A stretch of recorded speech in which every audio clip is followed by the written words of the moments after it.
Yo. I don't know. Hence, I have another project to do after this, but I don't really know. Don't really know what it's gonna look like. Oh, I need to put no spoilers in the title. No spoilers in the title. No spoilers in the title. Ha ha ha ha ha ha. Okay, no spoiler. Doom didn't die. Oh no, who could have seen that coming?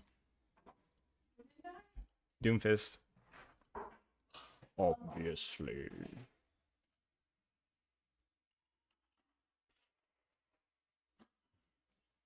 I love giving you ice cream. Yes. Be a baddie. Thank you. What should we do for fish?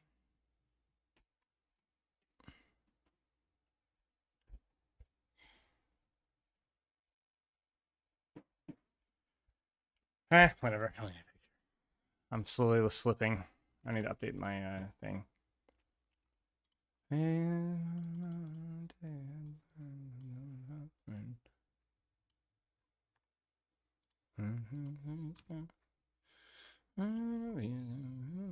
Hello, YouTube. Dude, I'm gonna freak. You guys want to hear something really sad in case you guys didn't see it in the Discord? Before I do the full patch react as well, we're getting everybody here. So, remember I told you guys about fiber? Remember what I said about fiber? All right. Scheduled. Ready to rick. Ready to roll. They email, I like pre-ordered. They email me, hey, we're ready to install it. The stuff's installed in your area. Let's go. So I'm like, all right, bet, because I'm cool. It was scheduled for Friday. Friday rolls around. Guy shows up. He goes, hey, we don't have anything installed in your area. We don't have an ETA. Leaves.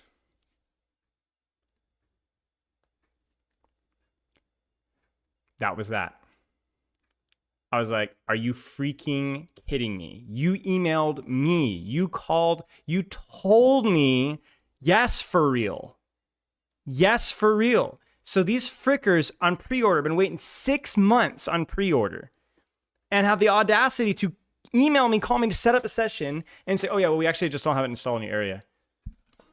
I was like, all right. All right. You know, that's fine. I'm a nice guy. So I called him and I was like, hey man, squeaky wheel gets the grease. Not the whiny Karen wheel, but the squeaky one. I was like, listen, it kind of sucked. I'm not going to lie. And, you know, and so in theory, they're like, oh, you know, they're, of course, always customer service. Doesn't matter the internet company. Their customer service is always like S tier, you know, which is why it's so dangerous because their customer service is always so freaking good. And so in theory, they're like, oh, well, we're going to expedite this. We're going to get this on. I'm going to call you. They're going to call me like day after tomorrow. Be like, we're going to get this sorted out. Like, you know, whatever else, supposedly. I got a call from like 3 days ago, said that they were installing it and hopefully in the next 2 weeks. But yeah, we'll know how that goes. So fool me once, you know, shame on you. Fool me twice, you know, won't get fooled again, or however the saying goes. Let's do this. Let's do this. Let's do this. Let's do this. Let's get this freaking pulled up here.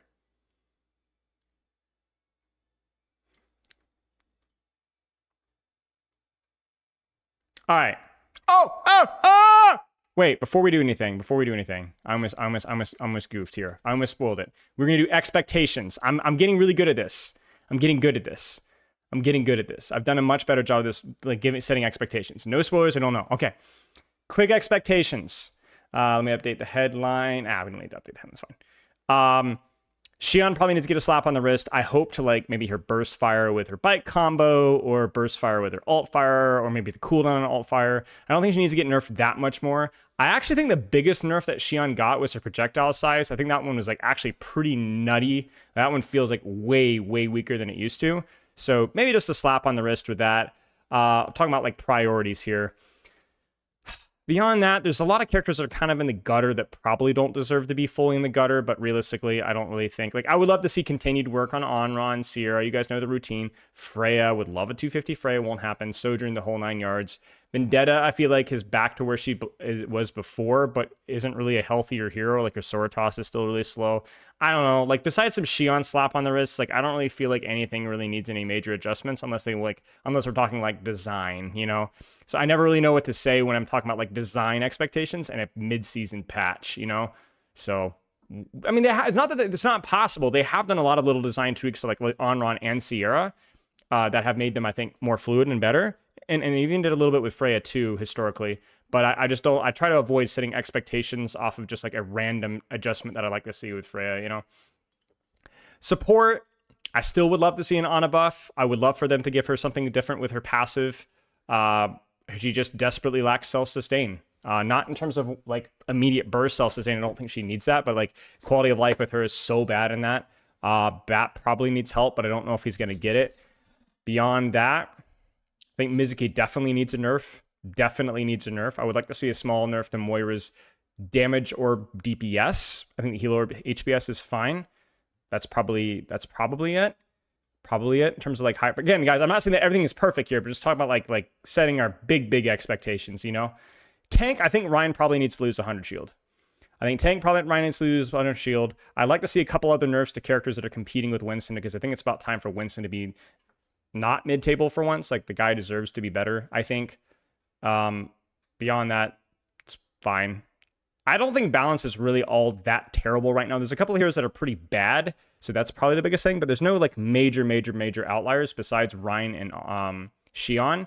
And honestly, even them, they're like 50. They're not like the most, considering what we had last fall and last winter, it's not that big of a deal. Oh yeah, Mizuki. Yeah, Mizuki. Mizuki is definitely an outlier. Good shout. Mizuki definitely needs a nerf. So Mizuki, Ryan, Shion, but 2 out of those 3 I like being in the meta, and Mizuki I don't really mind that much. I just think he probably, like his shift duration is just kind of, dude, this is why you just need to not listen to your community. I saw so many people asking for buffs to Mizuki's shift duration, and I just thought it was the worst idea. I think having some sort of limited mobility, it was fine. It was a long time, and they just giga buffed it, and I just think that was the wrong move. I just think it was the wrong move. It just basically, I just think it was the wrong move. I think having some sort of downside for mobility is good. People talk about mobility creep, and it's just like, here we are. So I wish that they would revert that buff that they gave it, or nerf his heal aura maybe a little bit or something. I don't know. He's not the worst thing in the world, though. So, all right. Yeah, that's it. I guess patch notes time. Mid-season, let's go ahead and change our... Let's go ahead and change our thingy here. As always, I would love to see some design tweaks that are not necessarily correlated with balance. We've pretty consistently, to give the Overwatch team the thumbs up, I think they've done a consistently good job with the patch notes of always making... I cannot think of a patch that hasn't had at least one minor tweak to a character's design or execution that makes them feel like a little bit more long-term vision. And I think that that's like the best thing I can say. I felt like every single patch, whether it was like Imre Grenade Splash or Onron recovery time or Sierra drone buffs and nerfs to her perks. I'm trying to think here. Ryan Fire Strike speed. Shoot, man, we could keep going here. You know, Ana nade cooldown to a lesser extent. Jetpack Cat, some of her stuff. There's a lot of things here. I can't think of all of them off the top of my head. But a lot of them have made the characters feel a little bit more fluid. And have felt like more of a long-term vision. Like Echo's flight speed during her shift was a big one, right? Just a lot of little things, which I think were actually really, really nice, and I'd like to see this moving forward. So hope that trend continues. Okay, I don't care about summer games, never have. Junkrat's Loot Hunt, again, don't really care. As you guys know, we kind of skip past these things. Captain Ricard, think of this up. Okay, Tank, Doomfist. Ooh, he's balance-wise fairly balanced. He's pretty strong, but he's also got a pretty high skill floor, high skill ceiling. He's also kind of inflated because nobody ever rage swaps Doomfist. So he's always like a lot of tanks that are rage swapped too have like slightly deflated win rates. I think he's fine. I would probably say I hope it's Empowered Punch, but I'm not crossing my fingers because I've been hoping for Empowered Punch for a year. So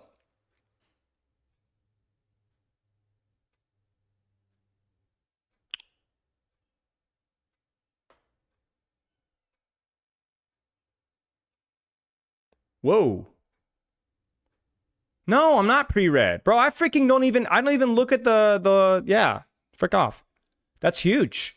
Empowered Punch collateral range gain reduced. Empowered Punch collateral radius gain reduced. Do you guys know what this means? Well, you guys are always like, oh, the mentalist, and yet I'm wrong. Like, I'm always way too optimistic. The problem with Doomfist. The problem with Doomfist is less of a problem. Remember I made the meme, the problem with Doomfist, all AoE value in low ranks, mid ranks? The problem with Doomfist is less of a problem. So this is less of a nerf for high ranked Doomfists and more of a nerf for low ranked Doomfists, where he's already like, he's okay. I don't know about how the distance change feels. Doesn't this... I don't know. I'm not so sure that I dislike this either. It's the punch distance is the exact same. It's the amount of distance gain, I think, right? Behind the initial point of impact, right? So you still hit the target that you aim for, but you're less likely to hit the target 3 meters behind it. This will also suck in high rank. I mean, yeah, any nerf is going to suck in high rank, but you're hitting collats less often in high rank than you are in low rank. That's just objectively true. And this is also by far the most frustrating aspect I think about Empowered Punch, in my opinion. Besides how it just feels bad to be hit when you were not even the intended target. And some of the hitboxes have been like hilariously boinked for like ages. Yeah, if you were gonna like yeah, so we'll see. I would like to have seen a compensation buff to slam for 10 damage, but it's fine. It's still a good change. I just still think... So if you guys don't understand what this means, the target that you hit with Punch is so broken hitbox-wise when it's empowered that it literally hits targets all around it to the side and way behind the target. It's just complete nonsense. And it dramatically increases his cheese performance in low ranks, AoE value. You guys want to complain about nade slop, which we definitely have something that I would like to do at some point. Chowder saying, think of the sub. It reduces this crap. It reduces this crap. It's stupid, it's frustrating, it's accidental, and it's not fun to play into. And it also go to Shadow Nerf of 8 damage reduction, or 12 damage, sorry. Interesting, okay. It's a good nerf. It's a good nerf. I'm a Doomfist. I am a Doomfist mostly defender. I think he's one of the more overhated, undeserved characters for Rare. Thank you for the sub. But this is a good nerf, and I hope that this means that we can start to shift some of his power back into Slam. And also, Doomfist, people talking about like Doomfist getting consistently nerfed, and yet performance-wise, he's been consistently fine. Tuning the game for hit scan slop? No, it just doesn't. It just doesn't. It just doesn't. It just doesn't. Okay, we'll keep going on. Queen. Doesn't this significantly hurt the hero though? And low and mid ranks, yes. Probably needs a compensation slam buff potentially, but I don't really care. The way that this affects his gameplay loop is just for the positive. I don't know. I really don't know. I have no idea what Jungle Queen's gonna get buffed here. Shout cooldown reduced.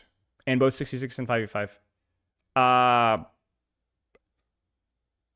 Oh, its cooldown begins after the effect expires. That's my first question. I forgot how this interaction works. So it's not as... This isn't like the Mizuki shift nerf or buff. It's more like it's not as big as it could look. So that's a pretty significant buff, guys. That's a pretty significant buff. I'm not gonna lie. Pretty important cooldown. HP, speed, it's big stuff. That's big. That's big. That's big. That's big. That's big. Yeah. Malga. Probably a slap in the wrist. I think he's doing pretty well right now. Can be annoying in certain matchups for sure.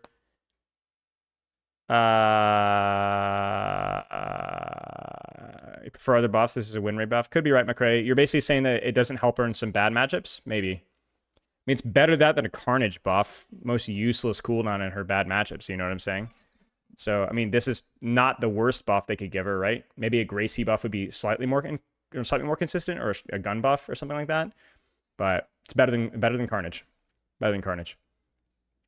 Malga. What do you guys think, Malga? Maybe his major perk gets a slap in the wrist. His major perk is just hilariously broken. They probably should nerf the major perk. Or maybe slightly nerf his sustain ceiling. So, like, versus tanks, maybe? I don't know.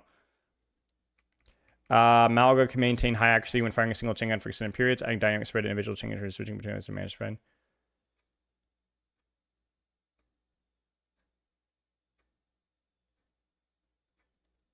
Interesting. Kind of a weird nerf. I don't know how this interacts or how fast this spread increases. Oh, wait, so...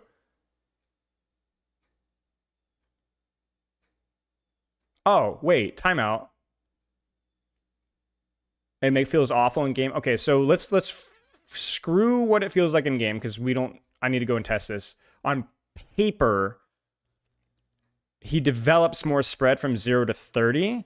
So I guess if you have shot spread control, this doesn't really impact your impact versus squishies. The concern here is, does this make shooting squishies feel not as worth? If the answer is yes, then that's bad. This makes him want to shoot tank more. Well, it depends on how it's executed, right?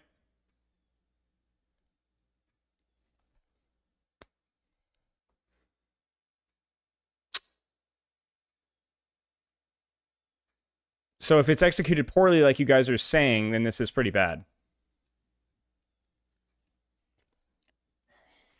I don't really know, like, I'm trying to think here. It's like, were there situations where Malga's individual poke felt like the most important problem? Like the big problem? Like, I'm trying to be gracious here, but I don't really feel like that was ever really a big problem. Like, you're always losing distance trades versus basically every character that isn't like, I don't know, Genji or something, you know? This feels like way down the list of things to change. This isn't just a questionable change maybe in a vacuum, but also like, and given the context of like how strong his major perk is, like how strong his sustain is, like, I mean, heck, you could even nerf his cage HP a little bit. Like there's a lot of things you could nerf about Malga. If you wanted to nerf Malga, and this feels like nowhere near the top 5, 6, 7, whatever, 8. So yeah, these have all been fine. I've been willing to go to bat for this. This seems like at best a neutral change, and at worst an actively hostile change. You guys are awful. So I don't get this at all. It's such a weird change too. Like, you know, like,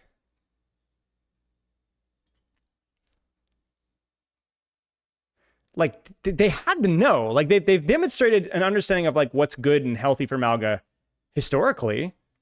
Despite common opinion. I know he was released in his hilarious state, but the guy's consistently been rewarded for shooting squishies more and hitting slams more and shooting tank less since his release. Like, he's consistently, like, I know a lot of people don't like him very much, but he is a way, way healthier character than he was in release.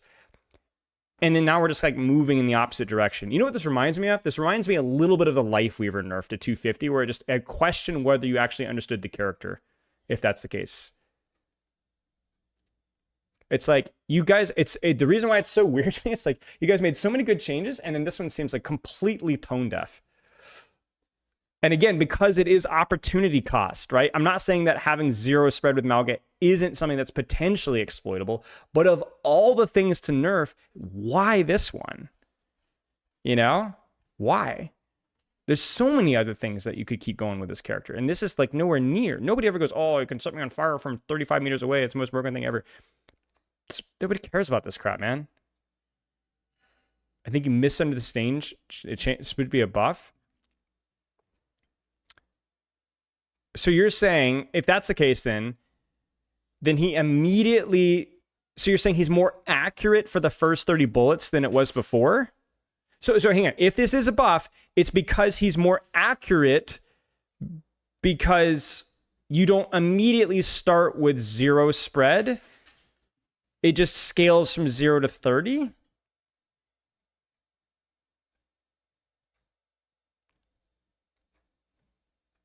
Okay, here's what I'm gonna say. I'm gonna set a good example here. I have a responsibility here. I am opinionless on this change until it's been tested. That's it. All right. I'm opinionless on this change, and you should be too. And you should be too until you go test it. All right? Go test. No, not fin sitter. Maturity spreader. I will not be part of this knee-jerk reaction generation. Go test it. Could be very bad. Could be an improvement. Okay. Oh, RAM. Time. Lower cooldowns. Weaker cooldowns.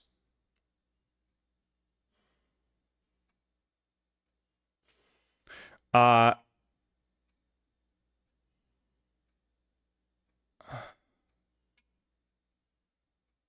mean, I hate RAM, but I don't think this is that bad of a change. This feels really, really bad for RAM players. This will continue to feel bad for RAM players, by the way, until you make block a resource in some way, shape, or form. He will still continue to be a block slop.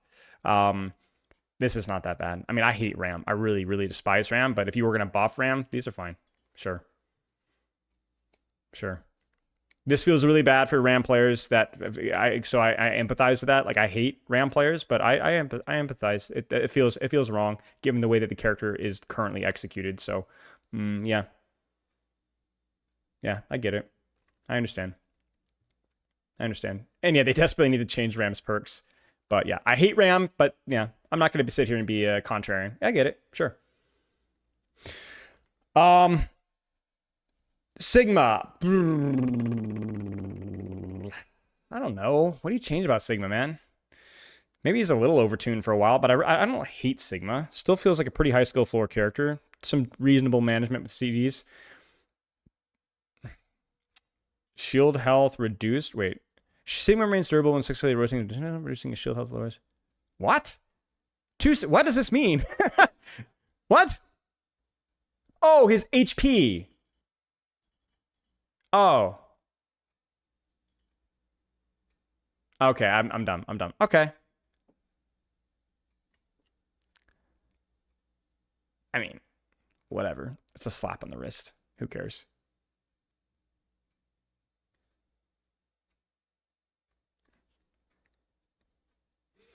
Whatever. These are fine. These are just slaps on the wrist for a tank that's been doing pretty well for like almost the last year. So, whatever. It's a win rate. Yeah, exactly. It's a slap on the wrist. So let's kind of go down the list. Good, fine, no opinion, fine, whatever. Nothing really. But hey, the Doomfist Empowered Punch thing is fine. Everything else is kind of a nothing burger. Keep your eyes on Junker Queen. This is probably the most impactful win rate change, unless this completely trashes the character, in which case keep an eye on that. And I don't know how much this of a buff this is, frankly. So we'll see. It's fine. It is what it is.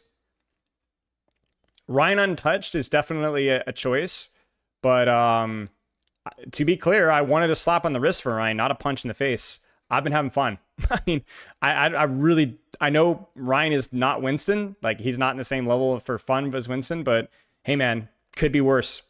It could be worse. So these changes are like whatever to me.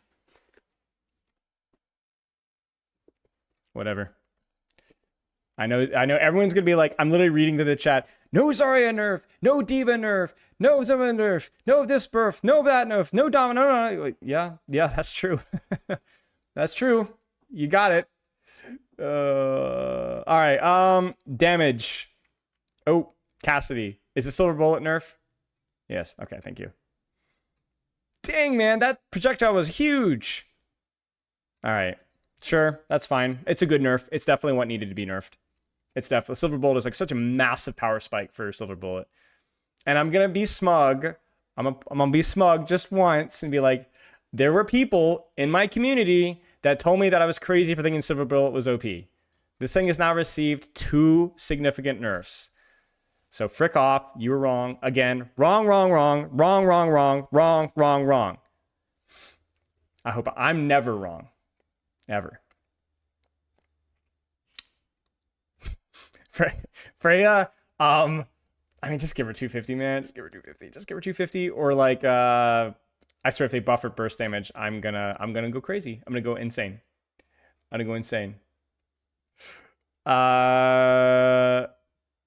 Recovery reduced from 0.5. Wait, sorry. Reducing take aims explosion delay lowest time between impact and damage. Creating more consistent follow reducing bolts disruptor.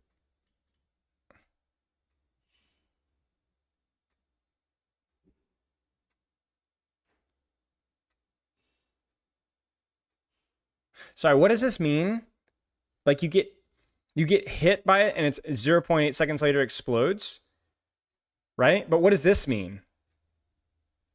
It means recovery after you shoot the bolt before you can shoot something else. So basically it means after I do bolt thing, I can shoot thingy again, right? Okay.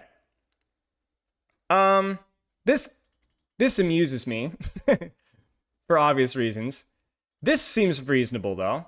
It does mean that in theory you could probably take aim slightly faster, like you can do double taps faster, but it also means that, yeah, I guess you can do your primary fire faster too. And there's more damage on rev draw crossbow. I mean, no. No. Nope.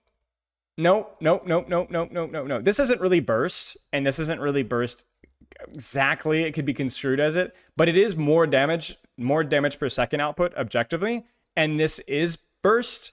So, nope. Nope. Nope. Nope. Nope. Nope. Nope. Try again. Swing and a miss. One day we will learn. It's not just about balance either. Like at some point you're going to keep buffing this and she is going to be an actually good DPS character, but you're just not going to like what you have. And the instant that that happens, the tears are going to come. Everybody's going to freaking cry about Freya like it's freaking May 2025 all over again, or April or whenever she came out, March, who cares? So people just don't like burst damage, man, especially from a character that has this level of mobility and exclusively uses that mobility to set up an angle to shoot you. She doesn't take any sort of risks beyond that whatsoever. This character's just boring, man. This character has so much potential, it's just boring. If you want to talk about when Spyro never being wrong, I was freaking wrong about this one, man. I was wrong. I saw a lot more mobility concepts with her, and I hadn't really mastered the 2-tap. Heck, nobody really mastered the 2-tap when the first week people are playing her. That's why her win rate was so bad. But it was pretty interesting to kind of like find that risk reward of using your mobility instead of using it for shots. And man, it just once you got the 2-tap, it just broke it. It just broke it. So yeah, here we go again. There's nothing more to add, guys. I made a million videos about this. When a hero's identity is the 2-tap, you're fricked. So goodbye. Sojourn 2.0, nothing's changed. Worthless hero. Moving on. Reaper. I wonder what's gonna happen. I hope they. You know what? I'm not gonna be smug if they actually fix it.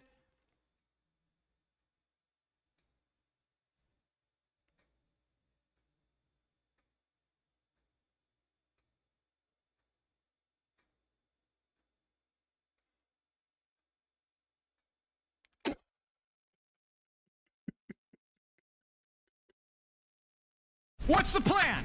What's the plan? What is the plan? What is the purpose of your existence? All right. Shake hands with danger. Need a guy who ought to know. I used to laugh at safety. Now they call me Three-Finger Joe. Dude, come on, man, please.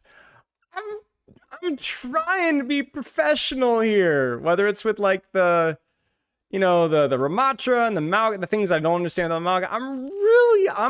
I'm trying, man. Come on, dude. This Dire Triggers has like zero delay after fire, does ridiculous damage up close, and it's a single-handed reason why this character is annoying to play right now.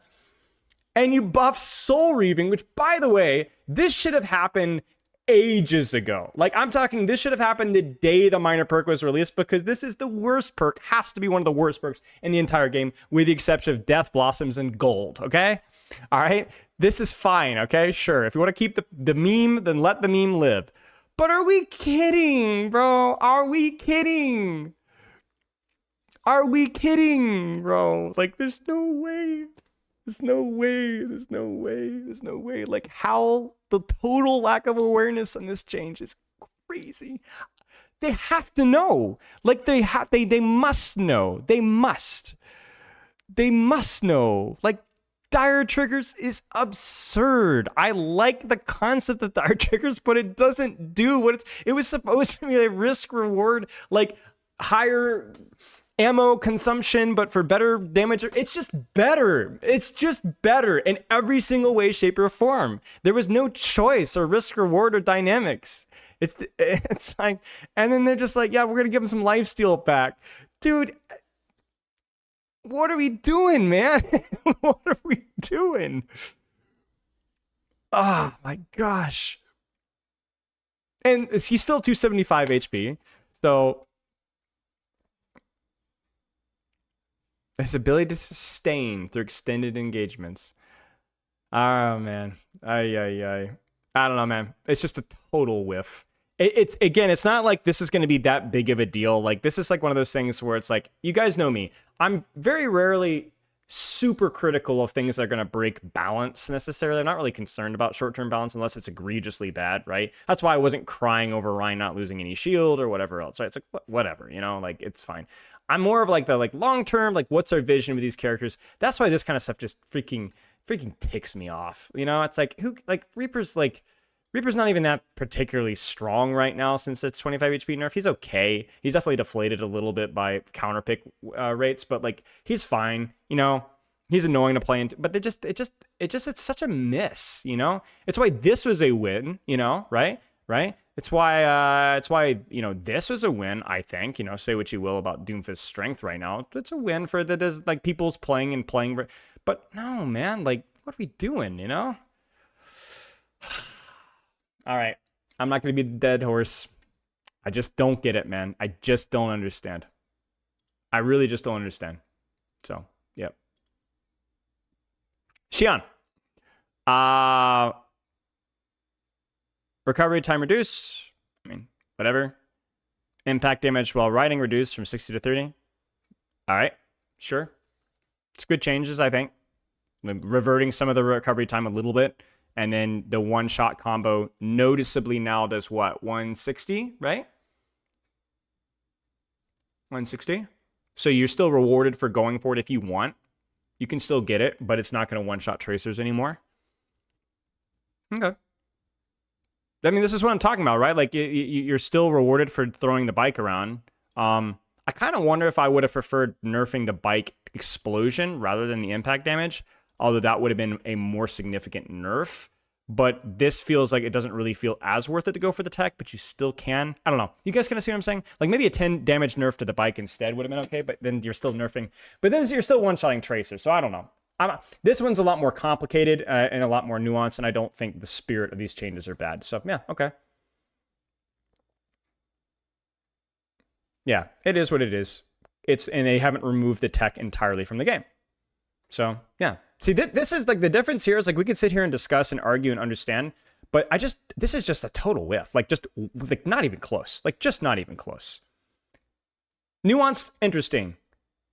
You know, yep, okay, yeah. Yeah, we'll have to, I'm not sure, you know. Understandable, you know. I don't understand this one, so I'm not going to go to town on that one. Okay, yeah. We talked about like Gracie versus Carnage versus Shout buffs, you know, and yeah, that's good. And then just big old flat. And by the way, do you notice that these have the same problem? It's burst damage or a lack of understanding of what a character's identity needs to be healthy, right? It's not that there is a wrong answer for Freya's hero identity, like objectively, but subjectively, it makes people a lot unhappier, and the character feels subjectively less enjoyable to play when this is what the case. This is what we continue to lean into. And the same thing goes when you nerf Reaper's HP by 25 and let him maintain even better burst damage he has before. You know, so it's like their design changes, right? This isn't just about a balance thing. This isn't just about, oh, Freya doesn't need buffs. Of course Freya needs buffs, you know? It's just a whiff. So This is going further for bettering Freya's identity. Like I said earlier, this is a change more in line with your want for her ult to not be animation locked. But it's not with her ult. Am I missing something? Like, I understand maybe the recovery reduction allows you from doing more things. I understand that. But that's within two other changes that just do more damage. One of them which does more burst damage, and this one can indirectly also contribute to that. We have so many other things that we want. Fluidity, yes. But not at the expense of just vomiting out a lot more damage. The delay is also nerfed to visual noise. That's true.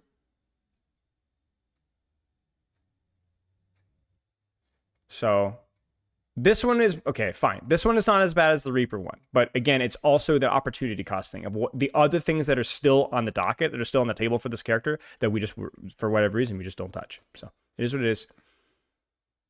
All right. Anyway, we're gonna move on. Sierra. I have no idea. Cooldown reduced, duration reduced, health increased. Nice. Yeah, cool. More frequently available. Sure. I wish they nerfed her damage just a teeny bit, but they did nerf her a little bit perks-wise last time. That's fine. Again, balance-wise, I hate this character with a burning passion, but it's a good change.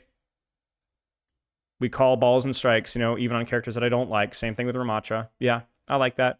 I like more repositional options. It still doesn't change the fundamental coding thing that makes Anchor Drone one of the least interesting tools in the entire game. But yeah, that's fine. You hate a lot of characters? Yeah, I sure do. Like 95% of the player base, so. Whatever. It's fine with me. I like the cooldown reduction and the duration reduction as well. Okay. People just won't shoot drone now? I mean, I don't know. 45 HP. I'm honestly not too sure. Vendetta. I don't have any hope for this character, frankly. They've shown, unlike Sierra and Onron, they've shown zero ability to do anything with her, so we will see. I hope I'm wrong. Yep. Don't care. Useless. Hate this character. Nice. We're on a bad streak. Oh man. All right. It is what it is. Venture. No idea what you do with Venture. I think Venture's fine. Maybe a slap in the wrist for Venture. I have no idea. Quick melee. Yeah, that's fine. Clobbre's cooldown is being reduced to shorten the delay before Venture can use the ability again and better align it with its recovery time. This increases the frequency with which Clobber can be used within engagements and improves its synergy with Covered in Dirt major perk. Short. Not a lot of wiggle room to buff Venture, but this seems like a pretty reasonable, like, consistency one. Sure. I haven't experimented with Venture in a long time, so I will ask the Venture mains what they think about this one. But this one seems like fairly reasonable, right? Because Covered in Dirt is trash, and probably still not something you're going to be picking, but at least it's, I don't know, maybe.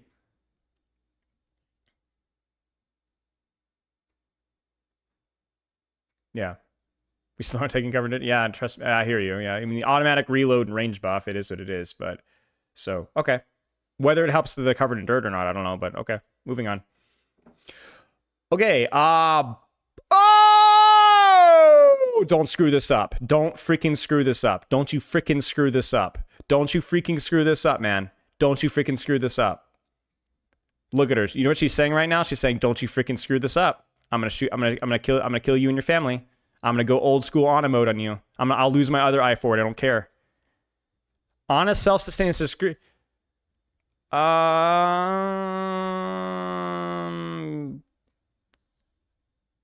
Sure, I guess. I mean, the spirit's there. I would prefer another passive, but the spirit's there, I guess. Since the global heal passive, the self-healing is pretty terrible. And this, wait, whoa, the damage went up. Whoa, the damage went up. Oh, I don't know about that. That might be a lot though, no? That might be, I mean, obviously win rate wise, but like I don't think that would feel very good to play into, right?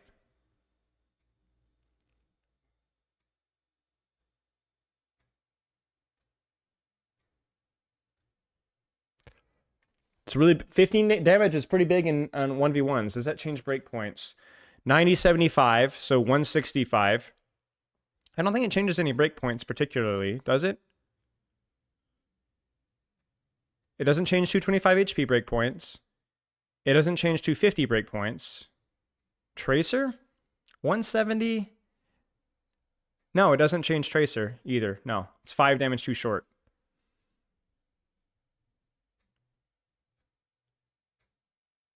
Sleep is 5, right? It doesn't change the Tracer breakpoint. No, sleep is 5, I believe. And you can't shoot nade melee.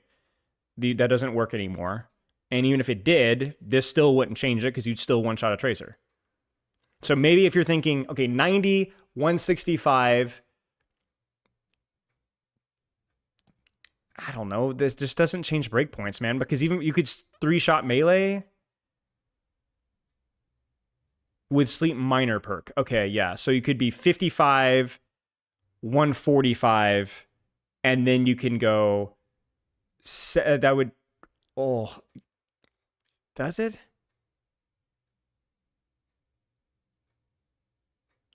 Double body shot nade kills 225s now, but that was the case before.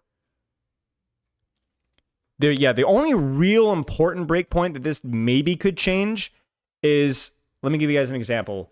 Juno's minor perk means that she will proc her passive, not minor perk, her passive, sorry. Her passive means that if she uses her shift, her self-healing will kick in until she takes damage. So if you shoot a Juno, if you're shooting a Juno who's in the middle of shifting or shifts after she gets shot and then go shoot, nade, shoot, she'll level like 2 HP. Or 3 HP or something. Whereas the extra, so basically anything that has a tiny little self-heal that kicks in too slow or too late, this will change that breakpoint to a probably, yeah, you're going to notice it there. Or lose, like if you're want to be wanting a lose, so anything with a little bit of self-sustain, it will make sense.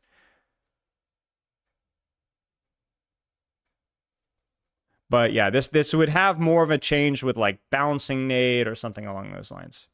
So I think like breakpoints here, you'd have to dig pretty far, which means it's more going to be like a couple times a game, maybe it has impact here. But yeah, I don't know. I don't think necessarily the damage needed to go up, but I'm glad to see the healing go up. I just still wish they gave her a different passive, frankly. Because you're still, as an Ana player, really, really not wanting to use your nade on yourself. Really, really. And remember, this is not 15 healing more. This is 15 minus 5. It's like 10 healing more because the passive, right? So, yeah, I don't know. I would have preferred a more of a quality of life buff rather than just a raw numbers buff. So I appreciate the spirit of the change. I don't agree with the change itself. That's all.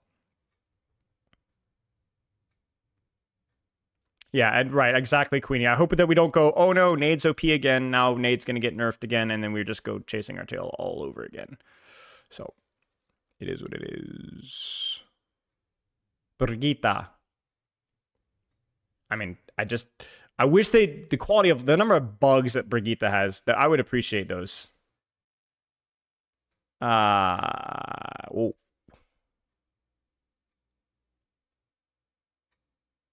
Okay.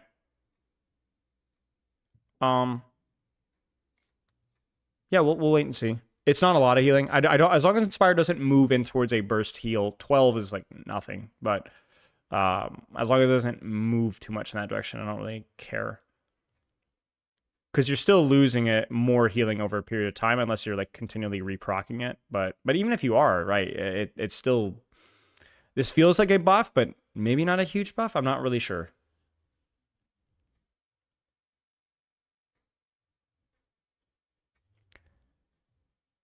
More burst damage, more burst healing. I mean, come on, guys. Like 12 burst healing, is it going to be that big of a deal? Maybe if you can...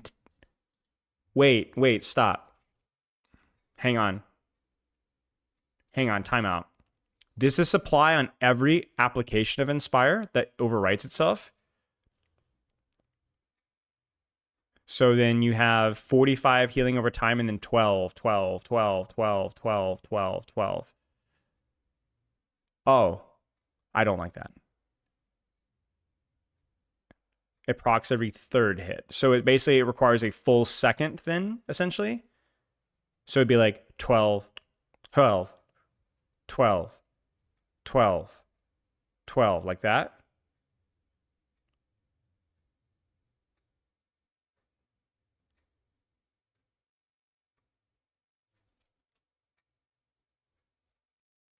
Is that still a nerf though? Because we're like, whoa, broken. But if it's once every second, and we need to like, somebody needs to go cook with the numbers here. If it's on a 1 second cooldown, like you guys are saying, this is a nerf. Kind of.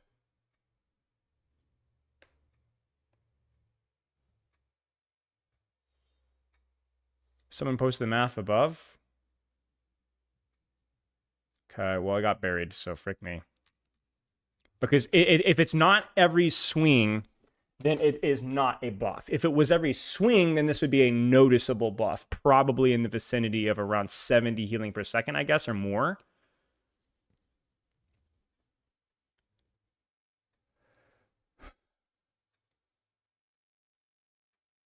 Am I crazy? This feels like a nerf. Slight nerf, maybe a new sideways change. Okay, so hang on. Brigitte changed. Heal over time reduced from 15 to 11.25 healing per second. So it is reduced. Inspire has an instant internal cooldown single, so will trigger every second swing. Healing per second will...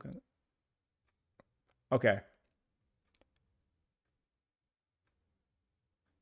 So once every other second. So this is a small nerf, right?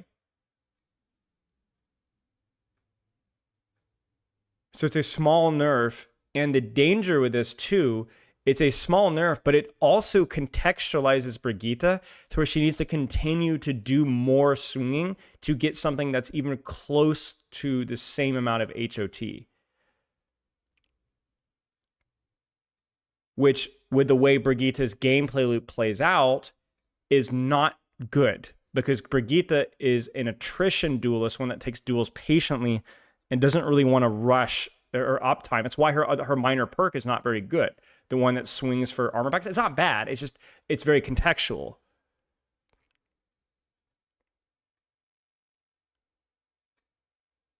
So I think this might be, in most situations, a small nerf.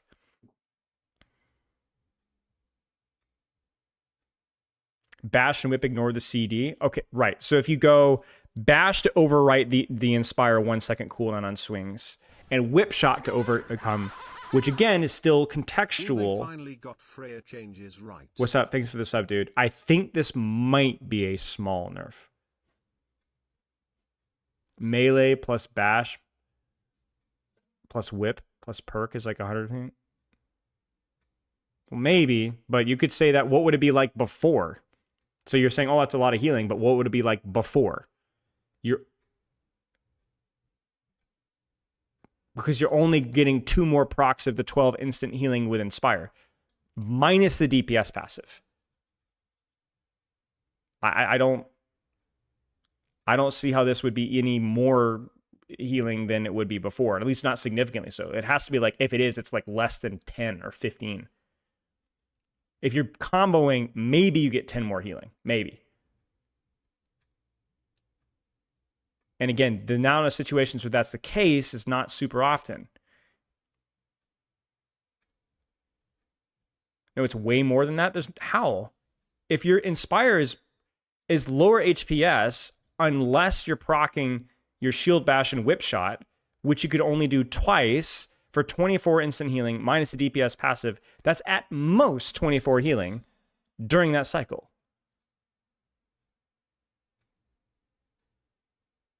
The extra 12 healing applies to all teammates.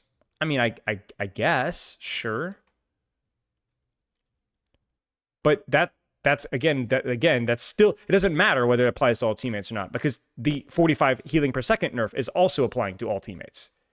You understand what I'm saying? Like, you're still only going to be getting a little bit more healing to all your teammates during those cooldown cycles, and a little bit less during every other moment. The change was to intent to alter power, not to alter power only playstyle. Right, I agree with that, Rex.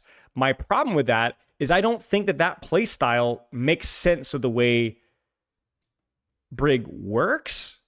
I don't know. We'll have to wait and see, because that's not really what Brig wants to do always. It's like your CD. So the way to think about like Shield Bash and Whip is they're offensive cooldowns, sure, but offensive cooldowns with a lot of context needed.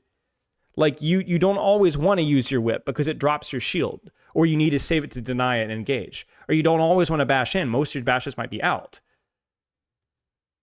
you know, like playstyle wise, you really don't want to be rewarded for healing output in terms of how you use your cooldowns. So this, I just don't feel like is going to change how Brig plays at all.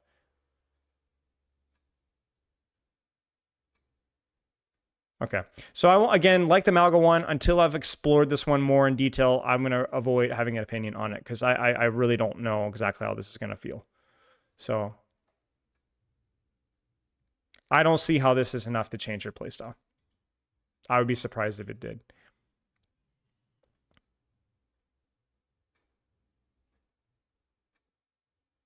The concept of like rewarding activity with the Brigitte, normally I'm in favor of that, but you're rewarding using your CDs aggressively, which I'm not so sure how I feel about. Well, we will see. We will see.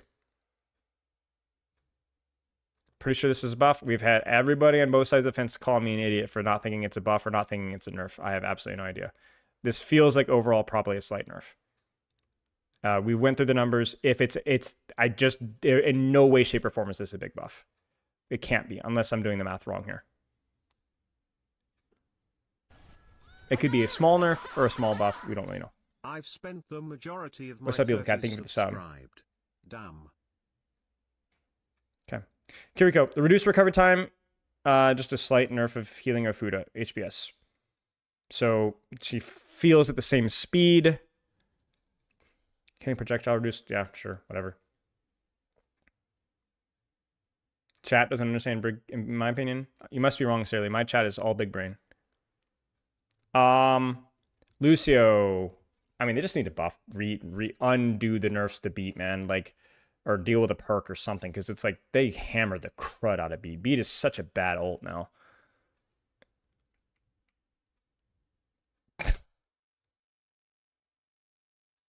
Wow. Okay. Sure. I mean, I don't hate it, but wow. That's a lot of damage. That's 10% more damage. Whoa. I don't know if this is really good though, you know? Like I don't know. I don't hate it, I guess. Freaking Custa. Yeah, this definitely is a revert. When was this nerf happen? When did this nerf happen? When did this nerf happen? Does anyone remember? When did this nerf happen? It was a while ago, right? Like within the, yeah, I don't remember exactly when. Yeah, okay. And then stadium updates, which I could not possibly care less about. We'll check the bug fixes. I don't care. Okay, nothing really that I can see unless I missed anything. Yeah, I mean, I don't know. Like, there's a lot of strange changes that need testing. You know, like this feels like we need to go see how that feels. This definitely, the Malga change.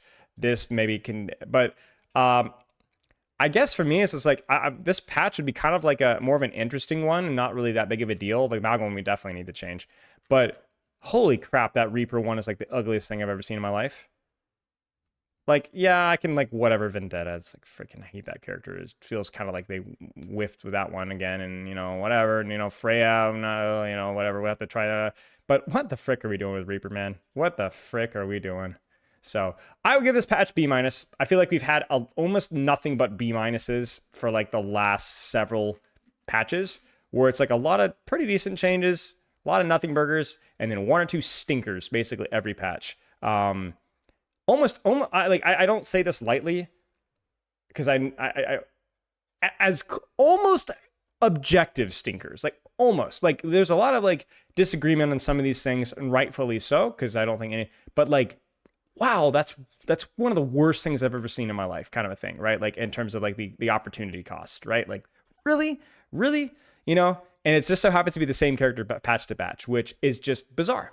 Totally bizarre to me. I have no explanation for it whatsoever. But don't let that negative outlier, which our human brain is so psychologically focused on being married to, ignore the fact that there are a lot of things like Doomfist AoE is not so cringe anymore, and Cast Silver Bullet's a little weaker, and you know Shion's kind of got some stuff that maybe makes her alt fire flow a little better, and Drone feels a little better, and you know venture melees and on a self-sustain and, you know, Kiriko HPS and Lucido's a bit more. There's a lot of like little cool things that you're going to try with. So don't let the one negative thing kind of be the thing that immediately that we think about, you know.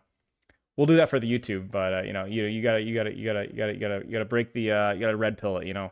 You gotta see past all this stuff and be like, okay, honestly, it's not a bad patch. So, oh yeah, Mizuki not getting nerfed is kind of crazy. That's true. I'm always like biased towards what I see, not what I don't see, and that's kind of crazy actually. Why did Mizuki and I get Moira probably should have gotten nerfed too, but like man, Mizuki not getting buffed or nerfed is kind of crazy, actually.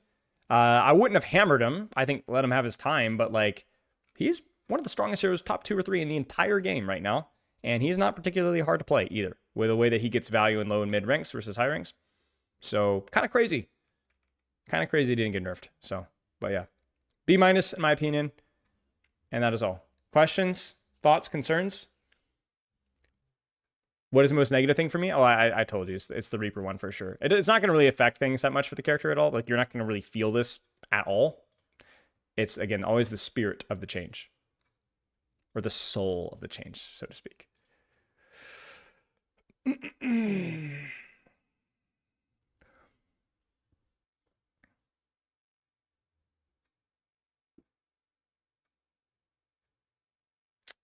I don't think that's how Inspire works, Jola, but maybe you're right.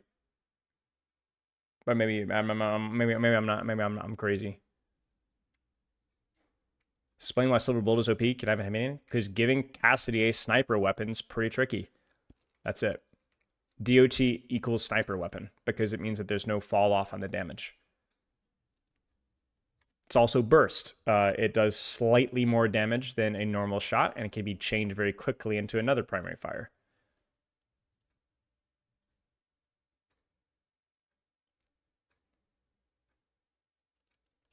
You think the RAM changes are ugly apply? Well, I just hate RAM, so yeah. I get the lack of block reducing the block cooldown, so I don't really whatever, but I mean I hate RAM. I want to beat him with hammers, so I think RAM is oh man. I actually think RAM is the most boring tank in the entire game. Up there with Zarya. Straight up. That's my opinion. Malga mirrors suck worse, but Malga's a way more interesting character in non-mirrors. Ram just sucks in all situations, so yep, that's great. Well, I said Zarya right afterwards. I think Zarya takes more mechanical skill, just not a very interesting gameplay loop. So, that's my opinion. Oh, I hate Hog more, but at least Hog's more interesting. I think Hog is objectively the worst hero in the game, I think, in terms of game health. I think he just makes everybody's life miserable. I think Hog is much, but like he's interesting. You get what I'm saying? I would, if I could delete anybody, I'd delete Hog. I'd delete Hog, 100%. More of a description there, you know. I don't think Zarya could work as a DPS hero, no. Java Monkey, thank you for the sub. Would delete Mercy? Yeah, the thing with Mercy, there's a lot of people who really like playing Mercy. Roadhog is just a tilt swap, man. I can, you know what I'm saying? The hack quick play thing. What the hack quick play thing? Can chatter suggestion you may need to go back to math tutoring? In regards to what? Pyrolytic? Dude, I haven't tutored math in ages. Holy crap, wait. It's been 10 years since I've tutored math. 10 freaking years. Blog post? Where? Is it on Reddit?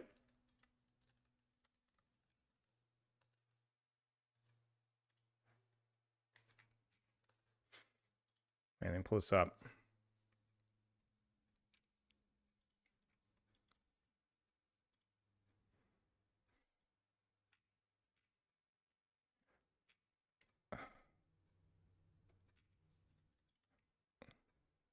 Wait, what is this?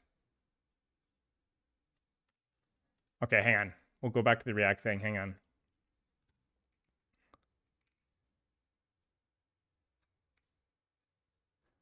Specumist, quick play hack, 2 minute time experience.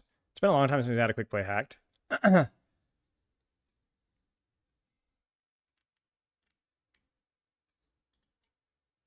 Director's taken all things quick play hacked. What am I missing?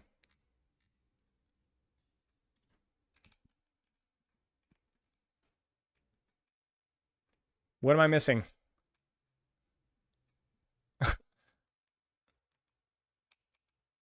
Quick play hacked? Hello? Where? You guys keep saying these things, but where is my eyes? Where are we seeing this? You keep scrolling past it? No, I don't. You guys are blind. Look, where is it? Don't say look for the giant Sombra. Tell me where it is. Holy crap. Are you guys dense? Stay tuned, it says. But where's the 132? What am I doing? What? Explain it to me. You know what this is? This is a trash can. They edited the article for crying out loud. How long is it going to take someone to say that? What is the plan? What is the purpose? I'm going to go back to tutoring math and chopping down trees. Holy crap. I'm retiring, man. I'm going to get into like Minecraft and React content or something. Oh my days. Checking on Overwatch Calorie. Maybe it's on Reddit. Well, if it got leaked and got deleted, I'm not going to talk about it too much, but I will pull it up because I don't want to be like conjecture, man. Yeah, it's on Reddit. It's on Reddit. Okay. So this is what it is. Summer's back in business. Oh wow, whoops. 132 and 222. Okay. I mean, it's 6v6. So tune for a director's take. Okay. Well, we will wait for the director's take, but I'm not going to sit here and conjecture. I mean, it's kind of a leak, you know. It's an unintentional thing. So, well, I don't want to sit here and like conjecture about it. We'll wait till we see it.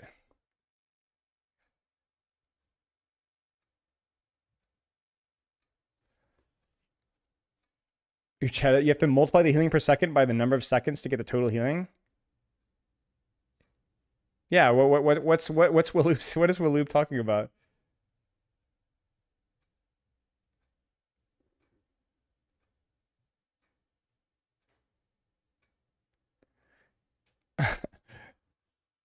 Okay, I'm not gonna sit here, bro.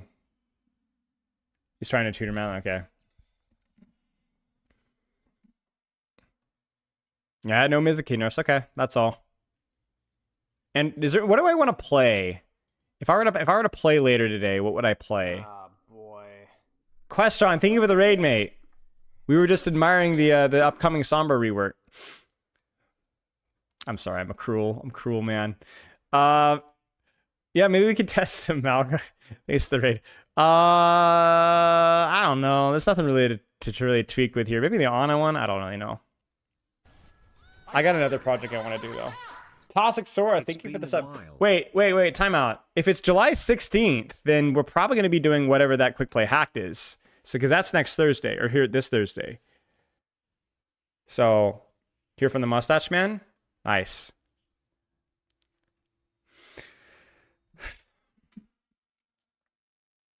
Sombra mentioned? Yeah. I gotta eat my chicken and rice here.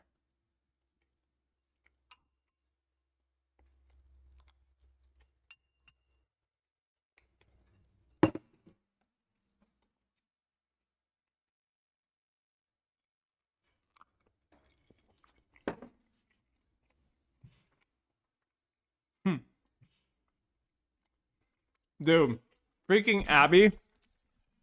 There's some, sorry for chewing. There's some freaking Reddit AMA about Neon Junction. And I clicked the link and I'm scrolling through some of the questions. And freaking Abby there at the bottom, he's like, these are all like the map designer guys. He's like, so what happened to the hero reworks?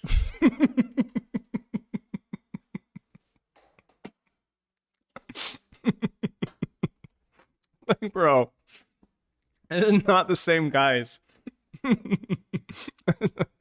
Bro's gonna get a good. Bro. All right.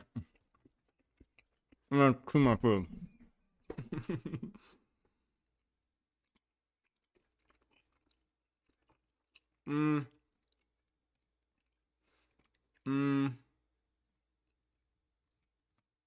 We should do some React content while I'm eating, so you guys have something to look at. What should we do? What do you guys want to do?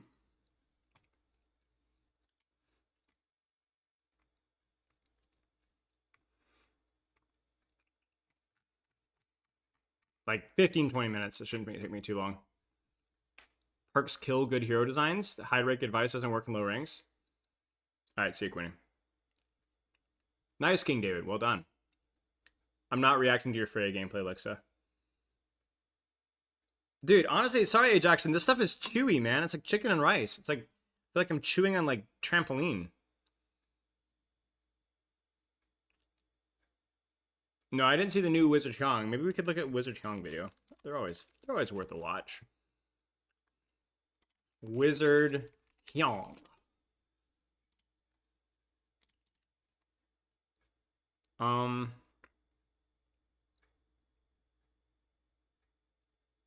Any of these look good to you guys? I didn't see the World Cup groups, no. Skirmian, are you the one that posted on r/Cal? I didn't see it in depth. I didn't look at it in depth, but it looked good.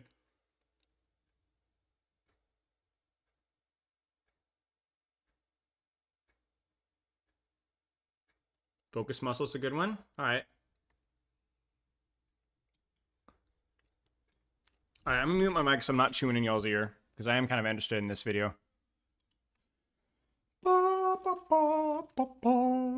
Nice, Skirmian. Good stuff, dude. Yeah, I didn't see it in detail as much as it probably deserves, but...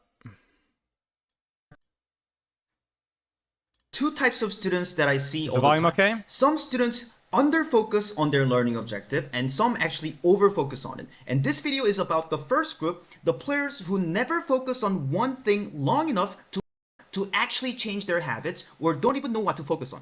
I'll make a separate video on over-focusing soon. I made this video about a year ago, and this was originally inside my paid courses, but it became one of the most liked lessons among my students, and since you guys seem to enjoy the how to learn any video game content, I wanted to share it here for free. Hey guys, this is Wizard, and today I want to talk about this very important concept that I've been really obsessed with, and I think this concept is going to help anyone who's playing any video game, whether you're my AIM course student, whether you're my Wizard Academy student, whether you're my Tracer course student. I think this is going to help you a lot. And the idea itself is very simple. So focus muscle is basically your ability to tunnel on one learning object. This sounds very mundane and simple, but I think there's a lot more to it, and there's a lot of a misconception that people don't really know about.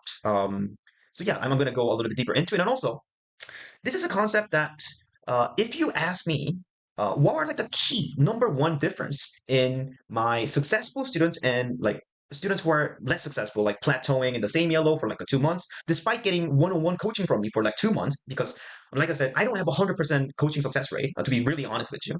And I even though that I think I'm a really, really good coach, I think I have around 70% of a coaching success rate, which has been increasing. I think I used to have like a slightly more than 50% success rate. And like how I define success is like jumping from like a platinum to diamond, or diamond to like master, or like going from like GM4 to GM3, like in like a month or two. That's usually how I see it. And yeah, I think if you ask me what was the number one difference between my successful student and students who are plateauing, I would say it's the focus muscle. Yeah, so let's get into it. Like, why do we need to actually learn about this simple concept of like, oh, just tunnel on learning objects? Like, so for example, if you are my, Wizard Academy student, then your learning object might be like distancing, or circles and flashlight, or slicing a pie, or you can be thinking about the ultimate economy, or anything really, right? And then having like a golden opportunity, whatever. And if you're my Tracer course student, you can be thinking about like your building tempo, your FBR, like first building reaction, or if you're my A core student, you can be hyper tunneling on like a prediction part of it, maybe hyper focusing on if they're like uh, moving towards the cover, or their movement pattern, if they're like doing more long shapes, or if they're moving more like AD pattern, or maybe reading the context. Like, are they going to push forward because we're down one, or are they going to be backing because we're using ultimate? You know, so all of things like that, right? So yeah, there could be a lot of multiple like various learning objects depending on whatever you're learning, but it is just very hard to actually tunnel on that concept. And when I say tunnel, you're using like 100% of your mental energy trying to execute that concept in game. That's actually very hard. And I say when I interview my core students, I would say most students, maybe like more than 80% of students, fail to do this. And even my students who are getting regular coaching session, like one-on-one coaching session from me directly, a lot of them, they actually struggle. So here are some examples. So recently, I had a one live coaching session with like this platinum DPS student, and he plays soldier. And he's like a very aggressive, like a more like an inter type, rather than like AFK type. And he was playing like out in the open, and he wasn't really using cover. He was like going in all the time, very aggressive. He didn't see the red light basically. And then basically I told him, one of the things that I told him was, hey, when you want to like walk up when you see a green light, it's fine for you to like push up, you know, because they use the cooldown, whatever, but let's not shift in, let's not slide in, because he was like sliding into the enemy team when there's like 4 of them or 3 of them, and then just ending again and again. So I told him, hey, let's just use our shift, the soldier slide, as more of escapability, like get out of jail free card. And then yeah, I think we watched like some professional players like doing that as well. And then I thought I made it like very clear. But when we got into the live coaching, he was sharing his like Discord, like a screen share with the Discord, and then I was watching him play comp. And then 20 seconds into the game, he's like sliding into the like 3 of them or 4 of them, and it's like, and I was like, no, no, no, no. It's kind of like mind blowing that how, when you actually see it, how difficult that focusing on that simple concept of like just using your soldier shift as its capability can be that hard. Yeah. And I don't think he actually wanted to troll me or anything like that. It was genuinely just it's just so hard for most people to basically go off of their natural habit and get farther away from their autopilot, right? So I think that's actually very interesting. And there are like other many interesting factors that what makes the focus muscle very hard. So I think I mentioned this in my other video, but uh, the counter, what's on the opposite side of the focus muscle, is the monkey mind. So the monkey mind is like the Buddhist terminology, but basically our monkey mind can be, we're thinking a lot about wins and losses, and that often leads to kind of like overly obsessed with like not our own play, but our teammates play. Oh my god, why is my support not healing me? Oh my god, why is my tank AFK? Like Wizard and Top Dragon told me that I should be like timing with my tank, the tank engagement, but my tank is never engaging, just AFK. God, that's so frustrating. And I mean, yeah, that could be a fair thing, but people often do obsess over like their teammate, and that's our monkey mind, because that kind of like makes us farther away from focusing on our own concept, on learning object. But and we're now using most of our CPU, brain CPU, our mental energy on thinking about teammate, right? And I mentioned this in my other videos, but like there's a damage masturbation, and then there's a like headshot addicts. Basically, some people just play video games to do damage and headshot. And they just can't stop going in and can't stop just feeding. And clearly what they should be working on is their positioning, but they just cannot stop it. No matter how many times, I tell them, this is very hard. Yeah, so it is about how much can you focus on learning objects. Like, there are a lot of people that they think they're focusing on this concept when they're kind of like thinking about the concept like once a while, like when you're playing the game. So I guess like good example would be, a lot of our students would think that, oh, they're thinking about the positioning. For example, they were actually not thinking about positioning for like 1 minute, and then once they die, they're like, maybe I was too close. Then you're not really tunneling. Well, then you're not really tunneling on positioning or distancing.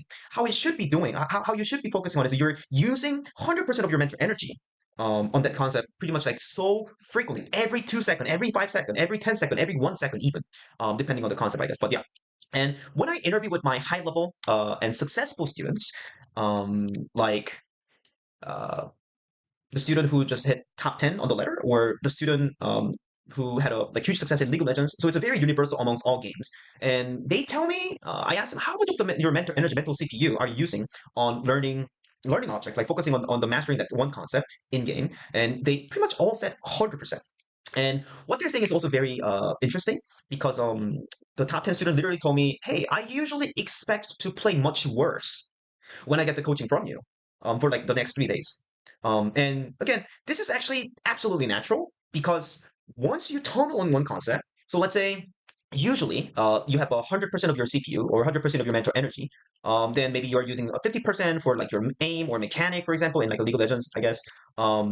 Or and you're using like 30% of your mental energy, maybe reading your team's positioning or the enemy cooldown, whatever, just reading the game flow, and then maybe you're using 20% of your mental energy reading like the macro. So if it's the League of Legends, maybe you're thinking about the should I go for the dragon? Should I go for the which object? Should I go for the baron, like, or the bottom lane second tower? Or how can I like clear the vision or stuff like that? Or if you're playing Overwatch, it could be, oh, what composition do we have? What what ultimates they have and what ultimates we have and stuff like that. So there are like each required amount of certain level of mental resources required for functioning properly for each category. So in order to have a like somewhat decent, like a normal level aim, you might need a 50% of your mental energy, and for proper positioning, you might need a 30%. I guess it's a very just an example. This is not a like a very like a typical you know this can depend on what character you play and whatnot, but this is just a rough hypothetical example.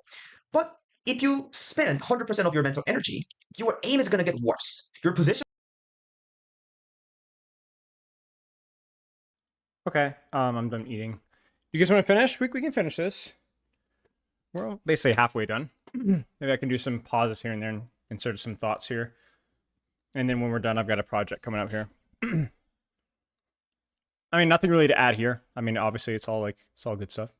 You can't even do it oftentimes. So that is why a lot of my most successful students, they actually D-rank. They actually D-rank. I'll tell you again. They actually play much worse right after my coaching.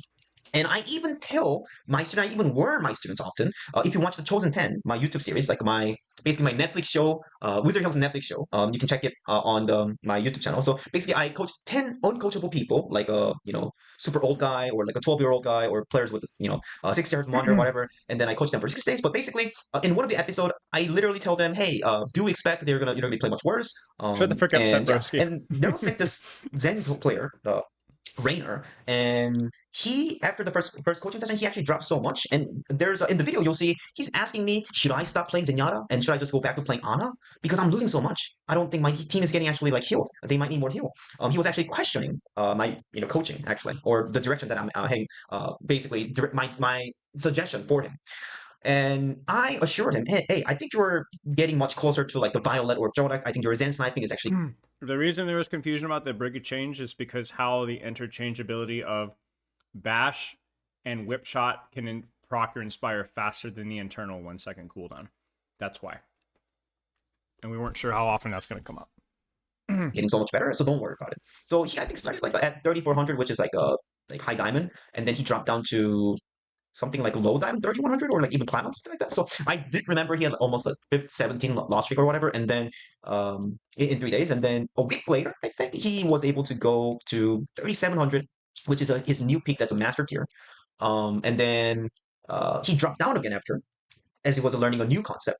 So every time you're learning a new concept, you're like dipping because you're focusing on a new concept, and then you rank up again. So later, I think after 2 months, 2 months coaching, he started 3400, and then he later hit 4200, and then I think a month after our chosen, then he hit like 4350, which is like top 200 or top 150, whatever equivalent back then. So yeah, it's not linear progress. It's like you're dipping a lot. It's like a dip and spike.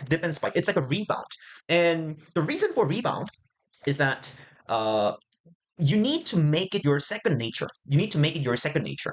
So, for example, if you are really tunneling on this concept, then maybe like a couple days later, you might do maybe let's say you're really practicing like your cover usage. So before working on this, maybe your cover usage was really bad, so you're like maybe 3 out of 10 cover usage, and then if you work on it for like 3 days, maybe if you spend 100% of your mental energy, maybe your cover usage itself is pretty good, so maybe your cover usage is like 8 out of 10.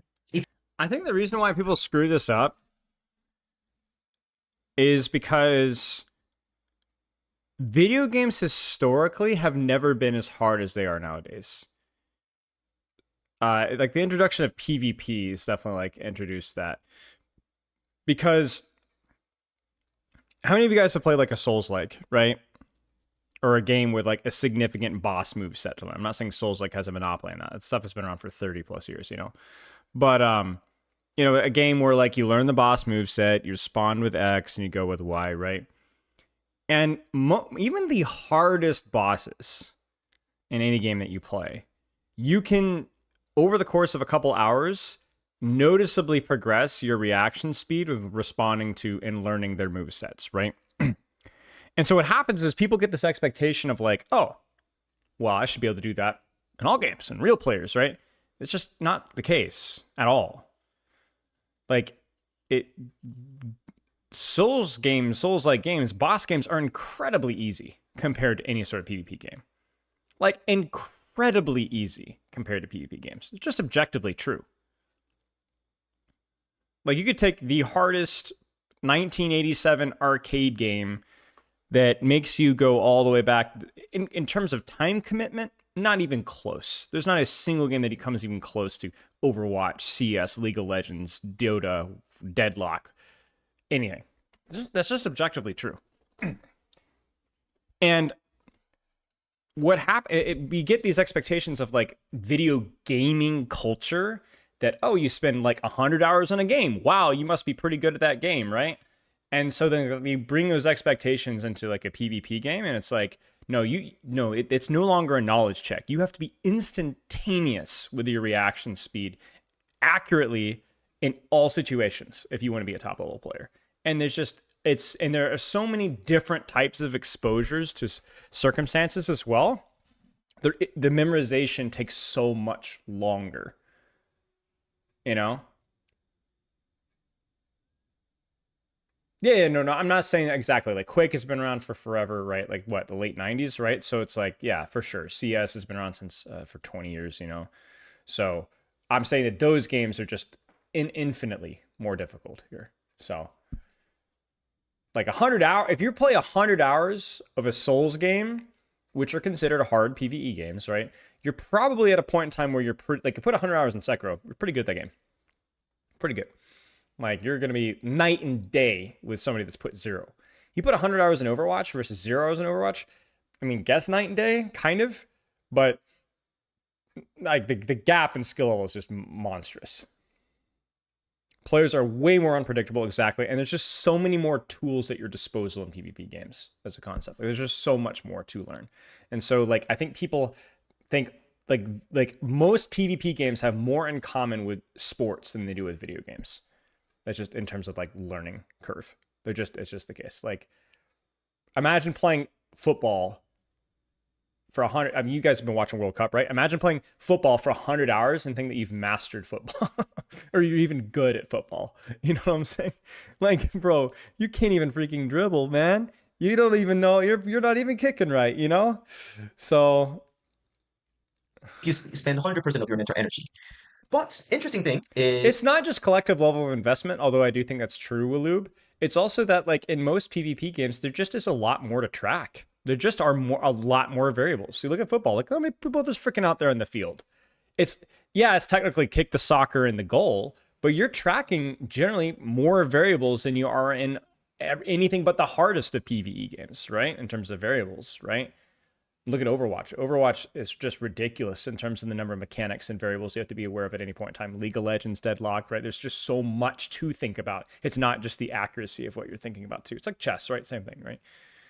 Once it becomes a second nature, even if you're not thinking too much about it, it's both the accuracy and the number of do variables. Decent amount of coverage. It's just like, it's not as perfect as like it's not like 8 out of 10. Like so it will be worse than when you're using 100% of your mental energy, but you still perform at a pretty decent level, and it's much better than the practice before. So now it's in your second nature. So you're making it your second nature, basically, like doubling tempo, like using cover and all that, or like aim prediction. So you just kind of like feel it later, naturally, and you just do it like more as a habit. Yeah, and that's like making it the second nature. Okay, and then some characters are definitely easier, and some characters, like for example Tracer. I think one of the reasons the Tracer takes longer to climb So I had a success coaching like a new people, like platinum level players to top 500 as a Symmetra in about like 2 months or 3 months. Right. That can be done like pretty like easily because there's not many of the Exodia parts that you need to gather as Symmetra. But for Tracer, there's so many things that you need to master. You need to collect multiple, like you need to learn very specific skills like blink tempo, Focus blink muscle. distancing, like setups, FBR, and yeah, like there's so many things that you need to master, and it just takes much longer. And recently, like I had a student who started all the way from gold, and he was completely new to Overwatch pretty much. The Ask first that time he question. started getting Ask that question when I'm done. No, actually, I'll answer it right now, Life Lovers. So you watch this and I like get sort of confused because I don't know when I'm supposed to stop focusing on the learning objective. I'm playing normally and let the objective be second nature. Okay. I'm gonna turn the tables. All right.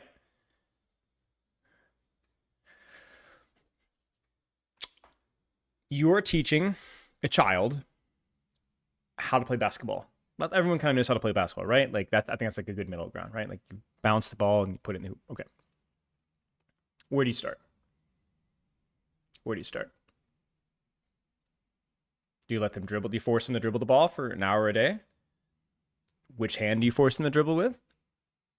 Do you have them do dribble through their legs or dribble drills? How much shooting do they do? From what ranges? Do you practice their shooting technique or just throwing it up there? Do they practice layups? Do you practice deep shots? You understand what I'm saying? I think most people in chat would be pretty good at having a general idea of how you would approach that sort of problem for something that you're familiar with. Like maybe you're not a basketball freak. I'm just using basketball because everyone kind of understands how it works. Not you kind of have an idea of like exactly what you do, right? You'd mix it up. You know, you'd get some good reps in, and then you move on. You know, you'd let them play to their strengths. You'd let them just play, right? You'd hone in on weaknesses. You'd add some variety. Once you saw some progress, you'd move on. If you didn't see progress, you'd beat at it for a little while, but then you wouldn't beat your head up against the side of a barn. Doesn't make sense. You wouldn't beat your head against a brick wall if you weren't making any progress. You do the best you can, then we come back to it later, right? So you need to treat yourself the same way. People that come with that question all the time, and it's like, it's really an incredibly easy question. I mean, you're not stupid, by the way. This question gets asked to me all the time from very intelligent people, but the answer is incredibly easy. How would you treat it to anybody else? So treat yourself with the same amount of dignity, right? The same amount of respect. Give full focus for a day, a couple games, maybe one game every day and then move on. Try something else. You don't need it. You don't go, oh, well, you've learned it. You're not studying for, I think the problem that people misunderstand is you're not studying. This isn't school. Okay. You're not studying for a test, pass or fail. You're learning a skill. And when you are bored, you're not learning anymore. When you're not challenged, you're not learning anymore. When you're over challenged, you're not learning anymore.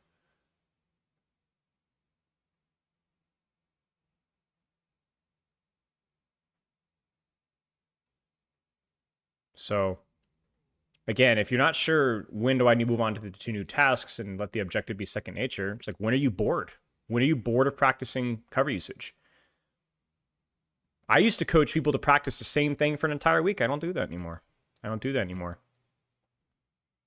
people pick whatever they want. Even if their strengths, like if people are like, oh, 70% of the time I'm good with cover usage, 30% I'm not. Like, okay, work on cover usage if you want to, right? And if they really want to, okay, sure. I mean, generally you want to focus on your weaknesses a little bit more than your strengths, but I don't think it's necessarily, let it go. So, yeah, that's my feedback. Hope that makes sense. Coaching from me, it's been only 1 month that he played Overwatch, and then 6 months later, basically after 6 months of coaching, he hit master tier. I think 2 days ago. Well, again, Brax, then you're not over challenged, right? If you're enjoying the challenge, if you're not strategically overwhelmed, then you're not over challenged. Everybody's where that line is different. Right. Some people don't mind getting punched in the face a little bit. Some people do. Over challenge is more along the emotion that challenge puts you in. Because if you're in an overwhelmed state, then you're not learning. So it's the same concept of why people are like, oh, Smurfs in your game, they'll teach you something. Most players won't learn a thing from Smurfs. and and Smurfs also discourage people from playing that would otherwise improve. It's the whiplash example of like, if I scream at you and beat you over the head with a cymbal, I'm going to push you to greatness. No, for every person that you do that, there's 10 others that you discouraged from who could have done a better job. I just had a conversation this week with somebody that's trying to actively apply themselves to the game and at low silver. And, every 4 or 5 games, there's another person in there, in 50-1. And it's really discouraging to practice when that happens, so. Yeah, so like, even though like good cases, even like ideal cases, the tracer takes much longer because there are more things that you need to make it second nature. Yeah, I think hit scan is pretty similar because you need to make your aim level like much higher, and there's much more mechanically demanding things, and you need to make that like second nature. So when you're playing hit scan, like your positioning, some part of your positioning should be. I struggle more with when I get bored of focusing cover usage. Do I go back to playing normally to get that bounce back, or just play it? Oh, so you're saying how much of your play time should be practice time versus just playing? Oh, that's again, I'd go back to your point here, Life Lover. If you're playing with a child, would you have the child play do basketball drills with intent and focus for the entirety of all day, every day? Probably not. You'd probably let them just play a little bit, but how much, right? And the analogy isn't perfect either, because essentially you don't do drills. Overwatch, the scrimmage is the drill, right? So maybe you can be like, I can practice more in Overwatch because even drilling is fun because it's playing the game, actually, right? So if you want my experience, I generally find people do best when they're practicing from anywhere 60 to 70% of their games. And then the other 30, 40% is just playing with high effort. But that's a very, very rough estimate, and your mileage may vary. Right. So I would say, work on cover usage for a game. Work on your crosshair control for a game. Work on thinking about your angles pre-fight for a game, and then just play the game for a game. But it's up to you, really. Automatic, and some part of like your aim process should Pick be automatic. off! And if you're trying to like cram all of that, like that'll be much more difficult, obviously, right? So yeah. So the long-term thinking is something that we really need for getting better and allowing ourselves to flex our focus muscle.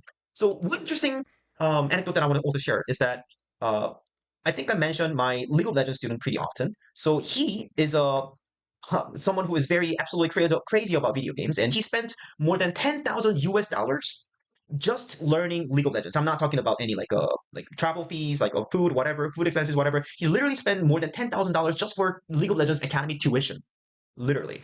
And I'm in the wrong game, man. Staying around like a diamond. The diamond in League of Legends is like pretty high. This is like top 2% in like Korea, basically. So he's pretty high, but he's never dropped below diamond in the last like 5 years or so. So there was one time he went a little bit higher than diamond temporarily, playing like Symmetra equivalent character, like much more easier character, spamming the character. But basically, he never dropped below diamond. But after getting the first coaching session from me, I think in about 10 days, he dropped to Emerald, which is below diamond, in the first time in 5 years. And then I think 1 month later, he broke his plateau and got out of the diamond in like, so got out of diamond. And he was hard stuck in diamond for more than 1 year before my coaching. And now he's like a master 250 LP, which is like top 0.2% in Korea, which is very high. So even like if you actually take a look at my best learning students, like students who had the most success, they actually dip a lot. And there are students who are kind of like plateauing around the same rank, like maybe Diamond 4 to Platinum 2, and they don't go anywhere below Platinum 4 to Platinum 2, like going to Platinum 4. They don't really go above Diamond 4. They're kind of like fluctuating in this like a very stable range. And this could potentially mean they're just playing how they used to play, not really breaking and tanking their ability to just position, aim, whatever. Not actually using 100% of their brain CPU as possible. I mean, I've seen students like being very linear, but it's extremely rare, and I think it's a very character dependent. Yeah, if you play a character that doesn't require any mechanic, or if you already have a really good mechanic, all you need is just the game sense. Maybe I think you can get linear, but especially the mechanic things. And I consider mechanic. I consider like slicing the pie, or I consider using cover as part of the mechanic actually. So I think, yeah, you need a long-term thinking, and you need to be able to willing to lose and tank. And some people are just really afraid of like, oh, what if my team, what if my friends actually mock at me? Haha, you dropped down to gold, haha. Or you used to be diamond like a week ago. What happened? Haha. Or some players are actually genuinely afraid they might be being the burden for their team. They don't want to ruin the teammates' SR. But if you think about it, if you climb at the end of the day, that means you carried more game than you threw more game, I think. And without that permission to, make mistakes or play wars temporarily, I think it's very hard. Maybe there might be other coaches who have a different perspective or a different philosophy, but this is my philosophy, and it has been showing the most promising results among my students. So, yeah. So tunneling and long-term thinking, and don't thinking about wins and losses. This is the monkey brain. This is the monkey brain. Oh, I want to do more damage. Headshot, headshot, headshot. This is the monkey brain. This is the monkey. And this happens to me too. And this often happens to my most successful students, but we're constantly coping that. It's not like we came to a certain epiphany moment where like we became like a gaming Buddha and we no longer fear about like the losses, whatever. We don't care about wins. I mean, we do. We do. We do. My most successful students and myself, we do. But we're just constantly like coping that. We're constantly coping that. Um, yeah. So sure.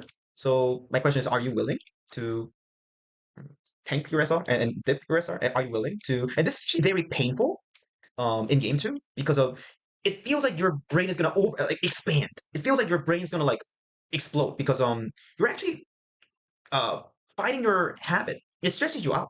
It stresses you out. Like thinking about like one of the things that I like to say to my students is that when you're thinking about your distancing, I want you to make a judgment every half a second. Like go back, go back, go back, go back. This rhythm is like half a second. Go back, go back. You see a green light or red light.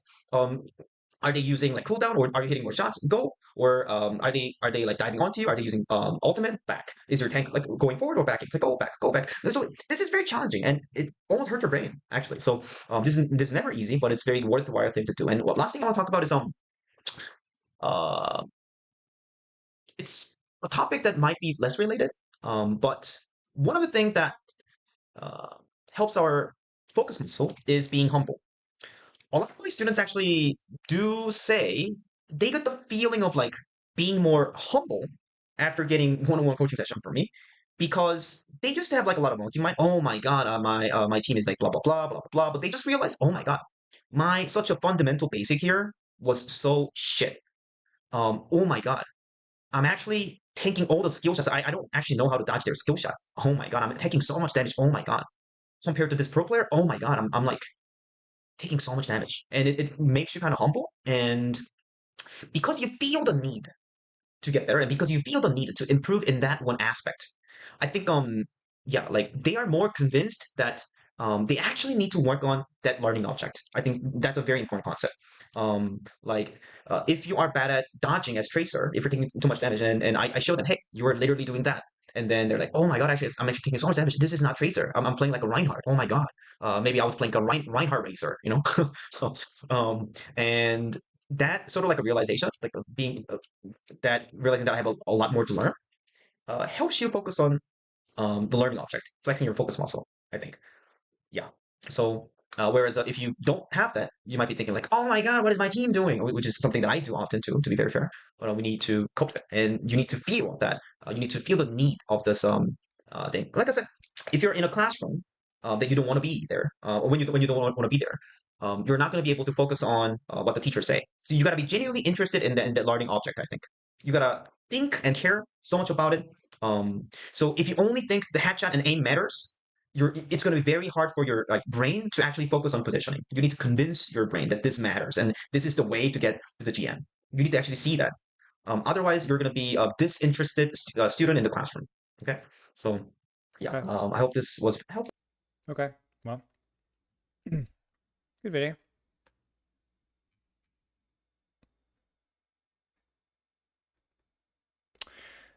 I want to talk about win rates.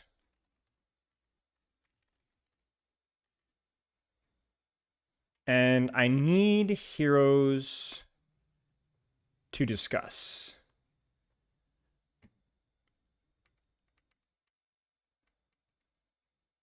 Let's look at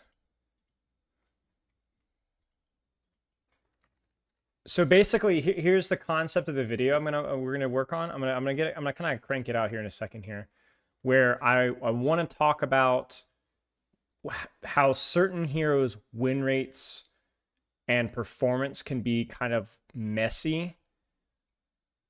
For damage heroes, I want to talk about Sojourn.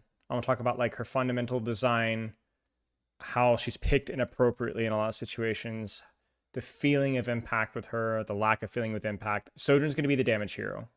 For tank, I want to talk about Orisa. I think how her win rate's deflated because she's picked in a lot of inappropriate situations, like Sojourn, can feel like she's doing a lot. She's the counter swap problem in lower ranks, etc., etc., etc. But I would like to do so one with the support. What do you guys think is the support that kind of fits that metric? Maybe Moira? Moira definitely feels like one, right? Probably Moira. Where people swap Moira a lot. This isn't just like a misunderstood character thing, but like a misunderstood swap, if that makes sense. I think it might be Moira, Soj, and Orisa. And they're all very similar, but also slightly different. Like Moira low rank swap to all the time, which deflates her win rate. And they also play her incorrectly. They do the same thing with Orisa, but with Orisa, it's a lot more important to know the counter swap rules. With Moira, it's more about how to play her correctly. With Orisa, it's more about like where to play her, and less about how to play her, although that's partly it. Because Moira has a lot more positional flexibility, which is why she's misplayed. Orisa has a lot less positional flexibility, but it means that she's picked in a lot of situations. Like Moira is pretty flexible in low to mid ranks. There's like rarely a situation where Moira is bad, but there's a lot of situations even in low to mid ranks where Orisa is pretty bad. But they get like tunnel vision on that tank trait, and that's all that they think about, right? Where Orisa's like not even that bad. Like Orisa's, I don't think 45.1% win rate if people actually knew when and where to pick her at the same way that they do with like Domina or Doomfist. Like she's probably like 47 or something like that, you know? And then with damage, it's actually the same thing, but the twist is that it's actually a high rank bias that goes into a lot of players. And it's a little bit less obvious. Xantoxin, thank you for the raid, man. Hope you had a good stream. Thank you very much.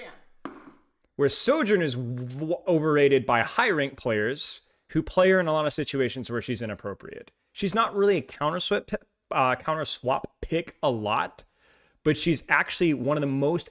Okay, Sojourn is underrated for one of the most important counter swap characters in the entire game. Underrated. Top 3 or 4 maybe. Well, that's being facetious. Top 3 or 4 most misunderstood, where she's really good in certain situations versus certain heroes.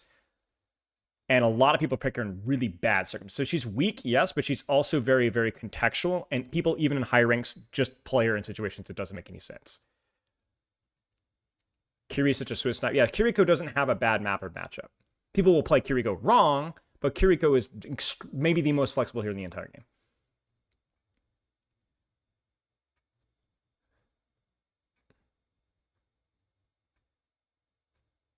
Cassidy, to a lesser extent, sure.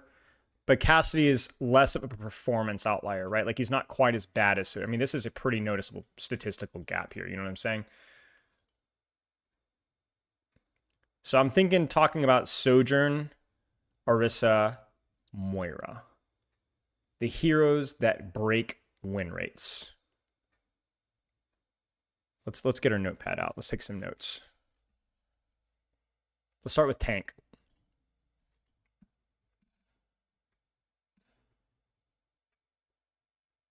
Or should we start with support? No, we should start with tank. Tank's the spiciest one because that's like we're fighting the stigma. You know what I'm saying? So with Orisa, hang on, I need a thing. Okay. With Orisa, so the mindset is heroes that break win rates. Fundamentally overvaluing and undervaluing, counter swapping, and how biases, community misunderstanding affects pick rates. How win rates work. Non-mirrored. Time played effects. But often means heroes that are swapped into. We need to change the stream title. Hang on, before I forget. I need to do a better job of this.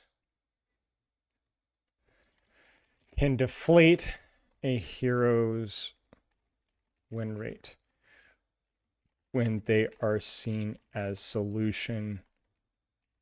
a solution. Especially if that solution feels good. And this is the perfect segue right into Orisa, because Orisa is the old school 5v5 tank counter swap mindset from years ago, is still a thing, largely overrated in terms of performance, failing to factor in map, matchup, and performance versus feel. Let's talk about each of those things.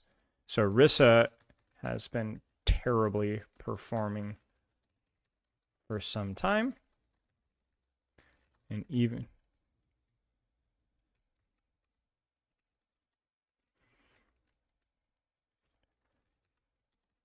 let's talk about this. So yeah, go to the YouTube VOD and you can look through the live to see my reaction to the stream. First thing we did was look at the patch notes. What do we say? Map. Orisa is slow and even overrated on poke maps. Maps until she gets her shield. Old school poke double shield mindset. Generally does better in close range maps without verticality. Yeah, we talked about the shadow nerf. You're talking about the 11 damage nerf? Yeah, we knew it. We talked briefly about it.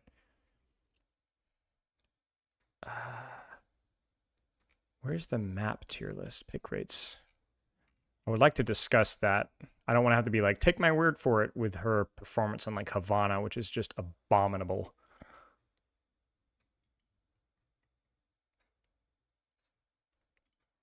Is there no map win rates in here? Okay, there you go. Havana's the easiest one because it's such a poke. So Orisa's not the worst hero in this map, but there's a lot of situations where people will swap into Orisa when, like, obviously, not Grandmaster champion. I mean, look at that, guys. Like, she's darn near the worst. 45.6 on Havana.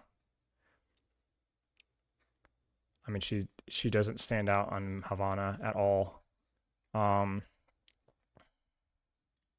Stop giving me Grandmaster and Champion. She's the worst tank on Junkertown. Yikes. Shambali, she should be better. That's not the sniperish map. I don't know. I'm curious how she does in circuit. Oh. I think people would be surprised at how she just doesn't do better on these maps at the very least. Okay. Certainly overvalued. Matchup.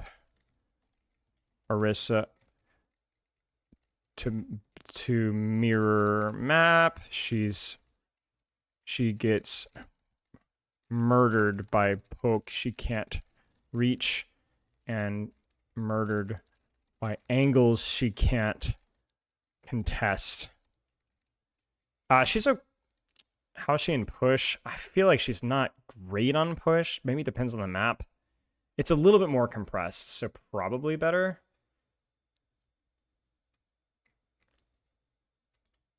Just press on hero? Where? Like you click it like this?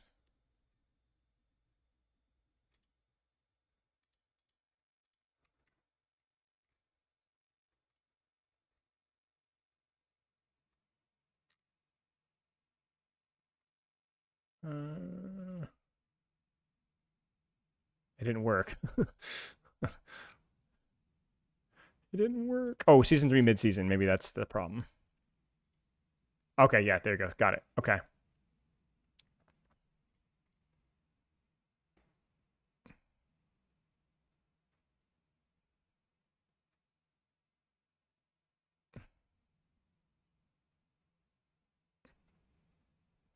Yeah, see, she's best. Look at this. Look, she's best on freaking control, right? Which is crazy.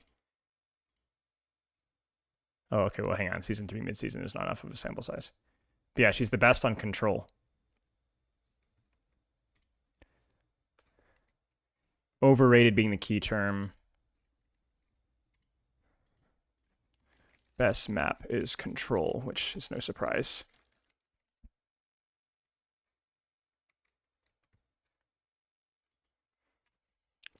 Only focus on tank, but fail to notice the Zen, Hanzo, or the, I don't know. What is this cool website? Over owtix.gg.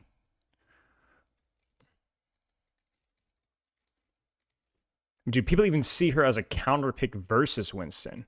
Which is, I feel like, depending on the map, crazy.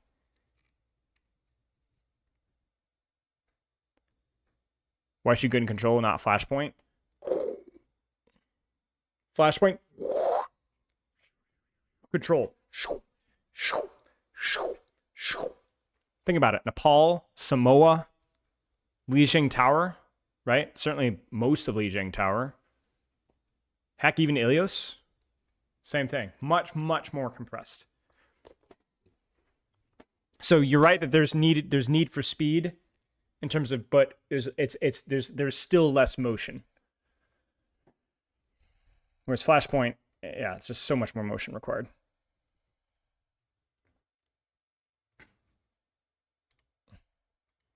I should definitely use this website. I should promo this website because I think this is a good visual here.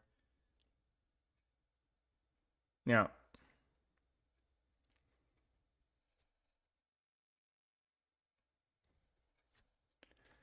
Matchup, macro, and performance versus feel. We need a good M word. Map, matchup, performance versus feel. What's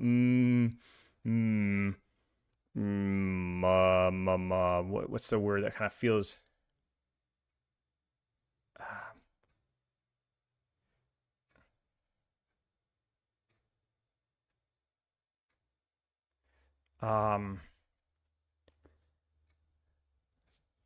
Basically describing how performance versus feel can be different, like how a character performs in a matchup versus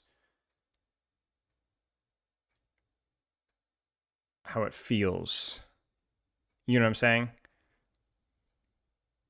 Not necessarily how you're performing. Honestly, mentality is like pretty boring, but it's not bad, yeah. Mentality, exactly. How it feels.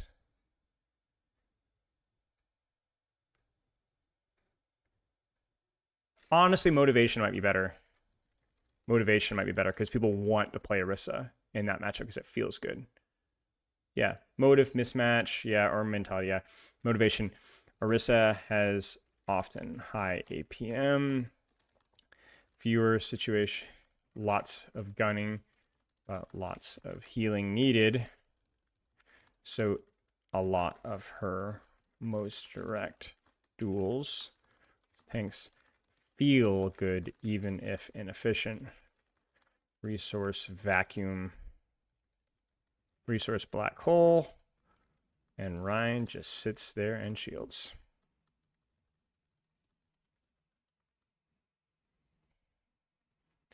People like it,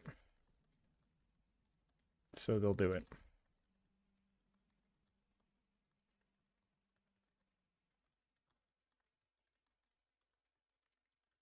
Yeah. Okay. So this means Orisa is often picked in situations where she's inappropriate. I'm curious to see what's her performance.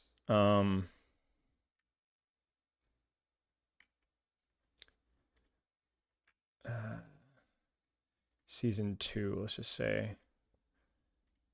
Like obviously win rates. She's like the lowest win rate tank. Hello? Okay. Lowest win rate tank by a lot, 45.1. What happens if you get, I mean, look at that. She shoots up to 50%. 50%. Bro, she's not even bad. Europe, again, 4th from the bottom instead of the very bottom. Heck, in Asia, which obviously people in Asia will throw if they don't like the tank that you pick. So, dude, she skyrockets in terms of placement. And there's not a crazy low pick rate either. And I don't think you can just say, oh, high skill ceiling tank either. She's way better placement-wise in high ranks. Because people pick her in the right spots. But high ranks aren't always immune from biases.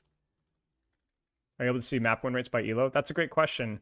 I don't know. Don't know. Don't think so, but I don't know. Wait, no, you can. You can. I mean, I can't do entire map modes, I don't think. Or maybe I can. Oh, wait, I can. Holy break. Okay, hang on. 47. Okay, hang on a second.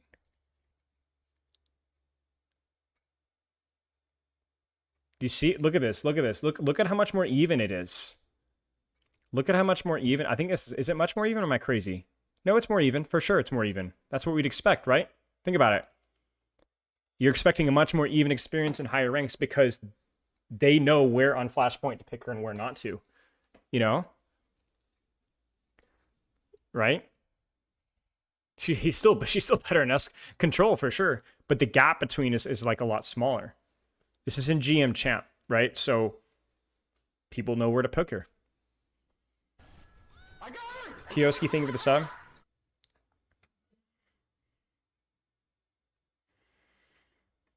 Yeah, I'm curious to see. I'm curious to see how Sojourn feels here.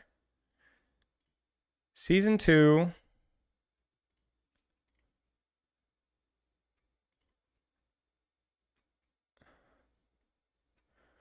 Are the pick rates different? Could be. Might need to go back and look at that.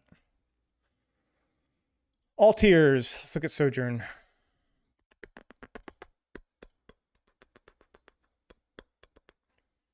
Pretty even, but with a noticeable bias towards Flashpoint and control. No surprise there. I find Sojourn to be more matchup important than map, but yeah, no shocker here. Movement is important. Whereas her worst game modes are the more poke-oriented game modes, which it's not a coincidence, right? You're also more likely to run into your better matchups in Flashpoint control. Yes, regional pick rate definitely influences performance. For sure. Okay.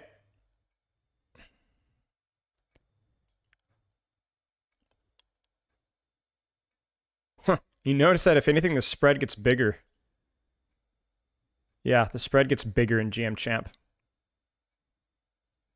Look at that. Slightly, pretty much, not much of a significant margin, but it does not get more compressed. Leads to a lot of questions about, like, are people actually playing her in the right circumstances? You know?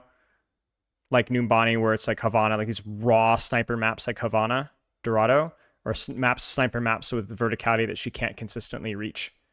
Like, the way to beat maps like Dorado and Havana is either extreme range or extreme verticality. Sojourn has neither. You know? And yet her pick rate actually goes up on a map like Havana. Look how high her pick rate is on Havana. 27.4%. Idiots. Idiots. You know? Like, what are we doing, man? What are we doing? Maybe too small of a sample size, but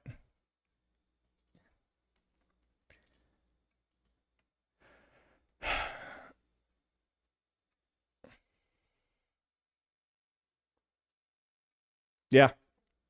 But your ability to contest snipers is completely contextual off of whether you have rail or not. And that's completely contextual off of what the enemy tank is playing a lot of the times.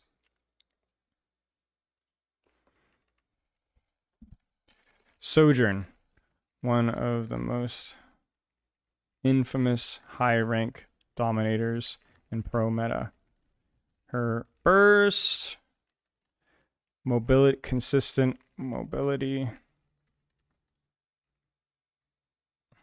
is second to none in the ranged DPS, but she's difficult to play, to master, and also extremely high risk, high reward with a lot of her dual strength, nearly all of it, and her rail, and her ability to build rail. Pro meta with push, pull, enemy tanks that feed rail, Ram, Malga, even Orisa to a lesser extent. Misread of how strong she is, all especially in a more static ranked environment. Cheers, mate. I appreciate it, Hammy. So all the high rank players put her at the top of the tier list, but she just doesn't deliver. Even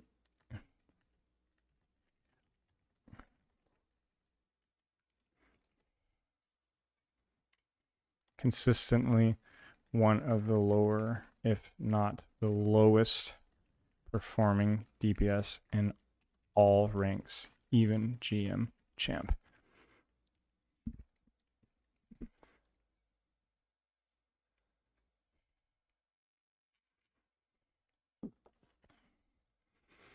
Like low ranks, matchup, motivation. Map. Mobility matters, extreme sight lines, and extreme verticality can be challenging. I'm curious to see what she performs like in non-GM champ.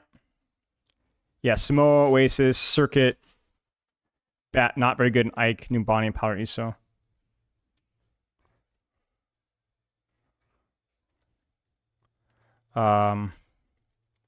Matchups, extremely underrated.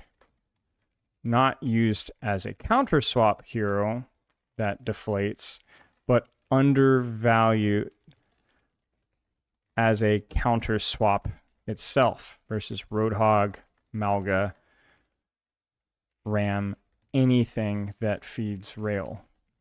You don't punish them, you punish their team.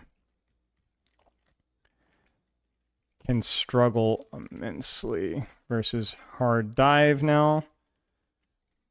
225 is a butt. Can be overrated, like Orisa versus Poke, and is terrible versus Poke without a consistent rail threat. Yeah, I'm aware of that, Bento, yeah. Motivation. Memorable to get smoked by Soj Burst. Feels ridiculous. And then mobility to get out. Can feel like a superhero. Those highs and lows. But has massive issues with consistent neutral pressure and When you don't have rail, you aren't a real hero. Okay. I mean, this freaking character. I mean, how many tier lists did we see that Sojo's in A or S tier from high ranked players this season? This season. You know what I'm saying?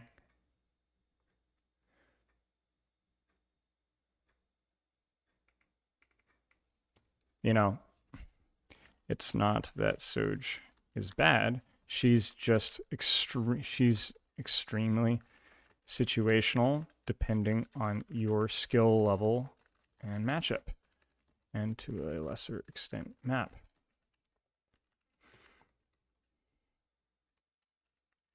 Like Orisa, people, even high ranks, fundamentally misunderstand where and how her power level comes to be, and so deflate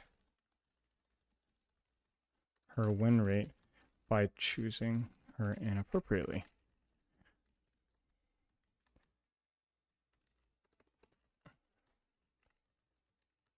Will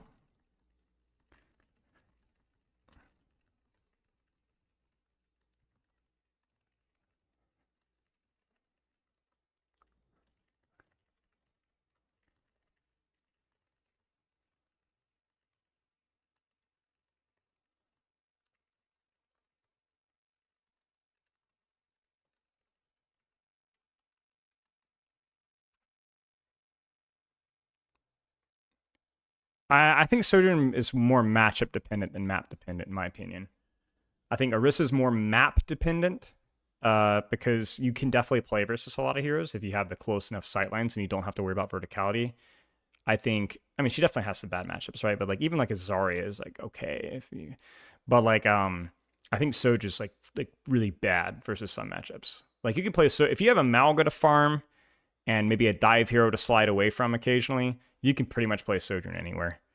Because you'll always have rail, so she can always contest the sniper. She can always contest the tracer. You get what I'm saying? But yeah, people pick her everywhere versus everything. They'll pick Soj on freaking Havana into Hanzo Widow into a Sigma, and they're just permanently losing the duel. Yeah.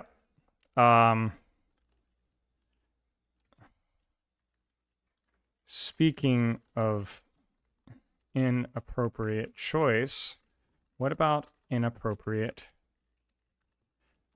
playstyle? Moira. The swap to counter dive, except beating dive isn't just about survivability. See, it's not just swapping Orisa to counter a hero. It's swapping Orisa to counter hero and then also playing Orisa wrong. That's the situation Moira mains get into. Yeah, we're gonna be putting this together in a second.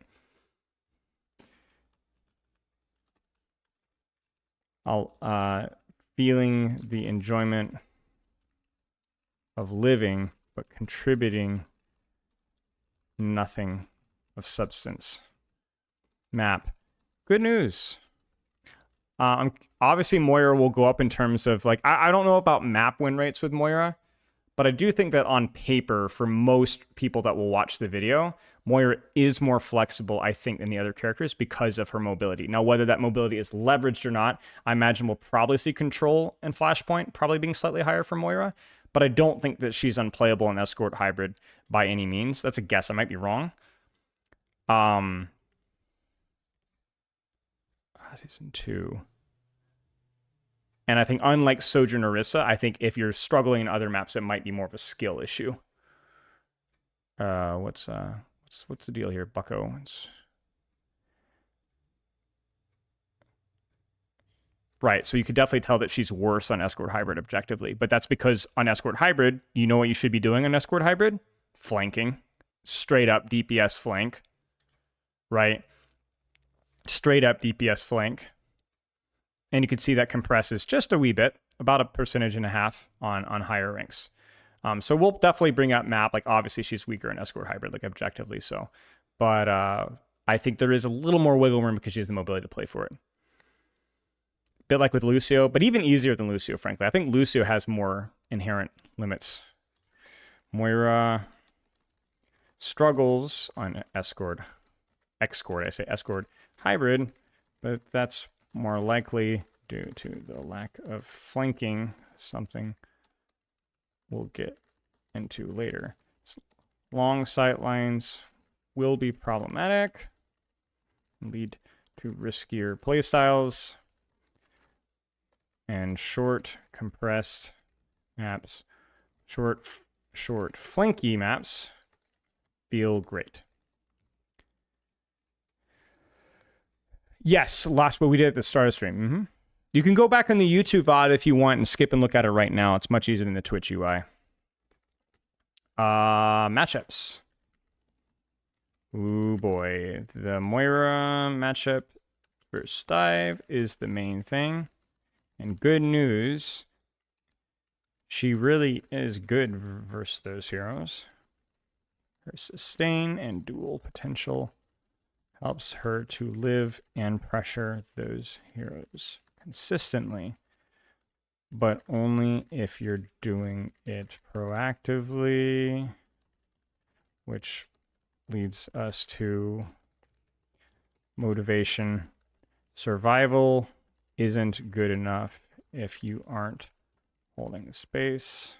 We won't go down the rabbit hole, check coaching VODs, but proactively, patiently marking, dueling, and surviving on angles with or without a teammate is how you actively deny space, something that is fundamentally misunderstood, especially by the Moira swappers, who simply survive, then flame their tank and DPS for taking the punishment meant for them.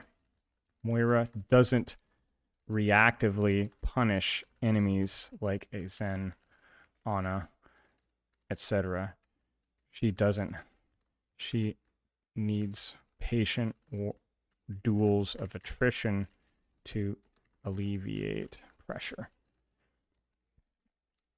This means win rate wise, she may even be swapped to the right times, but doesn't provide the value she should due to, well, skill issue. Drusen, yeah, like let's put it this way, Drusen. I agree with you that in terms of compensation buff, something like a slam buff would be really nice. So I'm maybe being a little bit more positive than a Doomfist main. If you're a Doomfist main and you're frustrated about the lack of compensation buff, you're welcome to that opinion, and I don't blame you for it at all. For me, I'm gonna try to be more when I'm in doubt. I try to be more positive with my interpretation of it, if that makes sense. But I do agree with you that like I would like to see big buffs followed by compensation nerfs and compensation nerfs followed by compensation buffs. I agree with you. It's more about the tone of how I review the patch notes and less so objectively what I think would be the best change, if that makes sense. Win rate doesn't mean much. It means a lot. It actually means a great deal. This is more of adding nuance to this discussion. Win rates matter a lot, but we need to be cautious about interpreting these. Is it 2 T's with interpreting? I feel like I should know this. I think it's 1. Interpreting these results given not just other stats, but the culture and community about when and where these heroes are picked, and sometimes the player biases that come and go surrounding these choices.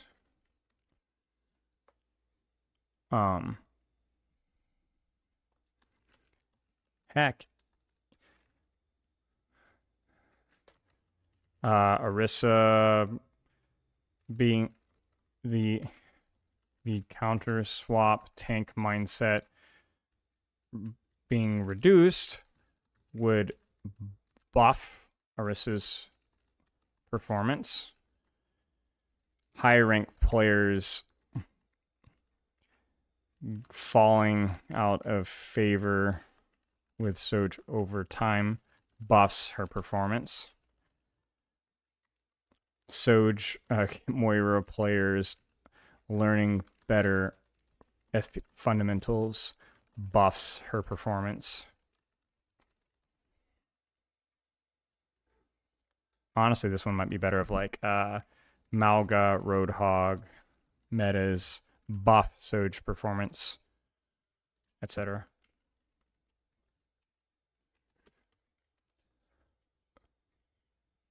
Yeah, exactly. It's like regional difference, solution, character mindset, or incorrect community perception. That's the same thing. Or meta or global hero metas, even especially if they impact low mid ranks matter. Yeah. All right, I'll be right back. I gotta pee and then we can put this all together.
Okay, let's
Almost done, chat.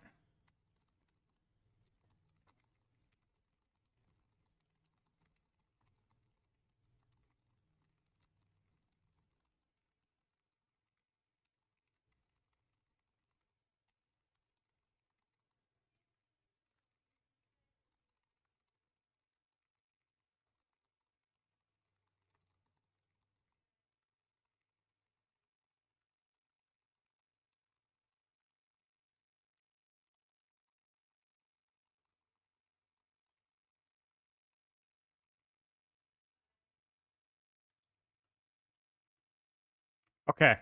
What do you guys think? Are we ready? I think we're ready. I think we're ready. Please use your content creator powers to stop 6v6. Crying.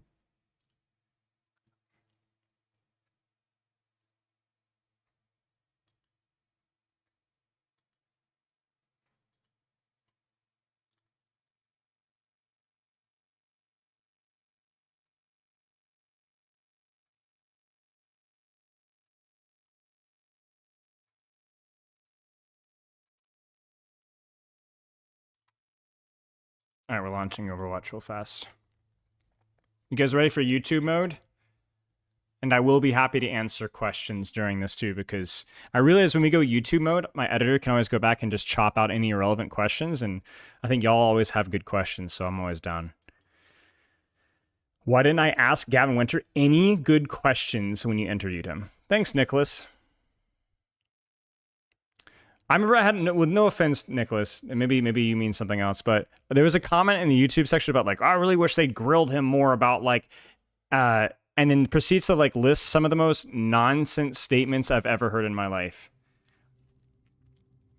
Like, why don't they favor this, and what about this and this? And it's like, are you kidding me? Like, are you the most seethe cope sort of stuff I've ever heard in my life?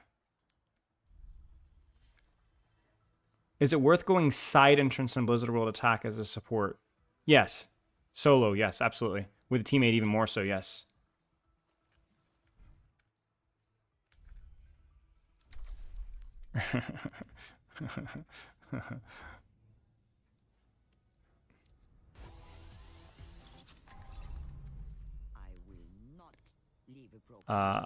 Weird video moved. Do you guys notice that? Video moved. I just realized I clicked something and it wasn't there. So that's kind of interesting. They actually improved. They moved controls doing the first one you did.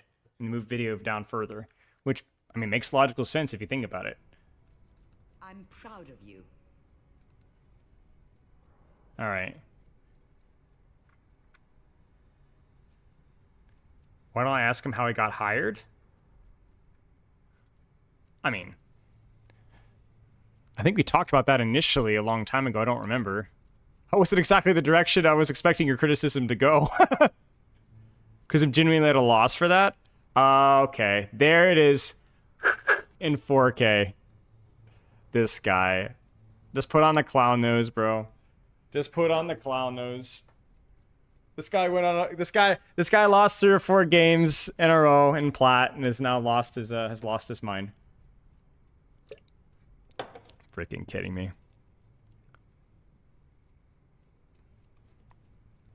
Okay. Bro thinks he's playing my Royals. I'll do more in 3 months than they do in 3 years. Okay. Thank you, Nicholas. This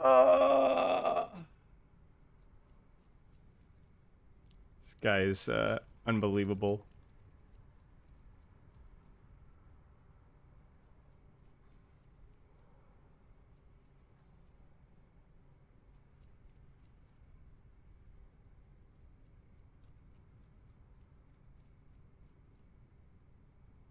Okay, we're gonna start talking here. You guys ready for YouTube mode? I'll turn on the headline here. And like I said, I will be happy to answer. Yeah, I gotta change the headline here. Yeah, thank you. The problem with win rates. The problem with win rates. Oh man, once you find like a juicy hook, man, it's hard to move away. Okay. How do I even start this? I have absolutely no idea how to start this. Let's just start. All right, I've got my notes here. There are fundamentally a lot of heroes that kind of break the win rate system. I feel like whenever we start these discussion things, I need a second to get started here. There are heroes that fundamentally break statistical win rates. If you guys obviously don't know, Overwatch has Overwatch websites that will track your performance. I realize I don't need to go full screen here. Give me a second.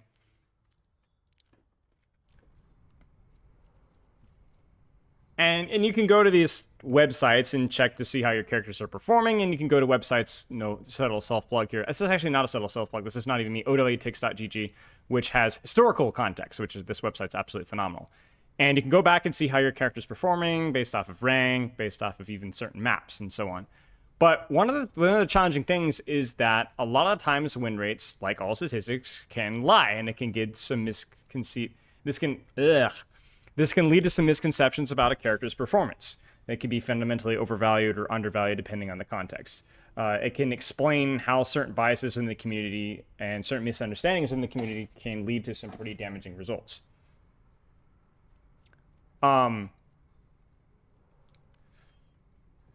Now, before we go into like more detail here, I'd like to kind of clear up a couple of myths here. Myth number one is that win rates don't matter at all. Oh, win rates just don't matter because it takes context. Now, this is kind of one of my criticisms of that Keats video, which is like, I think it was a little bit more used as a gotcha for that video, but obviously win rates matter. Like, obviously when you have a character that's wildly very high with win rate, when you look at the context, it might need to demand some context to explain why this character is doing so well. Obviously, win rates matter a lot. Characters that are really strong, characters that are really weak, you need to look at them a little bit carefully and make sure that your game is balanced and makes sense given the amount of effort that those characters are putting out and given the context of how those characters are performing in the meta. A lot of people are like, win rates don't matter at all. Myth number two, win rates don't matter, just pick rates or just fill in the blank or just nothing matters. Statistics don't matter whatsoever. That's obviously absurd.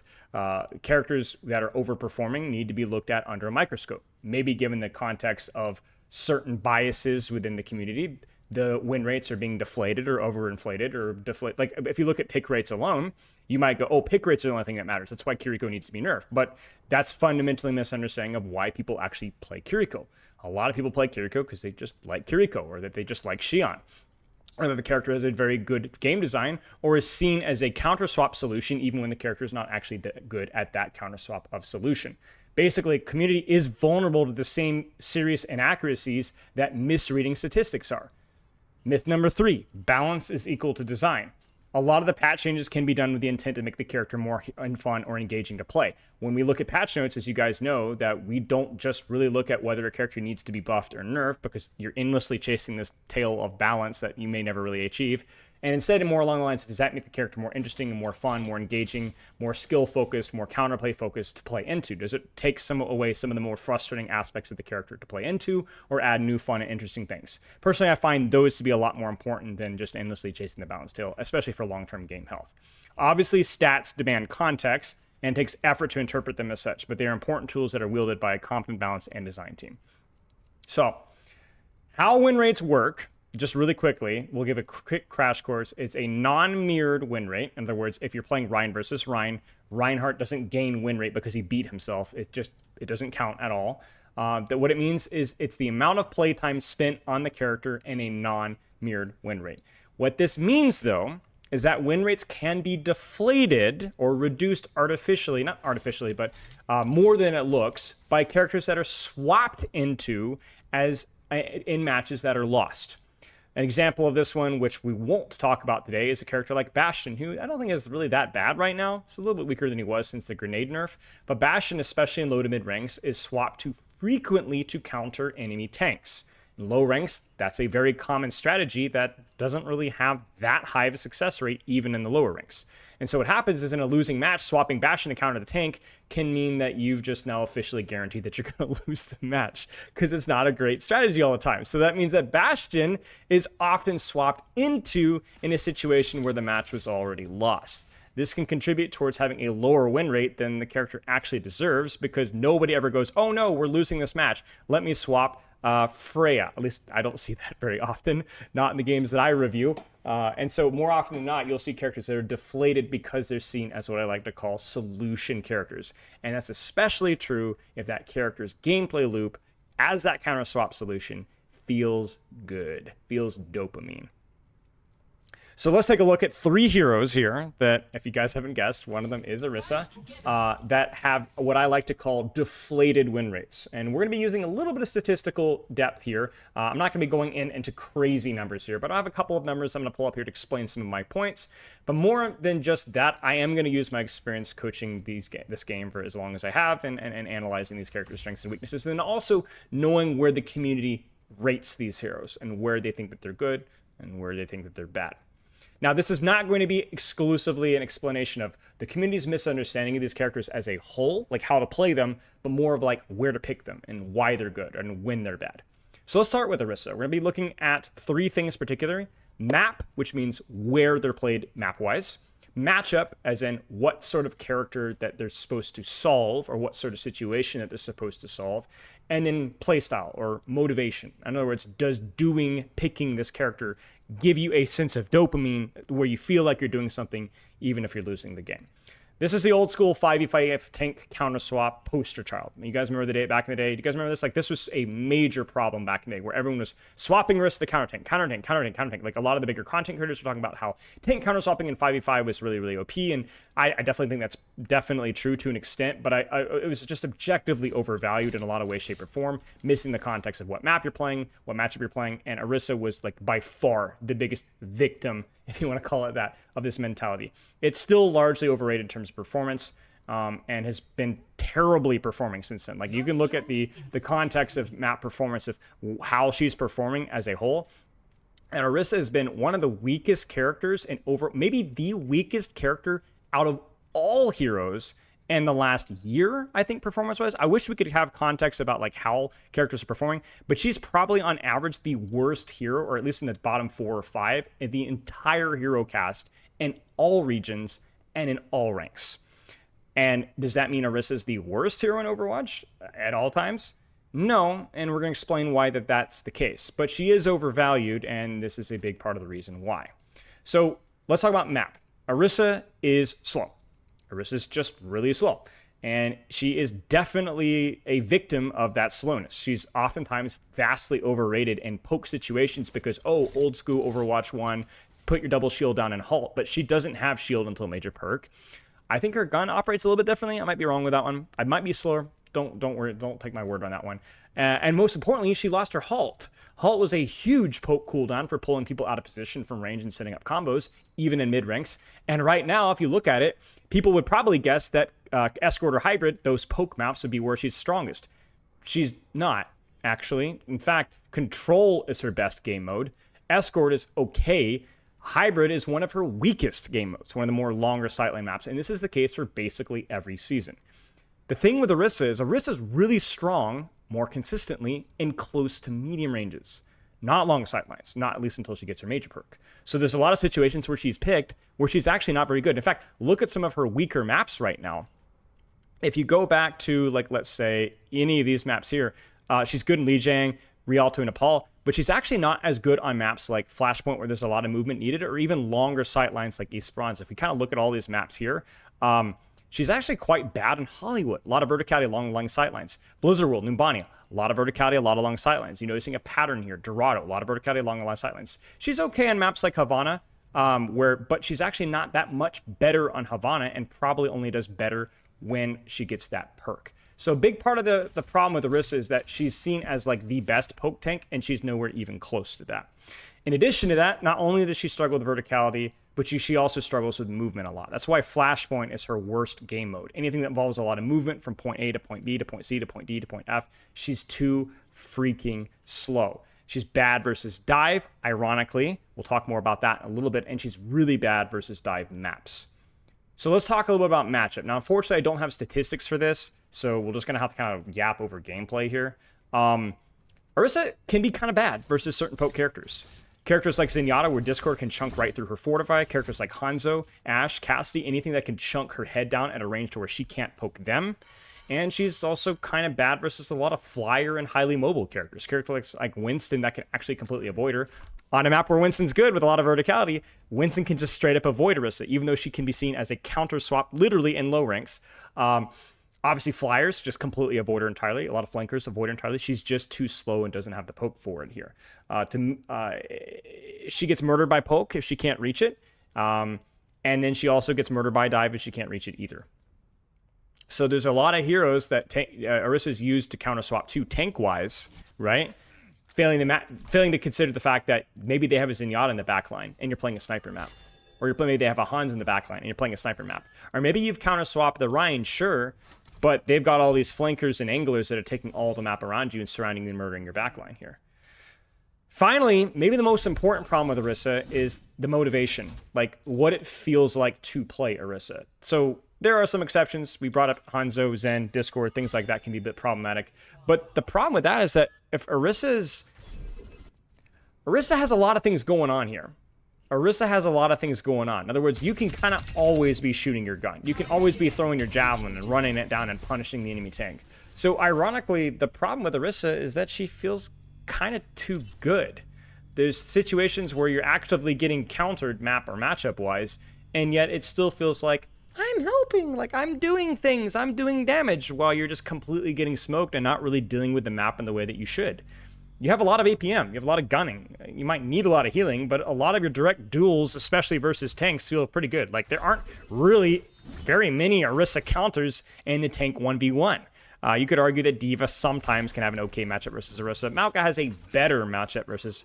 And then there's people like Zarya that sometimes can be a problem too. But most tanks feel pretty good for Orisa to do 1v1. But that's the problem, is this is not a 1v1 game in a vacuum. It's about maps and about the 5v5 or the 6v6. You could be a resource black hole if all you're doing is just sitting on the open space and focusing the enemy tank. You know, people like it, so they'll do it. Rein will say, hey, this feels terrible, and wins the game. Like, in many ways, I actually think a lot of situations, Reinhardt can actually counter Orisa. It just doesn't feel very much fun for the Reinhardt, and it feels great for the Orisa. And you could definitely say that's more of a design problem, but in terms of win rates and performance, this means that we have a lot of issues with Orisa. So Orisa will be picked in a lot of ranks in situations where she's completely inappropriate. And this is actually something that's very interesting, because if you look at... Let's actually go back to the statistics here. This is something that surprised even me. So if you think about high ranks here, like, are they going to be picking her in situations where she's appropriate? The gap in her performance actually closes. And this is the really, really, really funny part. You guys want to see something funny? Let's actually go to the statistics, the win rate performance from Orisa and GM Champ. Okay, so let's look at, let's go to Grandmaster Champ. Let's go Season 2, and let's go Tank here. And I'm doing Season 2 just because it's started and concluded. Orisa is not the worst performing tank. There we go. In fact, she is 6th performing tank in GM Champion Season 2. Keep going here. Nowhere near the bottom performing tank. Actually, that's a really small sample size. Ignore that one. Something's goofy up here. This doesn't feel right. There's no way this is right. Something's wrong with the sample size of this website. Season 2 mid-season, we'll look at that one really fast as well. Again, she's a solidly performing tank. Season 2 mid-season, start of Season 3. Again, not good, but not terrible in terms of performance. Again, nowhere near the worst tank where she's being played. And so we can ask ourselves, what's the case? Well, that feels like the answer is pretty obvious, right? When you are playing Orisa in GM Champion, because you're probably not vulnerable to the same amount of low-rank focus tank bias, you're probably picking her in situations where, yeah, the map's maybe not great, but the matchup's good. Or maybe the matchup's not that great, but the map is good. So, players in higher ranks... But saw none above. Hope yes. Yeah, you'll have to go back and look at it on YouTube. Thanks for the sub, mate. But if you're playing in higher ranks, you're probably not as vulnerable to the same bias about when and where to pick Orisa, which means that, in general, her performance is a lot higher. And not only is it higher, but you actually look at her map performance, it's a lot tighter. Like, you're going to see her performing slightly better in Flashpoint because they probably picked her on compositions where it actually made a little bit more sense. And so that's huge. So the question then is, do the high-ranked players, are they immune to those biases? Do they know exactly where to pick Well, no. They're actually just as vulnerable to the exact same type of biases, just with different characters. And this leads us to hero number 2, which many of you guys, obviously you guys are here, but many of you guys might be able to guess. It's Sojourn. Sojourn is definitely one of the most infamous high-rank heroes up there with Kiriko in terms of high-rank dominators and professional play. Her bursts with her railgun, her consistent mobility with her slide. It's just like there's nothing in the range DPS category that quite has the same level of push-pull with her mobility, getting in and getting out, kiting ultimates, pushing with ultimates, and then bursting with rail, and doing so with her ultimate as well. She's also difficult to master, high risk, high reward, and a lot of her ability to win 1v1s is kind of tied into her rail and her ability to build rail. So because of that, she's done very well in a lot of pro metas, especially because, coincidentally, a lot of pro metas have been around Ram, Mauga, and even Orisa to a lesser extent in the last couple of years. So that meant that Sojourn had no problem building rail, and a lot of those push-pull metas shined for Sojourn. But what that led to is this overwhelming bias from anybody that was either playing pro play or adjacent or watching or paying attention to pro meta to feeling like Sojourn is Thanos. Sojourn is the most OP DPS in the game, and it is a misread of how strong she is in all circumstances, especially in the more static, less movement-focused ranked environment. Impressive. So, all the high-rank players, if you guys have seen the tier lists over the last 2 years, have always put her at the top of the tier list, but she just doesn't deliver. And we talked about Orisa being one of the weakest hero performers in all ranks. Well, coincidentally, Sojourn has been one of the worst DPS heroes, one of the worst heroes performance-wise in all ranks, in all roles, in all tiers for a long, long time, especially since she's been nerfed back to 25 HP. Now, part of that might be a skill issue, and we'll talk a little bit about that, but she just doesn't deliver even when you're a great player, even in Grandmaster and Champion. And this is why consistently, even though she's one of the worst DPSs, look at that, in GM Champ, and has been for a long, long time, people still rate her very highly. High ranks are not invulnerable to bad biases. So let's talk about why and where these biases kind of come into play. So the first thing with Sojourn is, like Orisa, mobility matters a lot, but on the opposite side of things. Whereas Orisa struggles with anything that has a lot of breadth, that's where a Sojourn really shines. That's where having slide or even double slide feels absolutely amazing. So if we look at like season 2 here, we'll go to all tiers. No surprising, she does amazingly on Flashpoint and Control, maps that generally value moving around a lot, and struggles a little bit more with Escort and Hybrid maps where moving around is not as good. You don't even have to check the stats here. This just passes the eye test. Suravas and Nepal, to a lesser extent Circuit Royale, we'll talk about potentially why it's the case maybe a little bit later, but any situation where Sojourn can use her range without having to go up, or can use her mobility without having to go up by going sideways, that's going to be good. Now, look at the maps where Sojourn struggles. Hollywood, Powder Iso, Blizzard World. What's the difference between those and Circuit Royale? They're all poke maps, right? Well, the difference is these are poke maps with verticality that demands consistent verticality or extreme range. When you're playing Hollywood, Powder Iso, Blizzard World, you need a character with a big old gun or a lot of ups. Sojourn doesn't really have strengths in either. She's kind of middling in between. Whereas Circuit Royale, there's just more of a choke, and where you don't necessarily need that same level of verticality at all times. Now, all that being said, yes, maps matter with Sojourn, but as you can kind of see, the gap really isn't really that big. So what's the problem with Sojourn? If she's pretty flexible in most maps like this, she's never the worst pick for the situation, then why is she struggling? Because clearly maps doesn't seem to tell as much of a story as it did with Orisa. Well, the problem is that whereas I criticize Orisa players for being way too focused on matchups when they swap to Orisa, or at least way too focused on the tank matchup when they swap to Orisa, high-rank players are not focused on matchups enough.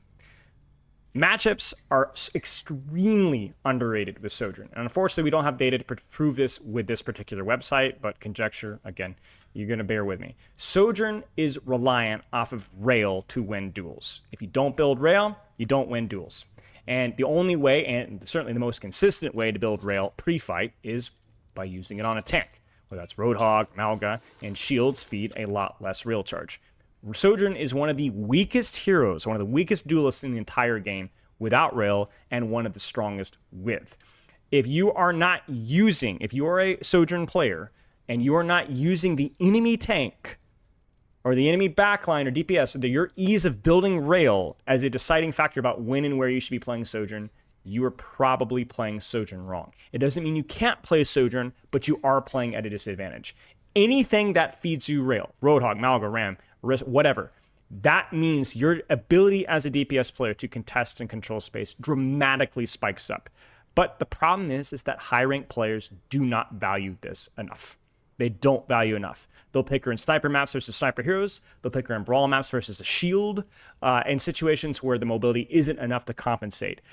Heck, even hard dive heroes. Like Sojourn is not terrible versus dive, but 225 hurts a heck of a lot more when you're getting hard dove all the time without rail. Your ability to poke out a threat or survive a dive or threaten a dive is going to be contextual off of whether you have rail or not. Now, motivation. How does Sojourn feel? Does that have any impact about when and where she's being picked? It's really memorable and a bad way to get smoked by Sojourn Burst. It just feels ridiculous. I mean, how many times have you guys played versus a damage boosted Sojourn on like Flashpoint and just felt like, I literally cannot touch this character. I go after her, she one-shots me with the damage boosted rail in the head. I can never touch her because she has double slide. I mean, it always, she's a very visible character when she's performing. She can feel like a superhero. Feels really bad. Those highs and lows of playing versus her and playing as her. But she has consistent issues with the consistent neutral pressure. And when you don't have rail, you just aren't a real hero. It's really not that Sojourn's bad. Like, that's the main takeaway here. This is why the whole point of this video is that, like, win rates don't always tell the full story. It's not that Sojourn's bad. Sojourn's a competent DPS hero when she's played where she's good. She's just extremely situational, depending on your skill level, matchup, and to a lesser extent map. And like Orisa, people, especially higher ranks, not just even, but especially higher ranks, fundamentally misunderstand or misexecute where and when her power level comes from. And so they basically end up accidentally, love you, dive save, they accidentally deflate her win rate by choosing her inappropriately. Just completely inappropriately. And this is not even, this is just objectively true over like what's happened the last year.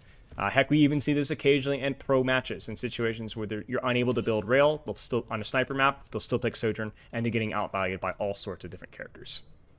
So, speaking of inappropriate choices, what about inappropriate playstyle? In other words, you're picking the hero in the situation that actually makes sense, but you're playing the character in the way that doesn't make sense given the situation. And this comes to the final hero, Moira. The swap to counter dive. Except beating dive as Moira isn't just about surviving. See, it's not just swapping Orisa to counter a hero. It's actually swapping to Orisa and then playing Orisa wrong. Swapping to Moira here versus dive is fine. But you actually have to play Moira correctly to do what you want her to do. That's just the situation that a lot of Moira swappers, not necessarily Moira mains, get into. Feeling the enjoyment of living, but then contributing nothing of substance. So let's talk about maps. Let's see here. Good news for maps is despite what the statistics say, which I do think are a little bit misleading, I don't think Moira is too inflexible. There's a clear gap between Escort and a hybrid performance because longer sidelane maps, not as much mobility. Obviously, Moira is going to do a little bit worse. However, I think part of this is due to playstyle, where I think a lot of low-rank, mid-rank Moiras are going to counter-swap, and then just the way to play Escort Hybrid is on those wide open spaces. You got to go flank. You got to get deep. You got to get in there, right? And a lot of low rank Moira players are just not going to do that whatsoever, and that's going to again deflate her win rate on those maps. So I think that Moira definitely prefers control and Flashpoint for the movement reasons. I think that she, unlike Orisa, she has a little bit more flexibility with playing around those strengths if you know what we're doing. Long sightlines will always be problematic and lead to riskier playstyles, and short flanking maps will feel great, but I do think that you have enough flexibility if you know what you're doing. But we got to talk about matchups. And oh boy, the Moira matchup versus dive is the main thing. And as I said, good news, I do think she's a good hero versus dive. She's a good hero versus a lot of comps, but she's really good versus characters that are going to have a big burst, going to get up and close and personal. And so your ability to live and sustain and duel is valued. Pressuring those heroes consistently, poking them down, forcing the cooldowns. But here's the key thing. Only if you're doing it proactively. Which leads us to motivation. And again, how does the character feel? The problem with Moira is survival isn't good enough if you're not holding down space. Now, as tempting as it is, I'm not going to go down the rabbit hole of like explaining how to do that. I have a whole coaching. You guys can check out the Caspalo coaching in the description, where I have a whole playlist of Moira coaching, all the way from bronze, I believe silver, all the way up to literal top 500 champion. It's about being proactive It's about setting up on angles and marking and fighting and dueling the DPS in the tank in the setup phase with a teammate or by yourself if nobody's taking an angle. Especially by Moira swappers, this just is not understood. They just simply survive in the backline and then flame their tank and DPS for taking the punishment that was meant for them. You see, Moira doesn't really reactively punish enemies like Zenyatta Ana are. Like, yeah, sir, Zen might die to dive, but if the dive doesn't kill Zen, Zen kills them. And the same thing goes for a lot of characters, Cassidy's and Ana's and so on. See, Moira doesn't really reactively do that. She just needs patient duels of attrition early during setup before those things become lethal to alleviate the pressure of dive. Because she's so sustain focused and so survivable, a lot of your duels and pressures take a lot more time, and so you need to do more setup. This means win rate wise, she may be swapped into in the right situations and even the right maps, but she doesn't provide the value that she should because, well, skill issue. So TLDR, to kind of simplify this, pick rates will have an impact on win rates because when those characters are picked, especially if they're picked frequently in inappropriate situations on inappropriate maps versus inappropriate heroes and played in inappropriate ways, that is going to have a designated impact on their performance rather than their design niche. Now, is that good design or not? Should Sojourn be that volatile off of rail? Should Orisa be that limited map-wise? Should Moira be that inflexible playstyle-wise? Well, that's design and that's up for discussion. But win rates matter a lot, but you do need to be cautious about interpreting those results given that they're just not... You need to be careful about interpreting those results given that it's not just about stats, but about the culture and community about when those stats are created. Sometimes the player biases come and go, surrounding these choices. I mean, think about the counter-swap tank mindset that has affected Orisa. Like, what if that starts to fade? I think it already has started to fade. Does that mean Orisa's win rate's going to go up? Yes. Does that mean Orisa's a stronger hero? Well, not necessarily, no. What about if a Malga Roadhog meta shows up and all of a sudden Sojourn starts to perform really well? Does that mean Sojourn's OP? Well, yes and maybe no. Maybe just she's being picked in more situations that make sense. What about Moira players? What if the support community gets better first-person shooter fundamentals and does a better job of understanding how to play? Does that mean that Moira is OP now? Well, I don't know. Things like regional difference, solution character mindset versus certain counter swaps, or just even global metas, especially if they impact low to mid ranks matter. So all that being said, stats matter, but stats obviously demand context. And this video was as much about providing context to those as it was explaining why I think a lot of these characters are misunderstood. Fundamentally, people's understanding of certain characters is going to affect that character's statistical performance, especially when done over a large sample size. So I empathize with trying to find what truly is balance in Overwatch when there's so many other complicated things. So hope that it makes sense. Do you guys have any questions? Obviously, we kind of went off there, but I hope that makes sense. It's something I was thinking about in the shower the other day, and I was like, dude, I kind of wanted to talk about Sojourn, but then I realized that a lot of my Sojourn stuff applied inversely to like the high rank mindset, like all these like high rank like snobs that think like Sojourn's OP and everybody else sucks, and it's like, well, that's clearly not the case,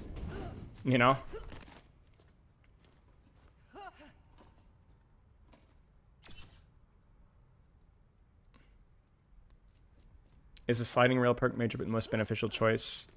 Yeah, I actually think that. I think the sliding perk in any situation on a map like Escort Hybrid versus Poke Heroes is probably better. I think I've not reviewed a ton of Sojourn. I've reviewed probably a dozen Sojourns in the last month and a half. Maybe a little bit less, maybe like 7 or 8 actually, now that I'm thinking about it. And I would say out of that small sample size, I would say about half the time the slide perk was the slide for charge was the better choice, just given the map and context. And I think that I don't think that is reflected in pick rates and higher ranks, which I think is wrong. That's a great example of like a little microcosm where people thought double slide was always better, even on high verticality maps, even versus poke characters, when you were just I would review like these master Sojourns and they wouldn't use double slide once, or they'd try to force value out of it, but it would feel terrible. It's like, so you either need to be finding a way to force double slide value or you just need to stop picking it.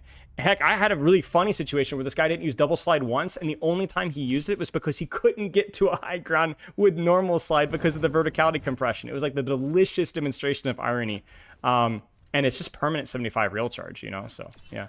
Why do pros always take double slide? Because in push-pull, support ult trades, tank ult trades, you're moving around on the map a whole lot more. A whole lot more. So again, ranked meta is not about taking angles more or less than pro meta. It's just necessarily, it's more about there's a lot more kiting and pushing with ultimates due to the communication and the speed that's being used.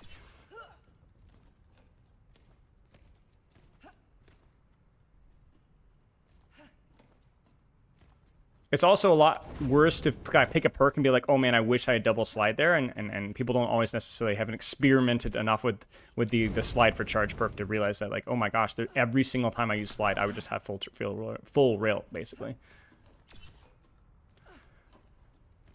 And yeah, we didn't talk about ban rates, obviously, but that's in a whole nother conversation where a character's performance can definitely be inflated or deflated depending on ban rates. Like, sometimes a character will sneak through in a bad map, right? Like, for example, if you're banning Zarya on all of her good maps and letting her sneak through in her bad maps, she might look like she's worse than she actually is because she's only played on bad maps. Now, Zarya's ban rate is higher in low rank. Well, actually, it's kind of across the board. But she's certainly not necessarily... People in low ranks don't necessarily... The reason I don't worry about ban rates as much in terms of map-specific characters is because Zarya is banned all the time. Low ranks have no idea. They don't care about maps when they do bans. They just ban whatever they want. So you'll see Zarya bans on like any map, even if it's terrible. You'll see a Zarya ban on a random map like Suravasa or something where she's maybe not even all that good because they just hate playing versus Zarya. So I don't really factor in ban rates for characters that have very high map performance because it's just a total coin toss about what the low ranks are going to ban. However, I do think that there are characters that are going to do better depending on certain ban matchup metas. So you could see if Zarya is banned a lot, are there any heroes that directly benefit from that? Right? And that's a more difficult conversation, but there's probably a few that come to mind. Maybe Orisa does a little bit better because in a small way. I don't think really Zarya counters anybody off the top of my head. She just feels bad to play into. Or Sierra, right? Or Sombra, right? And does those characters' high ban rates have any impact? For Sombra, I think less so because she's banned a lot, but nobody really plays her even when she isn't banned. But maybe a character like Sierra would be picked more often, so tanks that struggle versus Sierra are a little bit boosted right now.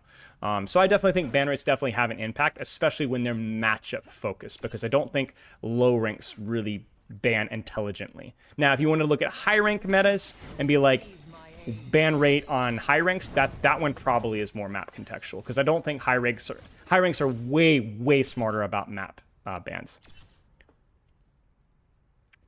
What elo do you think people know how to ban properly? I mean, it's a gradient, right? Like plats know better than bronzes, diamonds know better, but GM champ probably would be the best. But yeah, Widow is a great example where like Widow's win rates is probably slightly deflated because in higher ranks, definitely, because people in higher ranks ban her so much on maps where Widow's good, and she's just not playable anywhere else.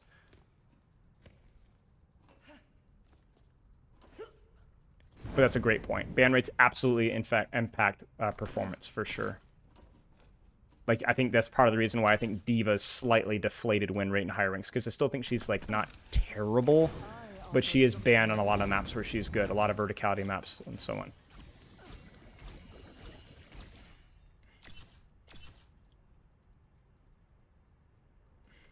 Again, like, statistics demand context, but that doesn't mean that we shouldn't put any effort into trying to interpret that context and make educated decisions about it, you know? Yeah, exactly. Like, she just gets banned on maps where she's good, right? So the fact that she's not the trashiest DPS of all time is a miracle, right? Any other questions or points or concerns or complaints?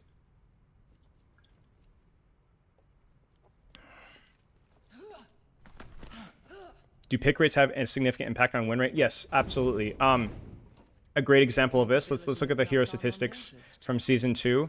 Let's just look at pick rates here really fast. So this demands context for sure. But if we look at, like, let's say Season 2, okay?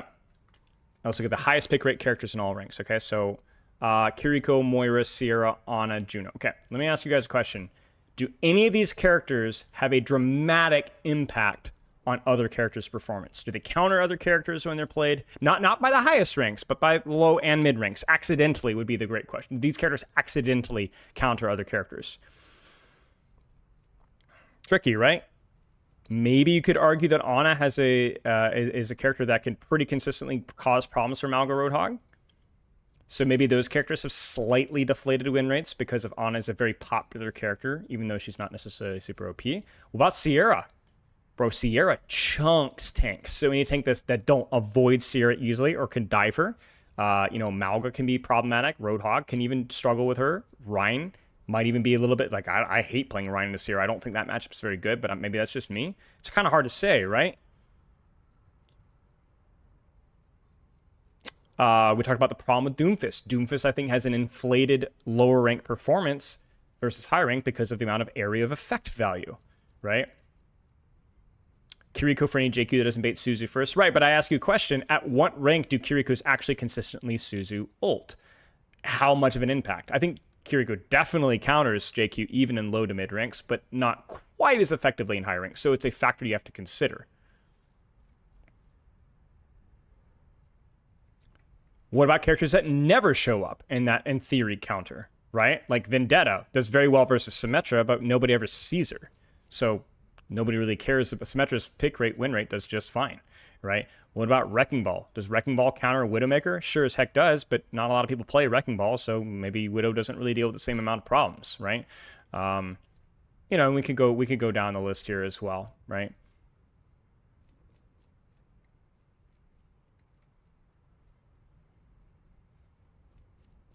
How would Cassie or Ana fit in these counterpick win rates?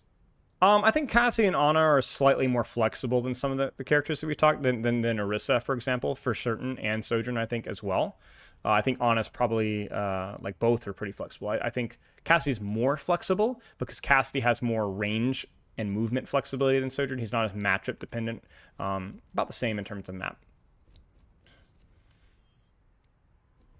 I think Ana is definitely more sniper pilled and can struggle in more compressed positions. I think Ana's more... I think Cassie's just more flexible, for sure.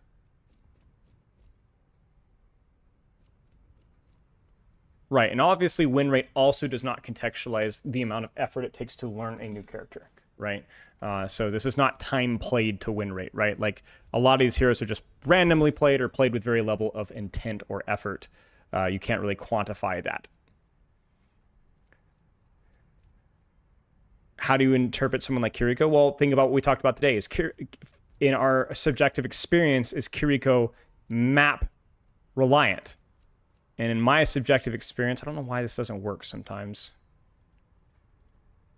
I don't know why that doesn't work. Maybe I could just type it.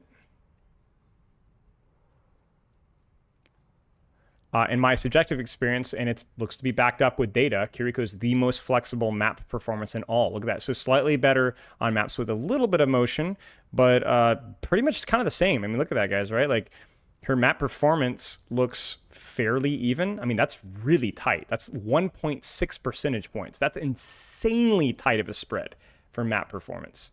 She just doesn't really have a bad map. And conjecturally, I've also said that I don't really think that there's any bad matchups for Kiriko either. So for Kiriko, we know it's probably not map, probably not matchup, so probably skill issue. And also, this character is probably seen as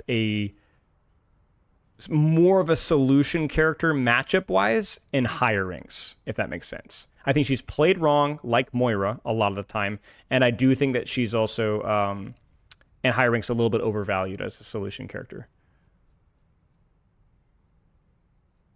The good player problem? Yeah. Yeah, where basically Stefano's argument is that if a character is perceived as bad, good players won't play them, which in theory could deflate win rate.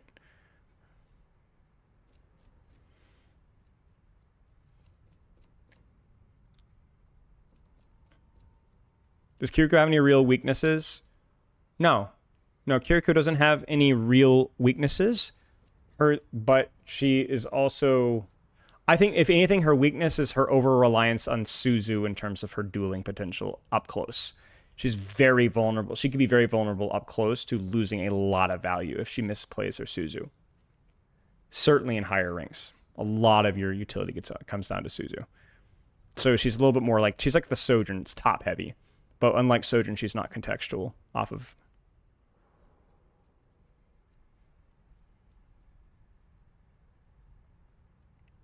Well, Stefano, that kind of lines up with my counter swap mindset, right? Like, if a character's seen as good, or seen as a counter swap hero, they will be picked in situations to beat or to win. Your argument is that nobody ever swaps to Junkrat, at least in most ranks, to counter a hero. Nobody swaps to Baptiste usually to counter a hero. So they're only played by people that want to play them and people that are good at them. That's called the one-trick buff, right? Where nobody swaps, almost ever swaps Sim or Mei, or at least at a much lower frequency than other characters. Take care, Zentoxin. And some characters attract bad players, right? But I think that it's not just they attract bad players. They attract players that bad players will pick, are more likely to pick X character in X situation, right? The Bastion problem, the Moira problem, the Orisa problem. Bad players swap to those heroes. That's the mindset. When bad players swap to that hero struggles win rate-wise. Doesn't mean that they're bad, though. Orisa, we talked about it already. Bastion, I think, to an extent. Sometimes even Ana versus those certain tanks, right? Roadhog's definitely a tilt swapper. Definitely a tilt swapper.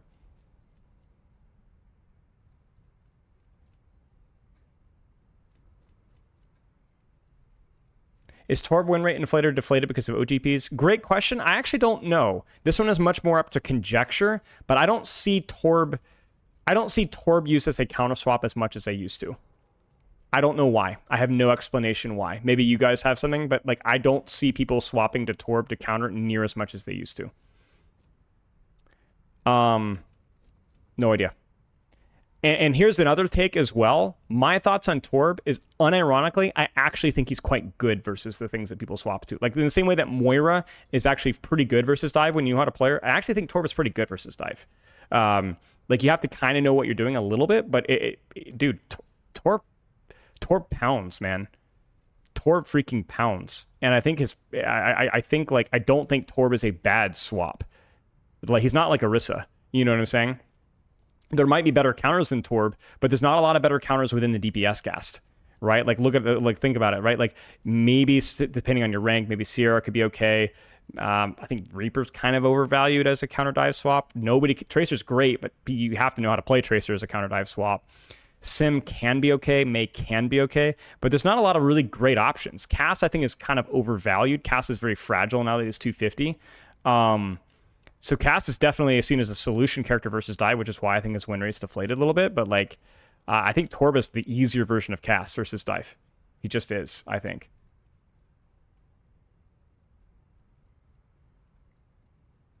That's my opinion. Yeah, he's more boring, so people don't do it anymore. Exactly, Isaac. That could be true. But I find Torb to struggle versus snipers, but if you're playing him versus dive, he's pretty nasty. He's pretty nasty. I mean, I like turret is really annoying. The major perk's really annoying. Overload's insanely strong. If you're picking, ironically, Torb might be boosted, not boosted, but he's good versus dive, man. He's bad versus poke in a lot of situations, but yeah. Bastion, I think Bastion's pretty bad versus dive, depending on the situation, but it depends on whether you know what you're doing. It's definitely not a hero you swap to because you probably don't know how to play Bastion versus dive, if that makes sense. Look at Bap's win rate. This is season 2, so just keep that in mind. He's the lowest. The reason Angelic is because those characters are very rarely swapped to, and they're good. They're just good. Genji, Pharah are just good. Zen, Lucio, Brig are just good. They don't always feel OP, but they're just good. They win fights. They Brig, Lucio, Zen all have very high utility. They don't have a ton of healing all the time, but they provide a lot of utility, which is chronically underrated by the low to mid rank community. Genji, Pharah are really, really good at taking angles, which even low rank players are very good at. Pharah is an amazing trade hero. Genji can be a decent trade hero. Dive versus poke, we talk about more about mobility versus ranged characters. Like, guys, one of my constant examples is back in season 9 when they reworked Pharah. I had a 60-something per 65 whatever win rate with her, and like mid masters with like 9 deaths per 10. I was just constantly traded, and everybody always overfocused me, and I just got back really fast. Pharah's insanely good at getting back to fights fast.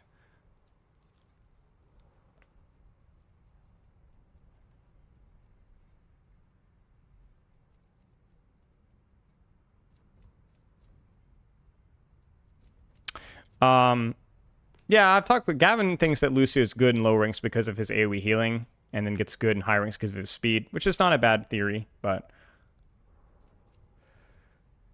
anyway, that is all. That's my diatribe. So I love this kind of discussion. I love these kind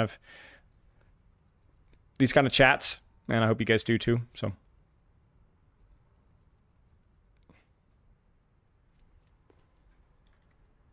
In terms of raw hit potential, what is the real value of playing 76? Great question. Knowing when and where to play 76 is probably one of the most challenging heroes in the entire game, because he's basically never the optimal choice at the highest rank. There's nothing wrong with playing 76. He's very rarely the worst choice. And I've just actually coached a soldier player recently to champ 3, a soldier OTP. So clearly he can work all the way to the highest ranks. But your question is, what is soldier's niche? Wide open maps with the ability to position yourself on those wide angles quickly. So flashpoint, push, anything where rotating quickly to an open sightline is valued. King of the Hill, no, because speed is valued, but the maps aren't wide enough, so you can't get around the flank.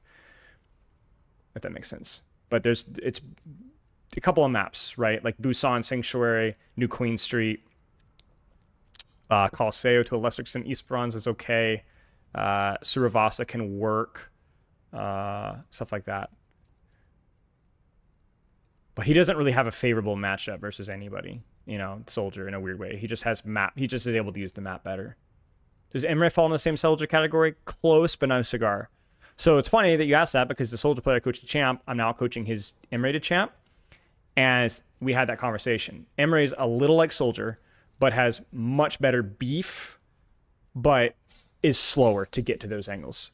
So he's way less scared of dive than soldier. And he's got a little bit, I would say about the same amount of range pressure. But coincidentally, I actually coached the guy playing New Queen Street with Emre. And it was great going through it, because I could be like, remember when you played soldier and you love playing your champ? So you can't quite get to that angle in time. So you have to kind of find somewhere halfway between, or you can, but you have to do it pre-fight, It just soldier's the great example of how being able to put your weaker piece into the perfect position is really good. But it is a weaker piece. It is a weaker piece.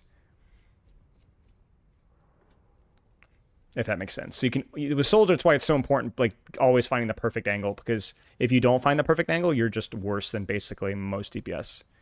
Yeah.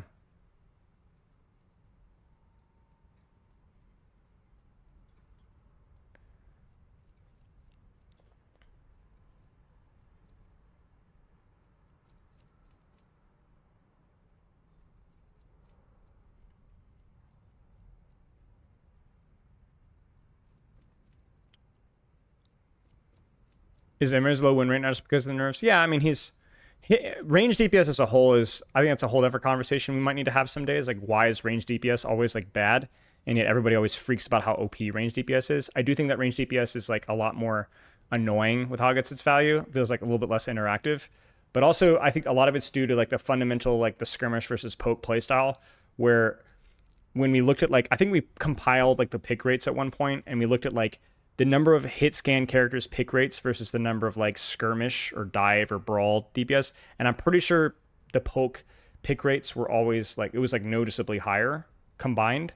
And so poke heroes are more popular, and double hit scan, exactly, Jacob, and running double poke is much worse than running double skirmish, brawl dive, because the way that maps are constructed is that if you can most of the time find a flank or an angle that works for a close range character, but you can't always find an angle for a long range character, at least one that your team isn't already occupying. And so running double skirmish, close range mobile DPS, is better even in low ranks. And running double hit scan a lot of times, if the map doesn't allow you to take 2 different angles, can be a huge debuff. And I think so it means that in a vacuum, those characters are not weaker whatsoever, right? But there's a reason why in professional meta, we have seen times where you run double skirmish, double brawl, double dive, but you almost never see double poke. Almost never. And ranked, you see it all the time.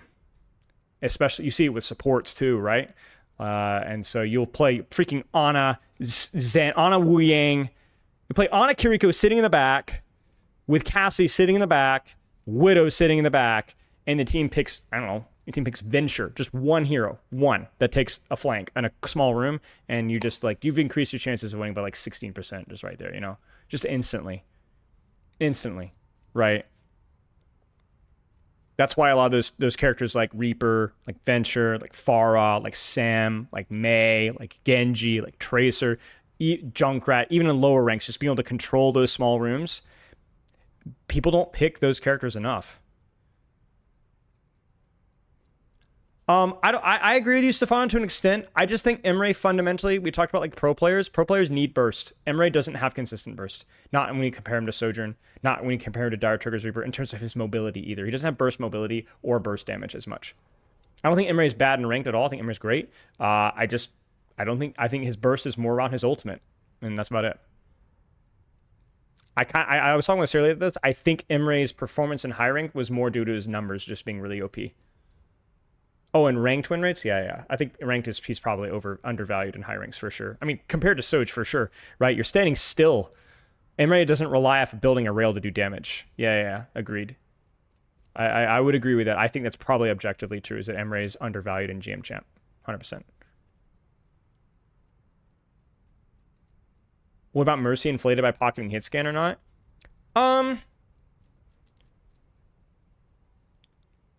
If any, I don't know. I mean, any hero can inflate that, right? Like we did that. You're going down the rat hole. Help your game one update. I'm sorry, Leafy.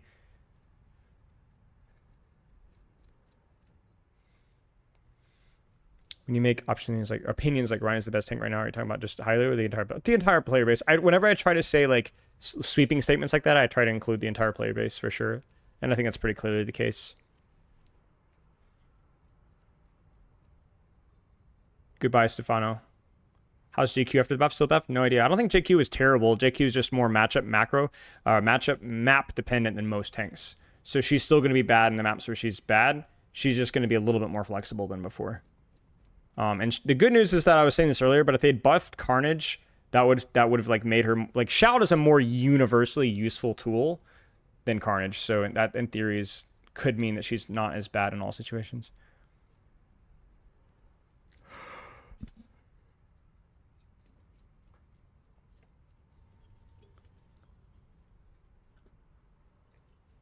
What are you hoping out of the next tank kit niche? I would like to see some clever mitigation. I thought Dominus had real potential, but they butchered it with the shield execution, frankly. I would have loved to have seen more like double shield, like managing of like resource management. I literally probably would be playing I really think I would have been playing a lot of Domina because I liked a lot of things about Domina. So I was really disappointed. I like Hazard, but you know, the block slap allegations are a little bit true. Ram is just horrendous. Malga, it's like I want to see a return to form with like making mitigation a little bit more thoughtful or more interesting. It's difficult. It's like there's only so many ways you can reinvent the wheel. True, but I would like some creative damage mitigation. That would be cool.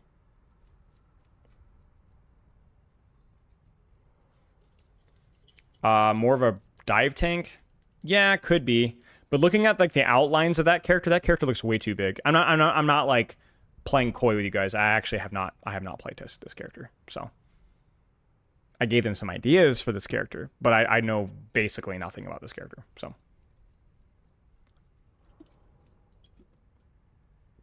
So I'm not playing coy with you guys.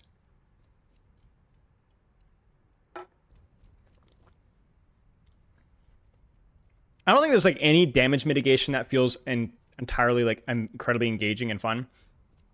Like, what do you guys think is like the most enjoyable tank mitigation in the game? Has to be like Winston Bubble, right? Has to be, right? Maybe Sigma Shield. Not sure. Either Sigma Shield or Winston Bubble, and they're both shields, you know. So it's like, you know, there's only so many ways you can reinvent the wheel, right?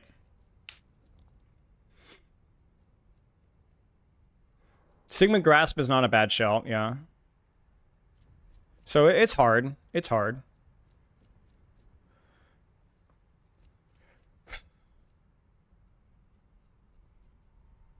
Genji deflect, huh? So.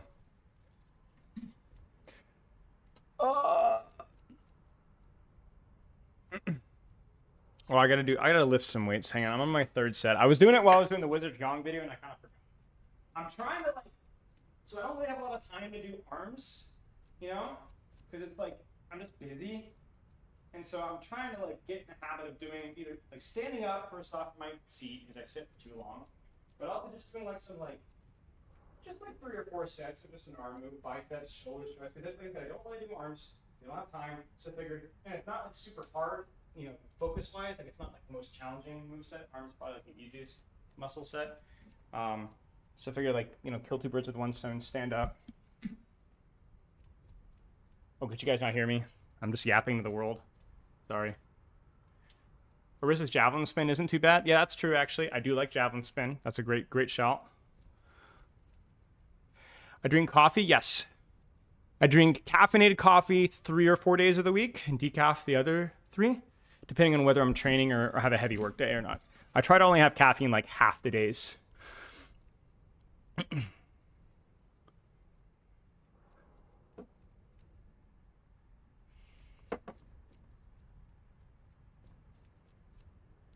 Are we done?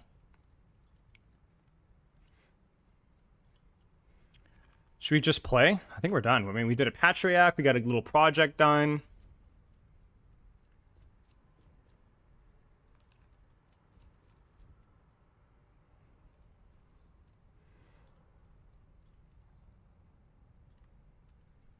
Come to me.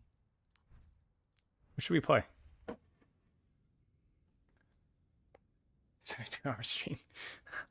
What is my best role? I mean, rank-wise, easily support, I think. I mean, I hit GM4 in support, which, I mean, given the amount of time I played, there's no way I hit GM4 in tanker damage. No way. Maybe on one hero, maybe, but unlikely. But beyond that, probably, I don't really know. Really hero dependent. I'd say globally tank is probably my most flexible role. I can play almost every single tank at a decent role, with the exception of Ball and Doomfist, I think. I can play everything else at pretty decent level. Damage is my most inconsistent role, I would say, where there's some heroes that I'm quite good at, some heroes I'm quite bad at, and support's probably somewhere in between, but it is the easier role. New Overwatch tweet in 132. I mean, they had to address it, right? What was that freaking leak? It was so goofy, too, is the title of this stupid thing.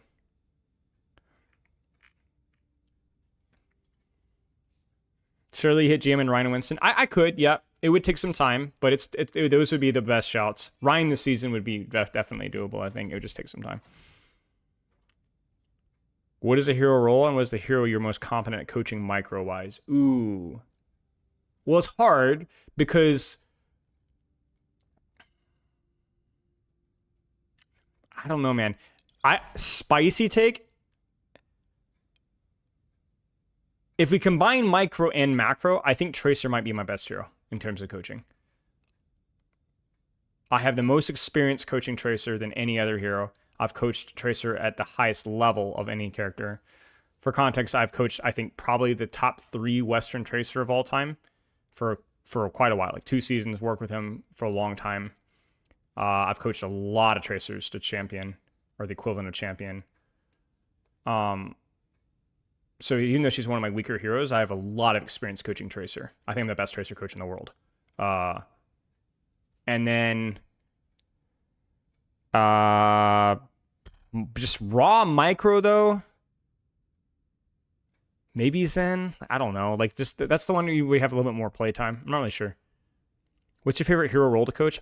I like really coaching heroes that I don't coach very often. So I like coaching Roadhog. I like coaching, Weaver.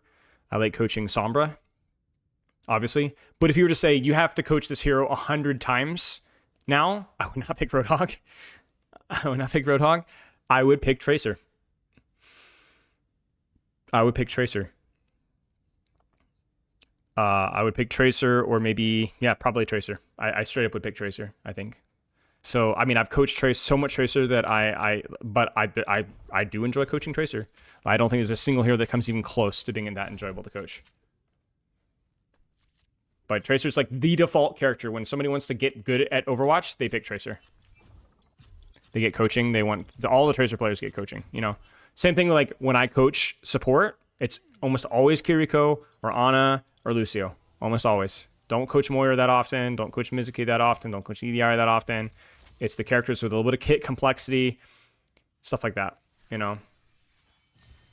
Mim Reaper, you can check the description of my coaching of one of my YouTube videos, and you'll find a link to the coaching. It depends on what you're looking for in coaching for prices. But yeah, Tracer's super fun to coach.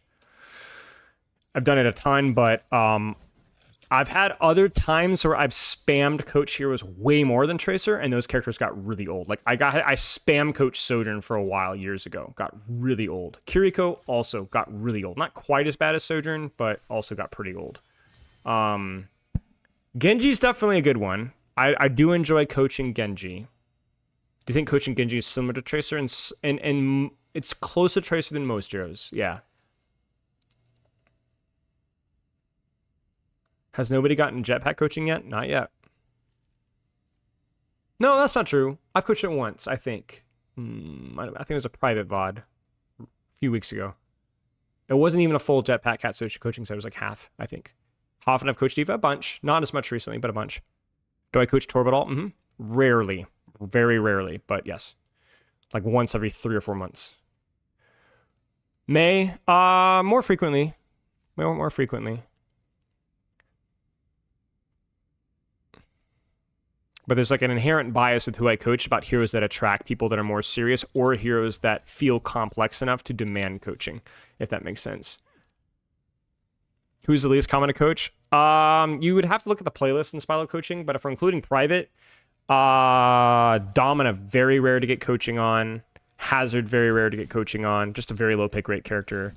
Malga very rare. Honestly, dude. Malga Roadhog. I think I might get more. I think Orisa might be the lowest, actually, now that I think about it. Might be Orisa. Might be Orisa. For damage, surprisingly, it's not Widow. I'd get Widow every so often. It might be Torb. I will say I've had basically no Sierra coaching, because all the Sierra players are either dribbling idiots or nobody that's serious about playing Sierra wants coaching for Sierra. I get more Hanzo. I mean, I just don't coach Sierra. Venture is rare, but not that rare considering their pick rate. Venture's just doesn't have a very high pick rate character, but I've coached a pretty decent amount of Venture players. Can you coach Widow? Yeah. Actually, Widow's one of my favorite heroes to coach for the niche. It's actually a very, very, very like a brain focused character. If you guys you guys remember the Saturday, the little gameplay challenge of me playing Widow into counters? Dude, that was like a mid-diamond lobby too, and we should have won it on Flashpoint into Onra and Sombra. I brained the crap out of Widowmaker on that map. We should have won it. So that kind of stuff is fun. That kind of stuff is fun. So there's a lot of thinking to Widowmaker, unironically, which I enjoy. I think there's more thought to Widowmaker than there are most of the hits Gencast. That's my hot take. I'm straight up going to tell you, Widowmaker takes more thought than Emre. And probably Cassidy. I do hate Widow. I just like coaching her. The reason why that's the case is because the way that the gun works with burst damage rewards repositioning and unpredictability more than some of the other characters. There's a lot less consistent pressure with Widow and more about unpredictability, and then balancing that with consistent pressure, if that makes sense.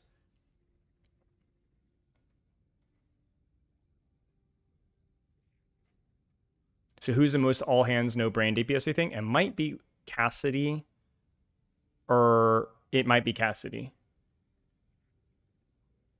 for damage. The least kit complexity, the most forgiving in terms of positional knowledge. I'm not saying he's the easiest by any means, just in terms of like the most straightforward. for the DPS cast. EDRA is definitely for support. Has to be up there. Has to be up there. It could be Torb. Torb has some nuance, but not much. Ashe has a little bit more positional flexibility. Dynamite's enough. There's enough dynamism with Coach Gun and Dynamite. Took me about a month and a half. Kareem, it was a month and a half, I think. And the last 4 or 5 weeks are only an hour and a half a day, which is part of the reason. I think Bastion's a little bit more complicated. Not harder, just more complex. But this is like super subjective. Don't quote me on that.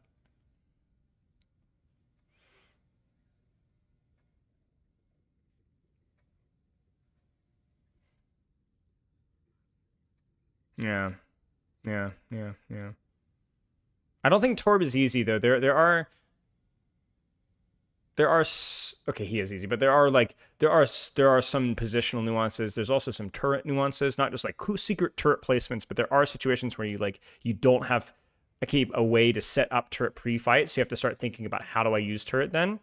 Do I throw it like on a back angle behind me if they're gonna come to me, or I go to them and I throw the turret out as like a body block on a swinging angle wide? I throw the turret out this way and peek it this way. There's some things you can do with it.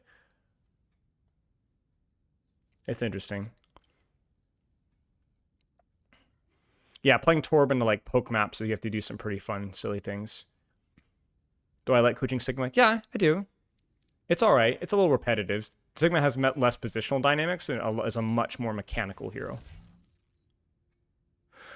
What heroes do people use when they want to get good at tank and support? Almost always Kiriko or Ana. Sometimes Lucio, depending on their preferences. And then for tank,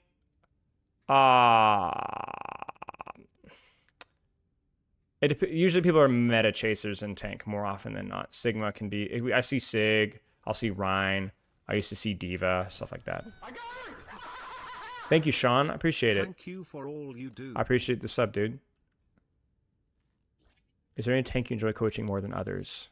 Just the niche tanks. I do like coaching Winston. I don't get bored of coaching Winston. Sir, thank you for the Sir Griffinix. You the goat. Sir Griffonks.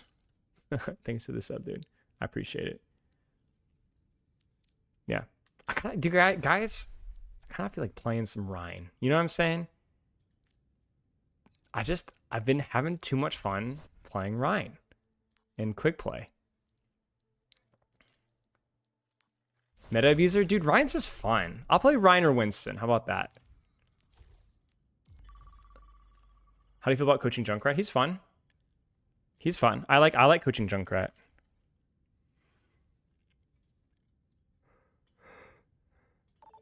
Playing Codestuffer? I was like, who the frick do I have in my team? Select your hero. Who should we play, chat? Rhine? I'll play some freaking Rhine. Actually, I'm gonna leave team chat on. We're just playing for fun, so. Choose heroes to ban. Could we get a 360 chatter? We'll see. We'll see. Playing. Wait, no, come on. Playing for fun. Fun. Games. Fun. Fungi.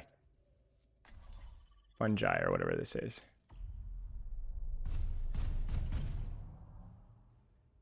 Cyborg 555. There's no easy way to navigate that, my friend. Now Ease yourself into the role by offering suggestions and feedback carefully. But yeah, there's no easy solution there. select your hero. Good luck. Just, I guess that's the best thing I can tell you is just do the best that you can. Provide feedback when and where, depending on your level of like comfort with that person. But like that's just an uncomfortable social situation to navigate. And so if you're struggling with it, it's not a you problem. It's all right.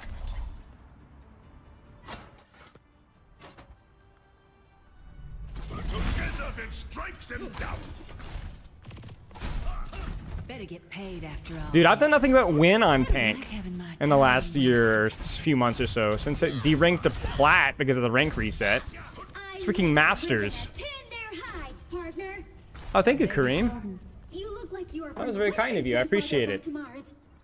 And some doom feeding. That's actually true. Yeah, I'll take credit for that. The doom feeding, yes. You'll have to learn, Plat tank cowboy. was Aura. Yeah, dude, okay. I wasn't gonna spoil this, but I'm gonna wear a shirt to BlizzCon. It's gonna say, a platinum tank is speaking, listen and learn, or whatever that stupid meme is. I'm literally gonna make a shirt that says that. I'm having Pepper make it for me. I'm wearing that to BlizzCon. Nobody's gonna stop me. Ah, frick. Dude, I'm gonna do it. I'm totally locked out. Don't chase me, don't chase me, don't chase me, don't chase me. Frick. Okay, chat, to my credit, I thought that was Rein because I'm completely locked out. And because it was Rein, I just kept running. But it wasn't Rein, and so I could have shielded that. So please disregard. Sorry. There is still more to my tale. My B team.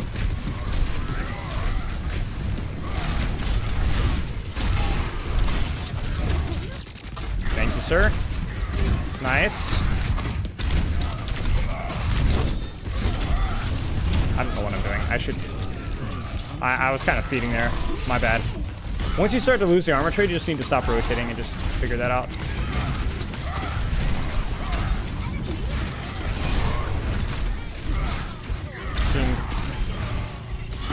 Our rotations were okay, but they were not executed well. You know what I'm saying? Frick.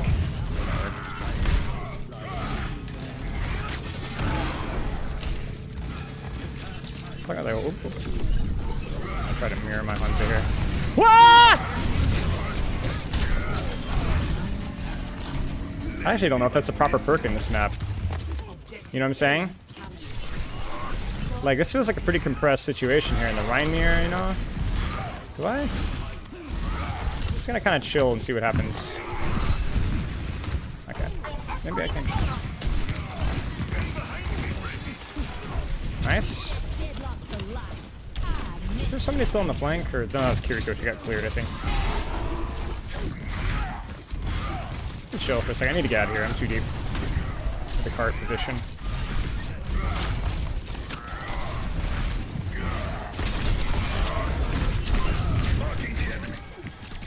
Ash should be fine.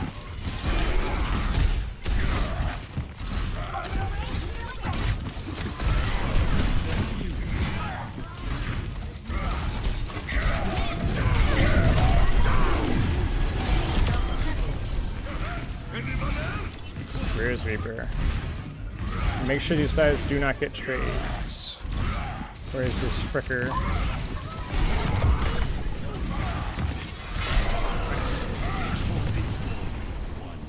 Well, he went for the easy shatter, but he didn't stage for it, so he hit the shatter, but there's no follow-up because I had the angle control, you know what I'm saying?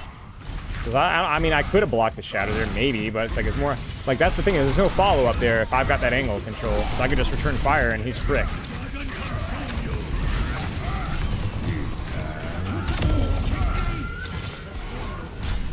I appreciate the Mizuki ult, just be safe.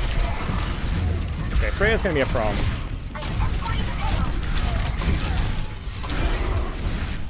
I think we can defend this.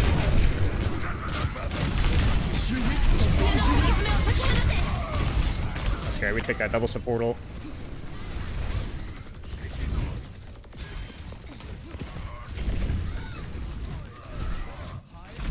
That was really good for us, honestly, because we either get stagger kills there, or we force, that's like their ult bank right there.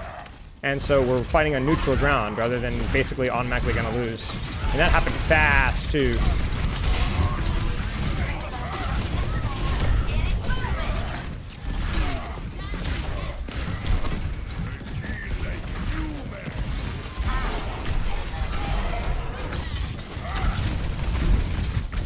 Yeah, that was kind of risky, I'm not gonna lie. Oh, what? I'm sorry, what? What? The frick was that? I thought, did I get vacuum pinned or my bad? I literally was like, oh, don't get pinned, don't get off, frick. Man, maybe not the best pin for me, but I knew the risk there.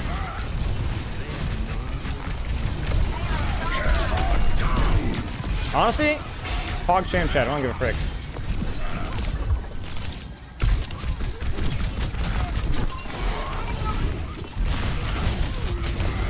Misjudge. Frick.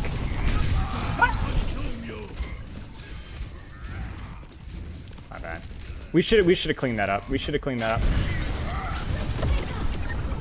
Bro, I'm trolling. Oh, I'm trolling again.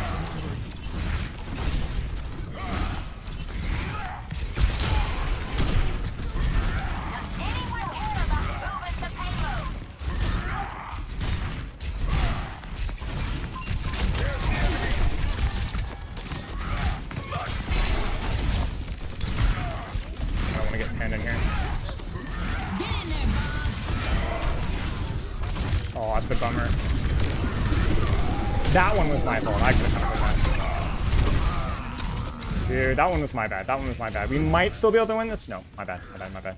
That was good. That was a really good bob too. Bummer. Second time in a row, I'm like, oh, I'm fine. I'm not fine. Dude. Classic. Classic King's Third moment. You know what I'm saying?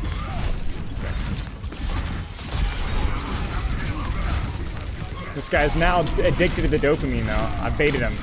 He's gonna try to punish me for this angle again.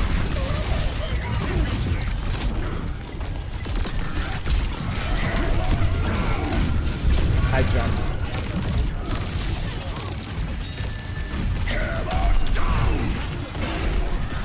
Difference between you and me, buddy? Greed. Difference in you and me, buddy, is I misjudged the HP.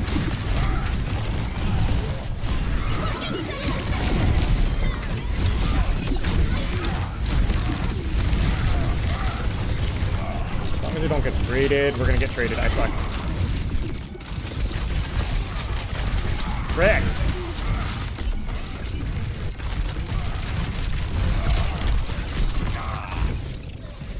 Oh. Dude. I'm just not performing. The shadow is fine, but I agreed I thought my team would follow up in the second, but we did not. Clear our angle. Be patient. He stole a mega for me.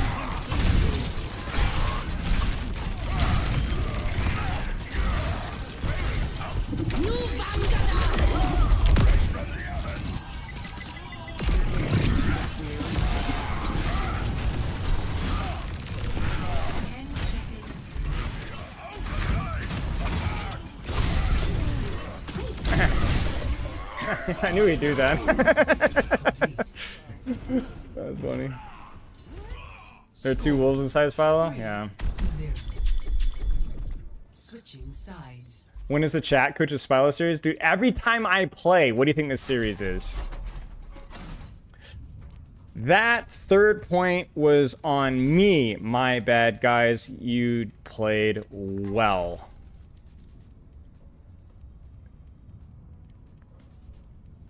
You think characters that's well designed but still hated? I don't know. If we're talking about like designed to hate gradient, there's probably a few I could think of. I'll kiss you, says Bug. Thank you. Thanks. I don't know. I think Hazard's a little overhated, especially by the high rank community, but again, it's like a gradient. I'm not saying that there aren't just flaws, you know, so. I saw you on the court with Fariha last night. Your first time playing basketball? Oh, yes! You could tell. Ball maybe is a little overhated. Maybe ball. And I scored in both hoops. Ball, maybe Hazard. Speak so many different languages. Maybe Brig. I think everyone's kind of chill with Brig nowadays. Maybe Ana or Zen a little bit. 5, 4, Maybe Doomfist, yeah. 2, 1. I could even throw the freaking Fire Strike, bro. Alright, my team is playing back, so we play that. That's a juicer. Ready? Ready for a juicer? Ah, one hit.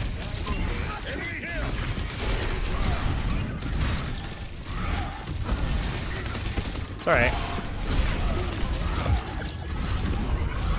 We can hold this lane for a little bit.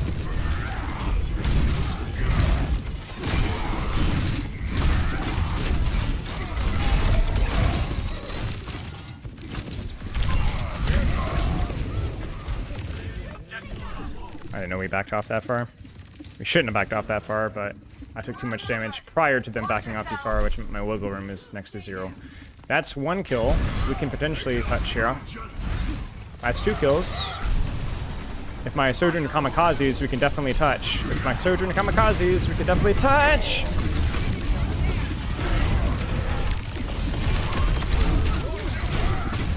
Just trying to live here. Nice.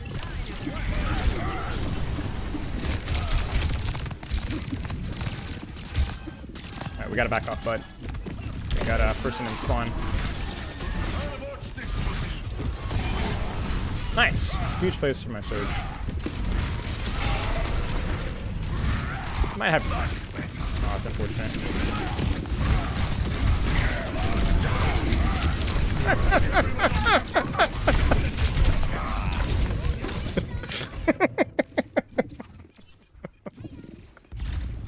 Oh, love that, honestly.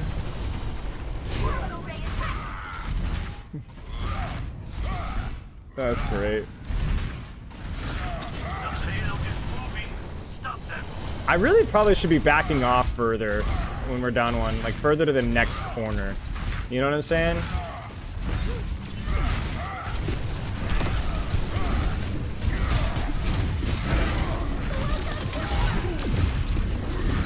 Thank you, ma'am. Bro, look at that Sojourn angle. Holy frick. Nice kill. I'm actually going to start height just in case Hanzo goes there early. And then I can always drop. I guess I swap Hanzo, but still, one goes.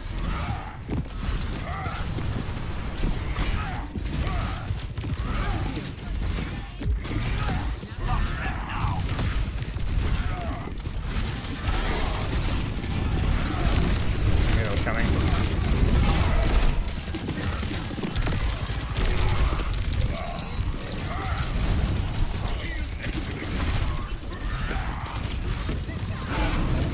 Tracer's good, honestly. She's doing a good job. I have to back off. My team's controlling no space. There's an angle right there. There we go. Frick. I tried to cheat, dude. Frick. I needed to hit that shatter. I gambled behind the payload. I tried to gimmick it, but it didn't happen. Honestly, guys, I might have to flank. Because my DPS aren't controlling angles until too late, and so just taking frontline corner trades is not working because the Tracer's off-angling me.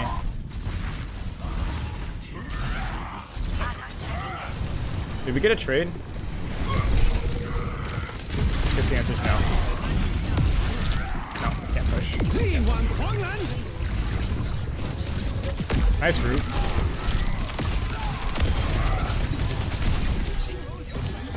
Tracer behind. Keep these guys busy. Nice. I'd like to hold close here.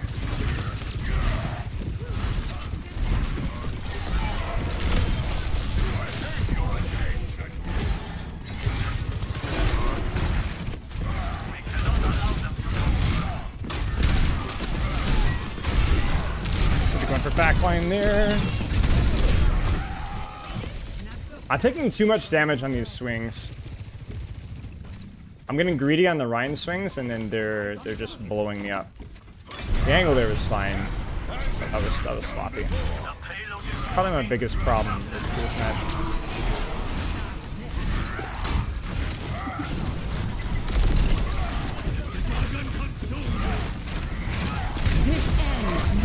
Oh, frick. Yeah. That's so jolt and I'm dead.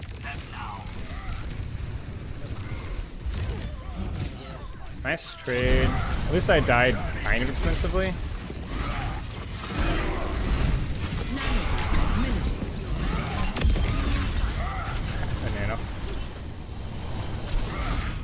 Honestly, I like the Ana swap here. Our comp's pretty good on second here. We gotta play back a little bit with where it's in this. Junkrat. Alright.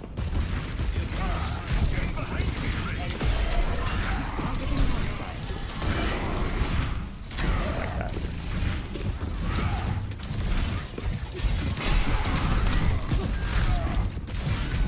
Nice.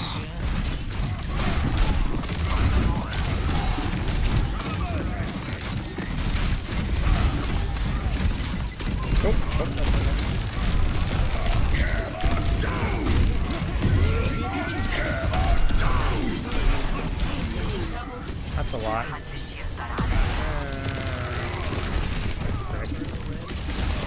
Honestly, hey, you know what? You know what? Okay, we over ulted, sure, but maybe we can get some position. Nice stagger off of that. We can hold close.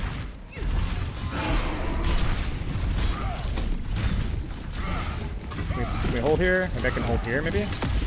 Please? I'd really like to hold here.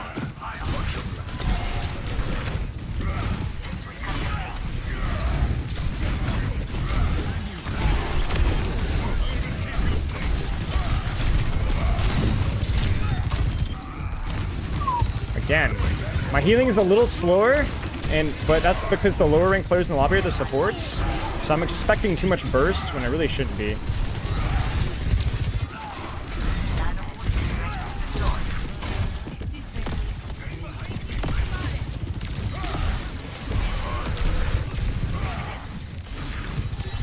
Is he pushing me?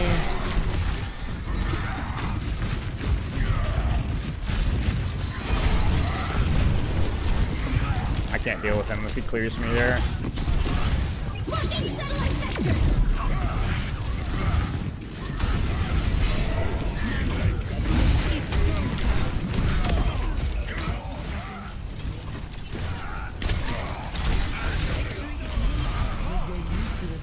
Nice. That was an okay rotation for me, all things considered. Made them earn it. Played out patiently. Surge wants to push a little forward here. Gotta be careful.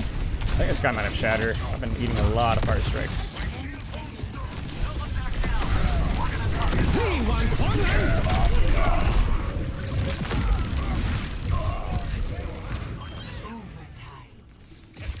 Okay. Not gonna name names, but somebody wasted their shield before the fight started. And somebody freaking missed all their freaking shots on shattered targets.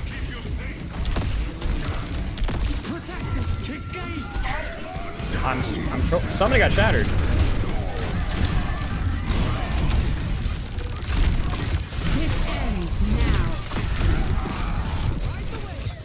Crying. Oh man, that just sucked. 3-3. Oh man. Dude, I wasted so much shield on that initial early rotation because I was trying to help my Soj. I should have just pinned out and then held the back angle, because if I throw double fire strike there, instant win. Man. Frick.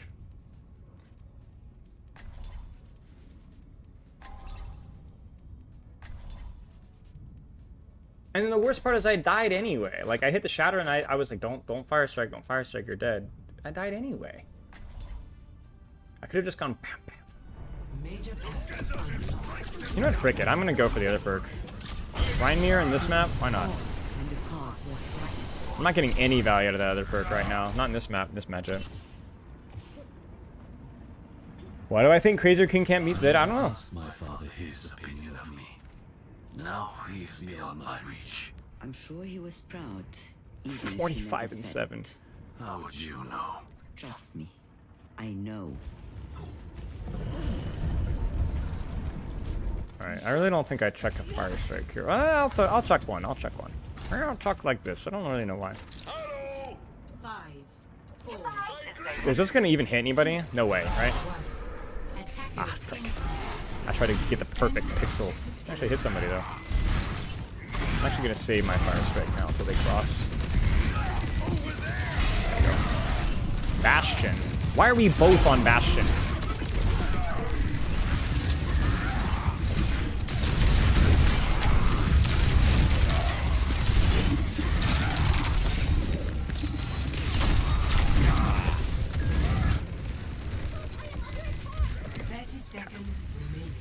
Okay, that corner's not working where we're holding at all. You get a trade. Nice.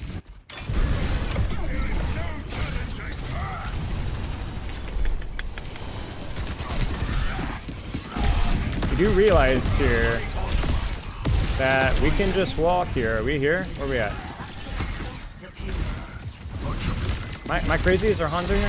No, Hanzo's not here. No. Okay, yes, now we fall back. For some reason I thought our Hanzo was here. Maybe he was. I really don't know.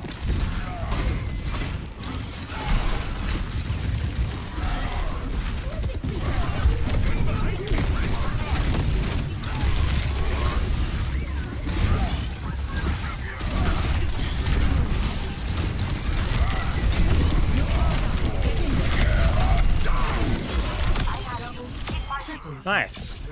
Insane nano, honestly. We were kind of fricked there if we didn't get it. It's the comp that we're on. It's the comp that we're on. I need to be way more attentive to the comp that we're on. Not the comp that we're on. Where they're positioning. Like, this happened on first point. I shouldn't be surprised anymore. Like, they're playing super far back, all clumped. Which means if I hold that statue, I'm fricked. Just how it goes. You just need to, like, play around your backline more. And they're all like, I'm like one of the higher rank. I am the highest rank in this lobby, so it's like, it is.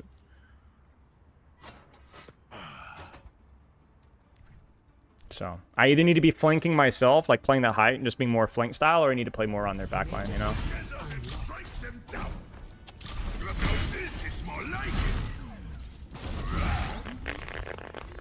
I think I flank her. I think I flank her. I think. We'll see how they set up. Let's attack the enemy from the front and take them by surprise. Why wouldn't you flank on Ryan? Good question. Irony here is I say I'm gonna flank here, but I chose the wrong perk for flanking, so.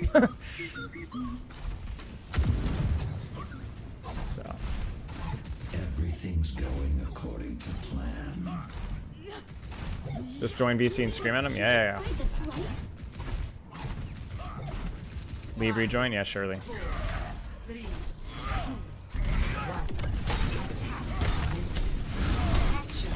Support ults, right?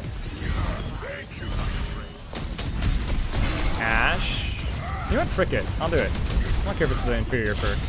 Or the, in this situation. Make him think about it, you know? Wait.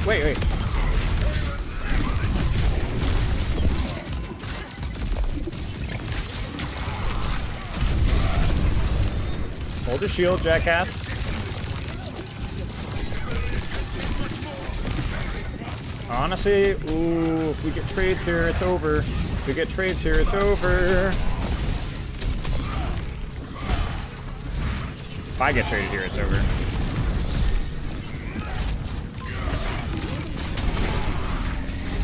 Pretty fat fire strike, I touch.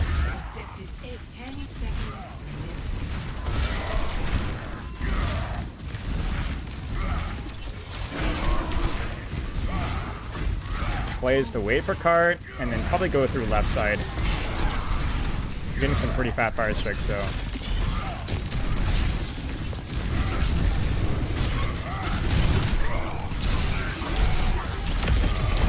We got him.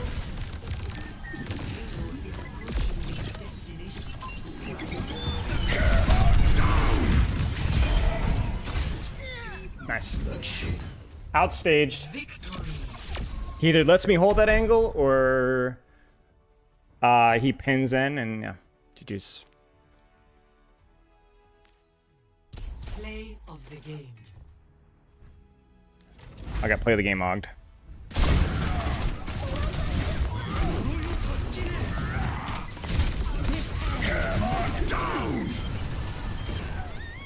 DPS cap.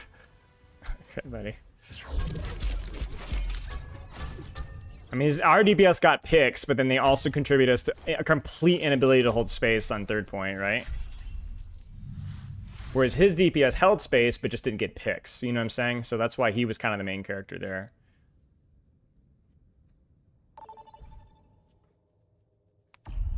Vote for your map.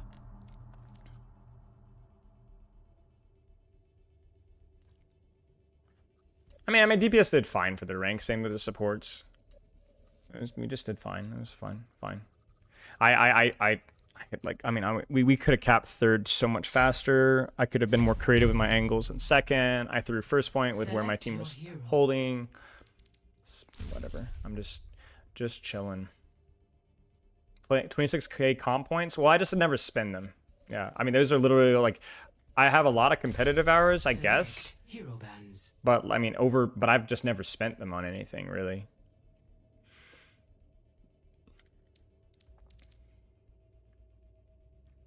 Being carried by my plat supports, that's true.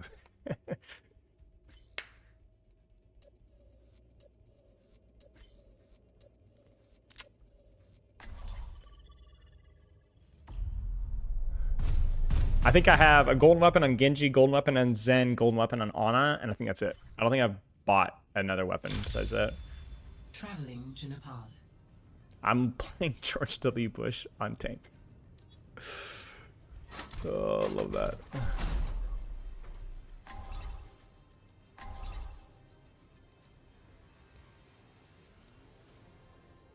It's a Ryan player? I mean, has to be, right? Like, that has to be a Ryan player. Either that or a Roadhog player. There's no in between. Or Doomfist. I can see Doomfist, actually. Doomfist, Roadhog, or Ryan. Bush Gapsu? Could be true, honestly. Could be true.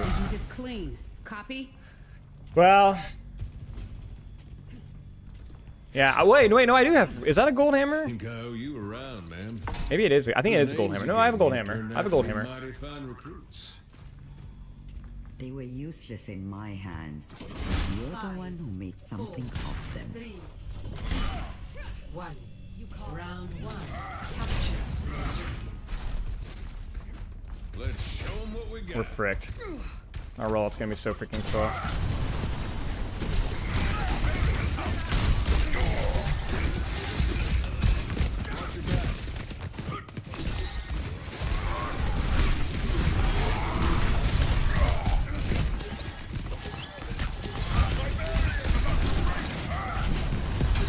I gotta get back off, bud.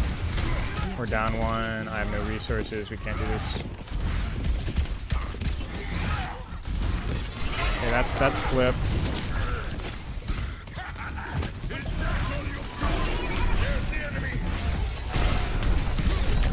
Oh, the freaking Ana was behind me.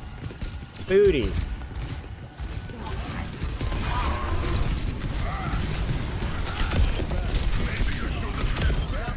Got him. Swing teched.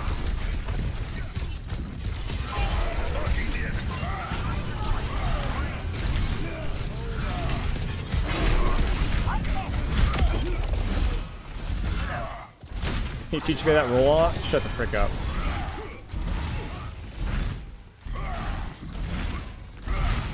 Honestly, I think with us being there, I think we hold here, yeah? And then I can pin that choke. Okay, she TP'd out, so. Unless that Ana's flanking.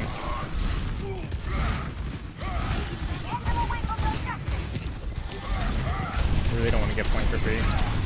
Aw.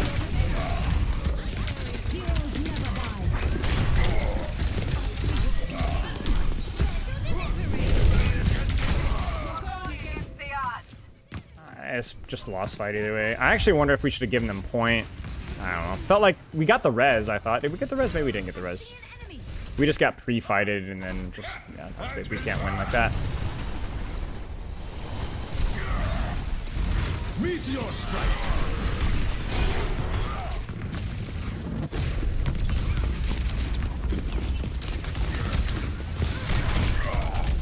Okay. Okay. Okay. Where's my team? What are we doing? I think flank mode here.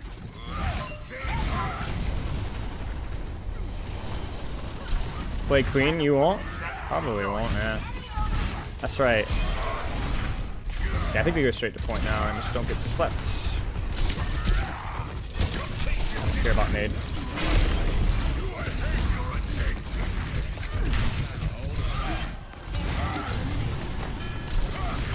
Oh gosh. Let's see what Nice. Good job. Kind of an easy DPS. Just got some nice picks there. Sports played well. Make sure they don't go top. Yeah. I'll angle on right side.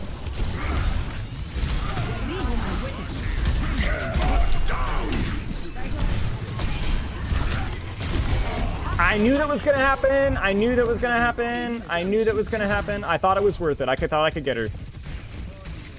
That's so freaking unlucky. And now my Cassidy's dead. And we popped double ults and killed nobody. I'm weeping and crying. She didn't even hit the Suzu, man. Yeah, that's a wasted,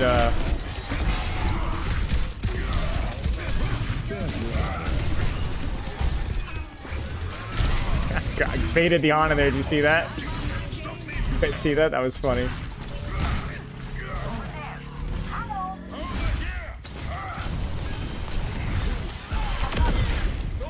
The Ana re-peeked to sleep me and walked right into the high noon. Classical.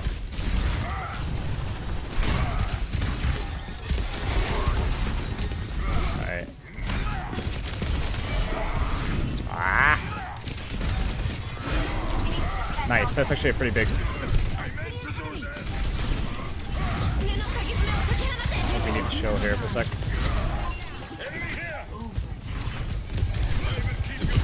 We're good, we're good, we're good, we're good, we're good. Nice.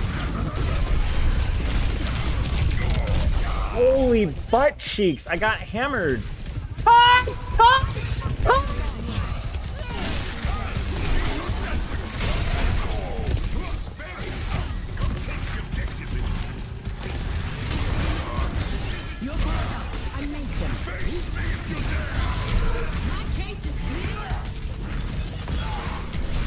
Okay, you hit a couple of fire strikes there, it should be okay. Nice. Holy frick, that was stressful. I died of the Sojourn, and then I got empowered punch. Yeah, it was awkward there. That death was really, really unfortunate.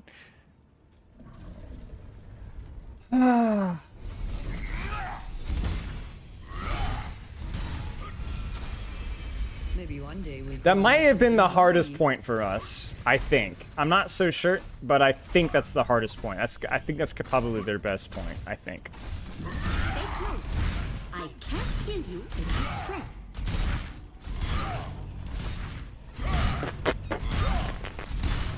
Sanctum's good for our comp, though. I think Sanctum's really good with Rein and Ana and all that stuff. Maybe we get problem with Doomfist if we try to retake, but I don't know. Yeah, but it sucks, true.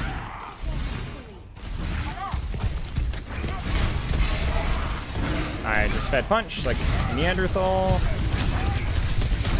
Now I eat punch. It's my team. That's good. Good strategy there. Good execution. Good execution there. That was brilliant. That was well done. Love that. Feed punch, eat punch, die to punch. Feed punch again. Thank you, Empowered Matrix. You know what, honestly? Frick this. Okay, I don't know why I did that. That was just a bad decision. We should res that.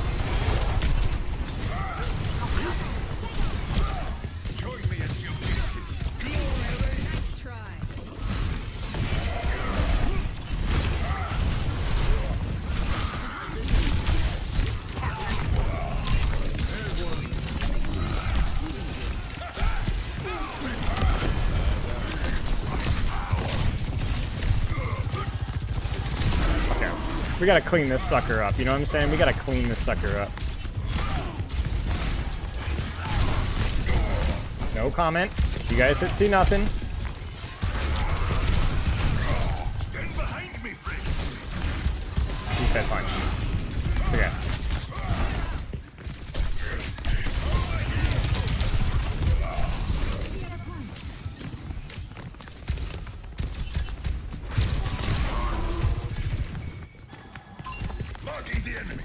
You can push that. It's gumshoe time. Character is just not real. Oh, where did he go?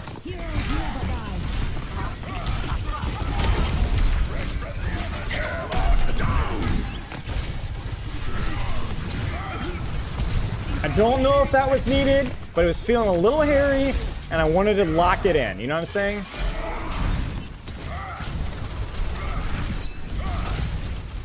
You understand?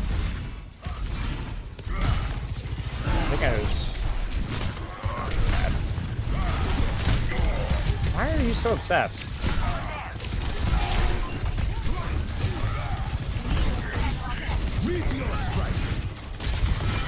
That was deep. Like, I can maybe get a trade here.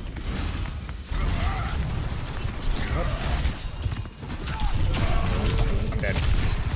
I am dead. I think I should have held the choke there. I rotated to push the Genji, but we already had resources on him.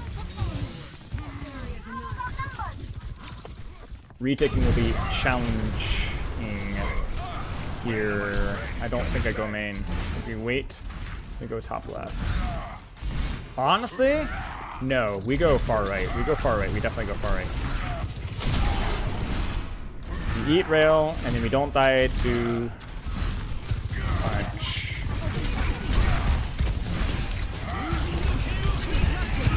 Frick, frick, frick, frick, that's Blade. Don't die. Don't die. That's the challenge. That doesn't work. Nice. We didn't die.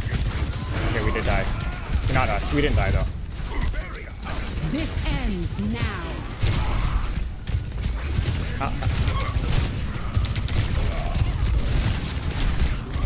Okay, our team did absolutely nothing, and we didn't use our nano, and we didn't use anything. And I have to go Doomfist.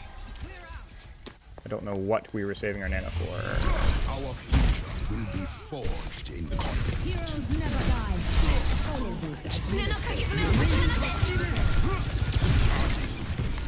Frick, frick, frick.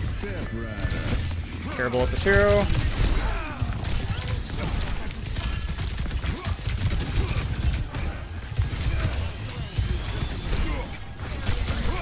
Oh, lag.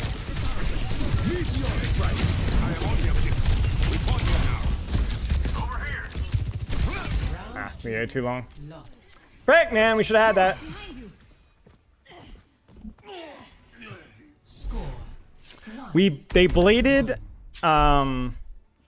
They bladed my backline and we lived it. And I lived it. There was no, because it was literally just the Genji. And then we didn't do anything. And didn't do anything, and didn't do anything, and didn't do anything, didn't do anything, didn't do anything, and anything, yeah.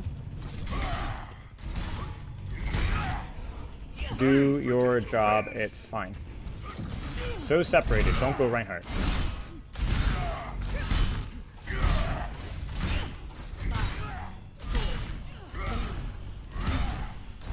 I did mine.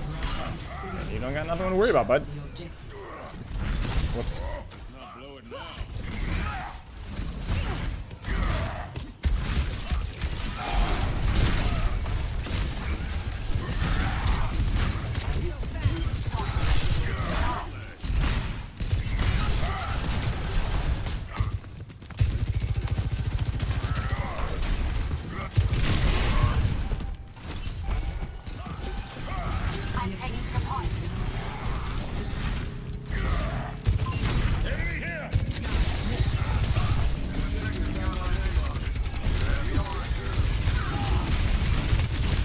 Can't get knocked off the map. Can't worry too much about that. Can't really deal with that. Wait, I can deal with this though.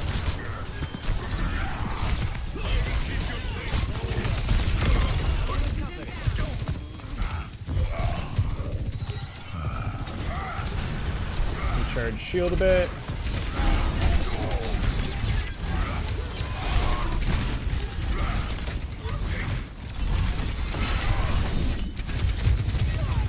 Man. Nice. No.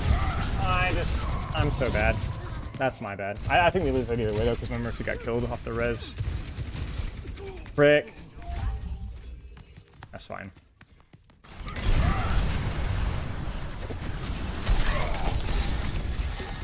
Sojourn pushing now. I've got to push now. I've got to push now. I've got to push now. Okay, trust her to deal with her angle. I do with mine.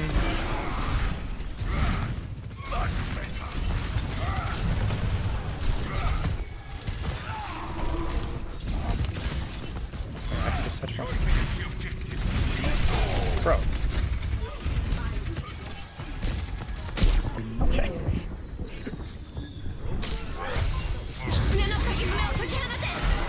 This ends now.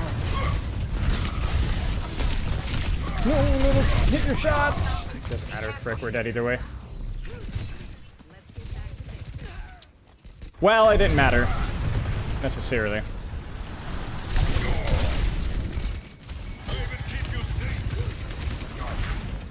Surge. There's deflect. That's javelin. That's the super shot we push.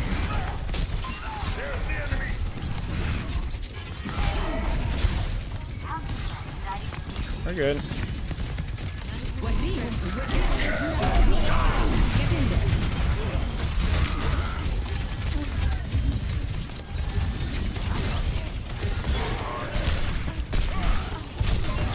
Please.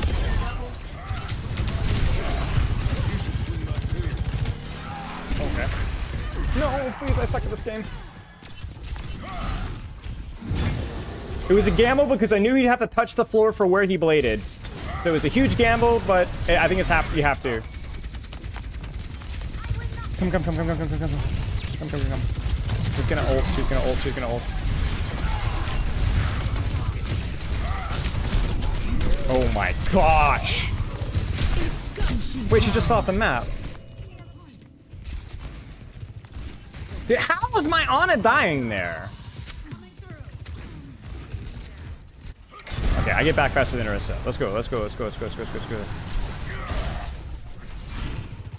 This is rough, man. We're gonna have to make something work here. I really don't want to give them point. He's gonna have ult here.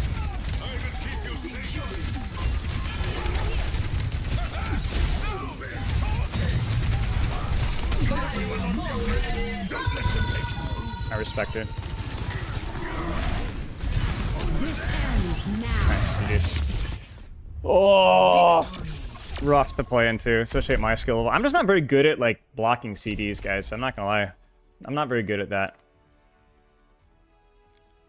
I mean, she dies either way. She could have ulted to live. Okay, actually, that's not true. She could have ulted to live there, but she spaced terribly. She spaced terribly. So she was gonna get her face blown off there.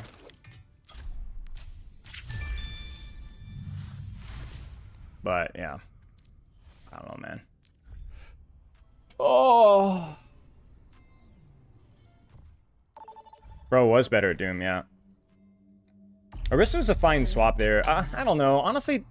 Doom was, I don't know why he swapped, dude. To be honest with you guys, like Doom, he had perk. The map's not bad for Doomfist and retake there. I think Orisa wasn't a terrible swap there, but I don't know. I didn't play very well that game. Team played really bad though. It's a lot of situations where we just have space control and we're just dying, man. I'll play Ryan one more game. This one will be, ironically, we're like getting progressively worse in terms of fun matchup. This will be pretty brutal. You got the new skins from Blizzard? No, I don't know. I don't think so. Choose hero bands.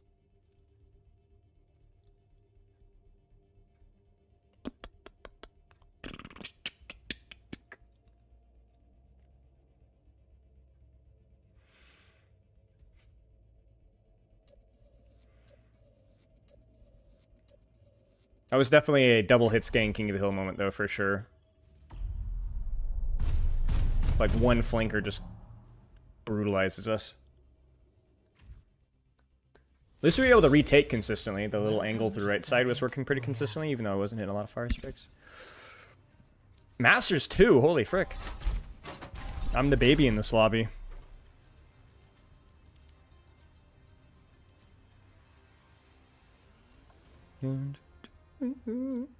No, I'm just playing around. I'm just screwing around. I'm not playing with any goals or intent in mind. Together then strike them down. Back to playing the hero? I never stop. What were the bands? I didn't even see. Widow, Hanzo, Mizuki, Malga? Malga's kind of a weird band. I don't think Malga's very good in this map, but I get it. Double hit skin, yeah. I mean, double hit skin on that map is pretty rough. To be fair, we did win Village, which is by far the hardest one, but still.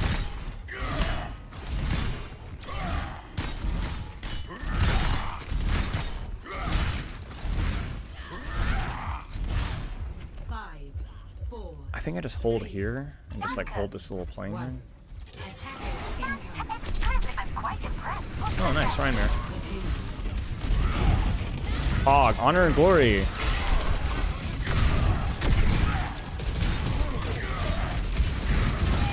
Lagging. A lot. A great deal of lag. And I could have countered pinned that. My bad. I was too distracted looking in top right. Frick, man. Stuff like that I'm screwing up.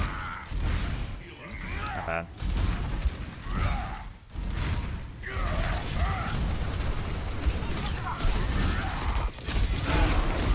Oh, that was close. You guys see that?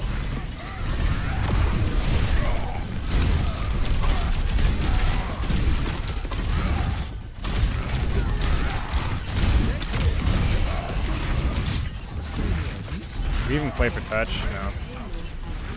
Rip. Good pull. No, I went for the pin across. Rick, yeah, I can't do this. Frick. Oh, they were so low. We just didn't finish them off. We didn't finish them off, man. We had the space for that whole chokehold. We were hitting good fire strikes, and they were like low. We just didn't finish them off, and then they picked us off.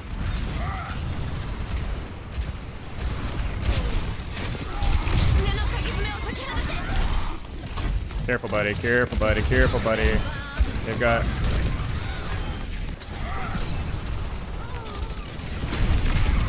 Thought it's gonna shatter.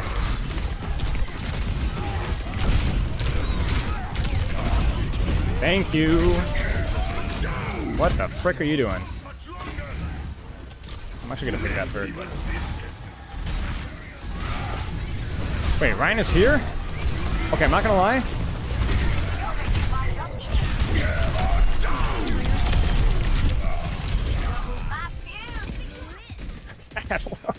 I don't know what's going on anymore, man. I literally thought the Rhine was above us. For some reason, I thought I got pedaled up. I got so confused. My latency is 200. Okay, there you go. If this keeps happening, I might have to end YouTube stream because nothing important's happening.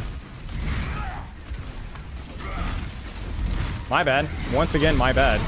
Like, seriously. He doesn't have pull. Goodbye. Goodbye.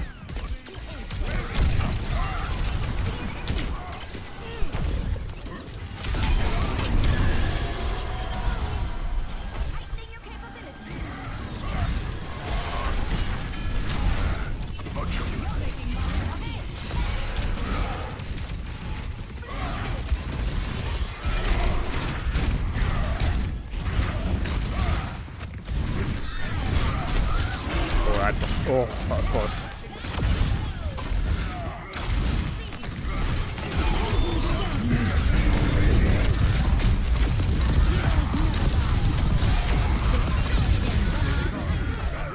Nice.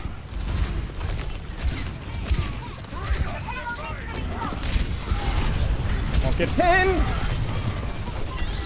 I almost didn't make it behind. Okay.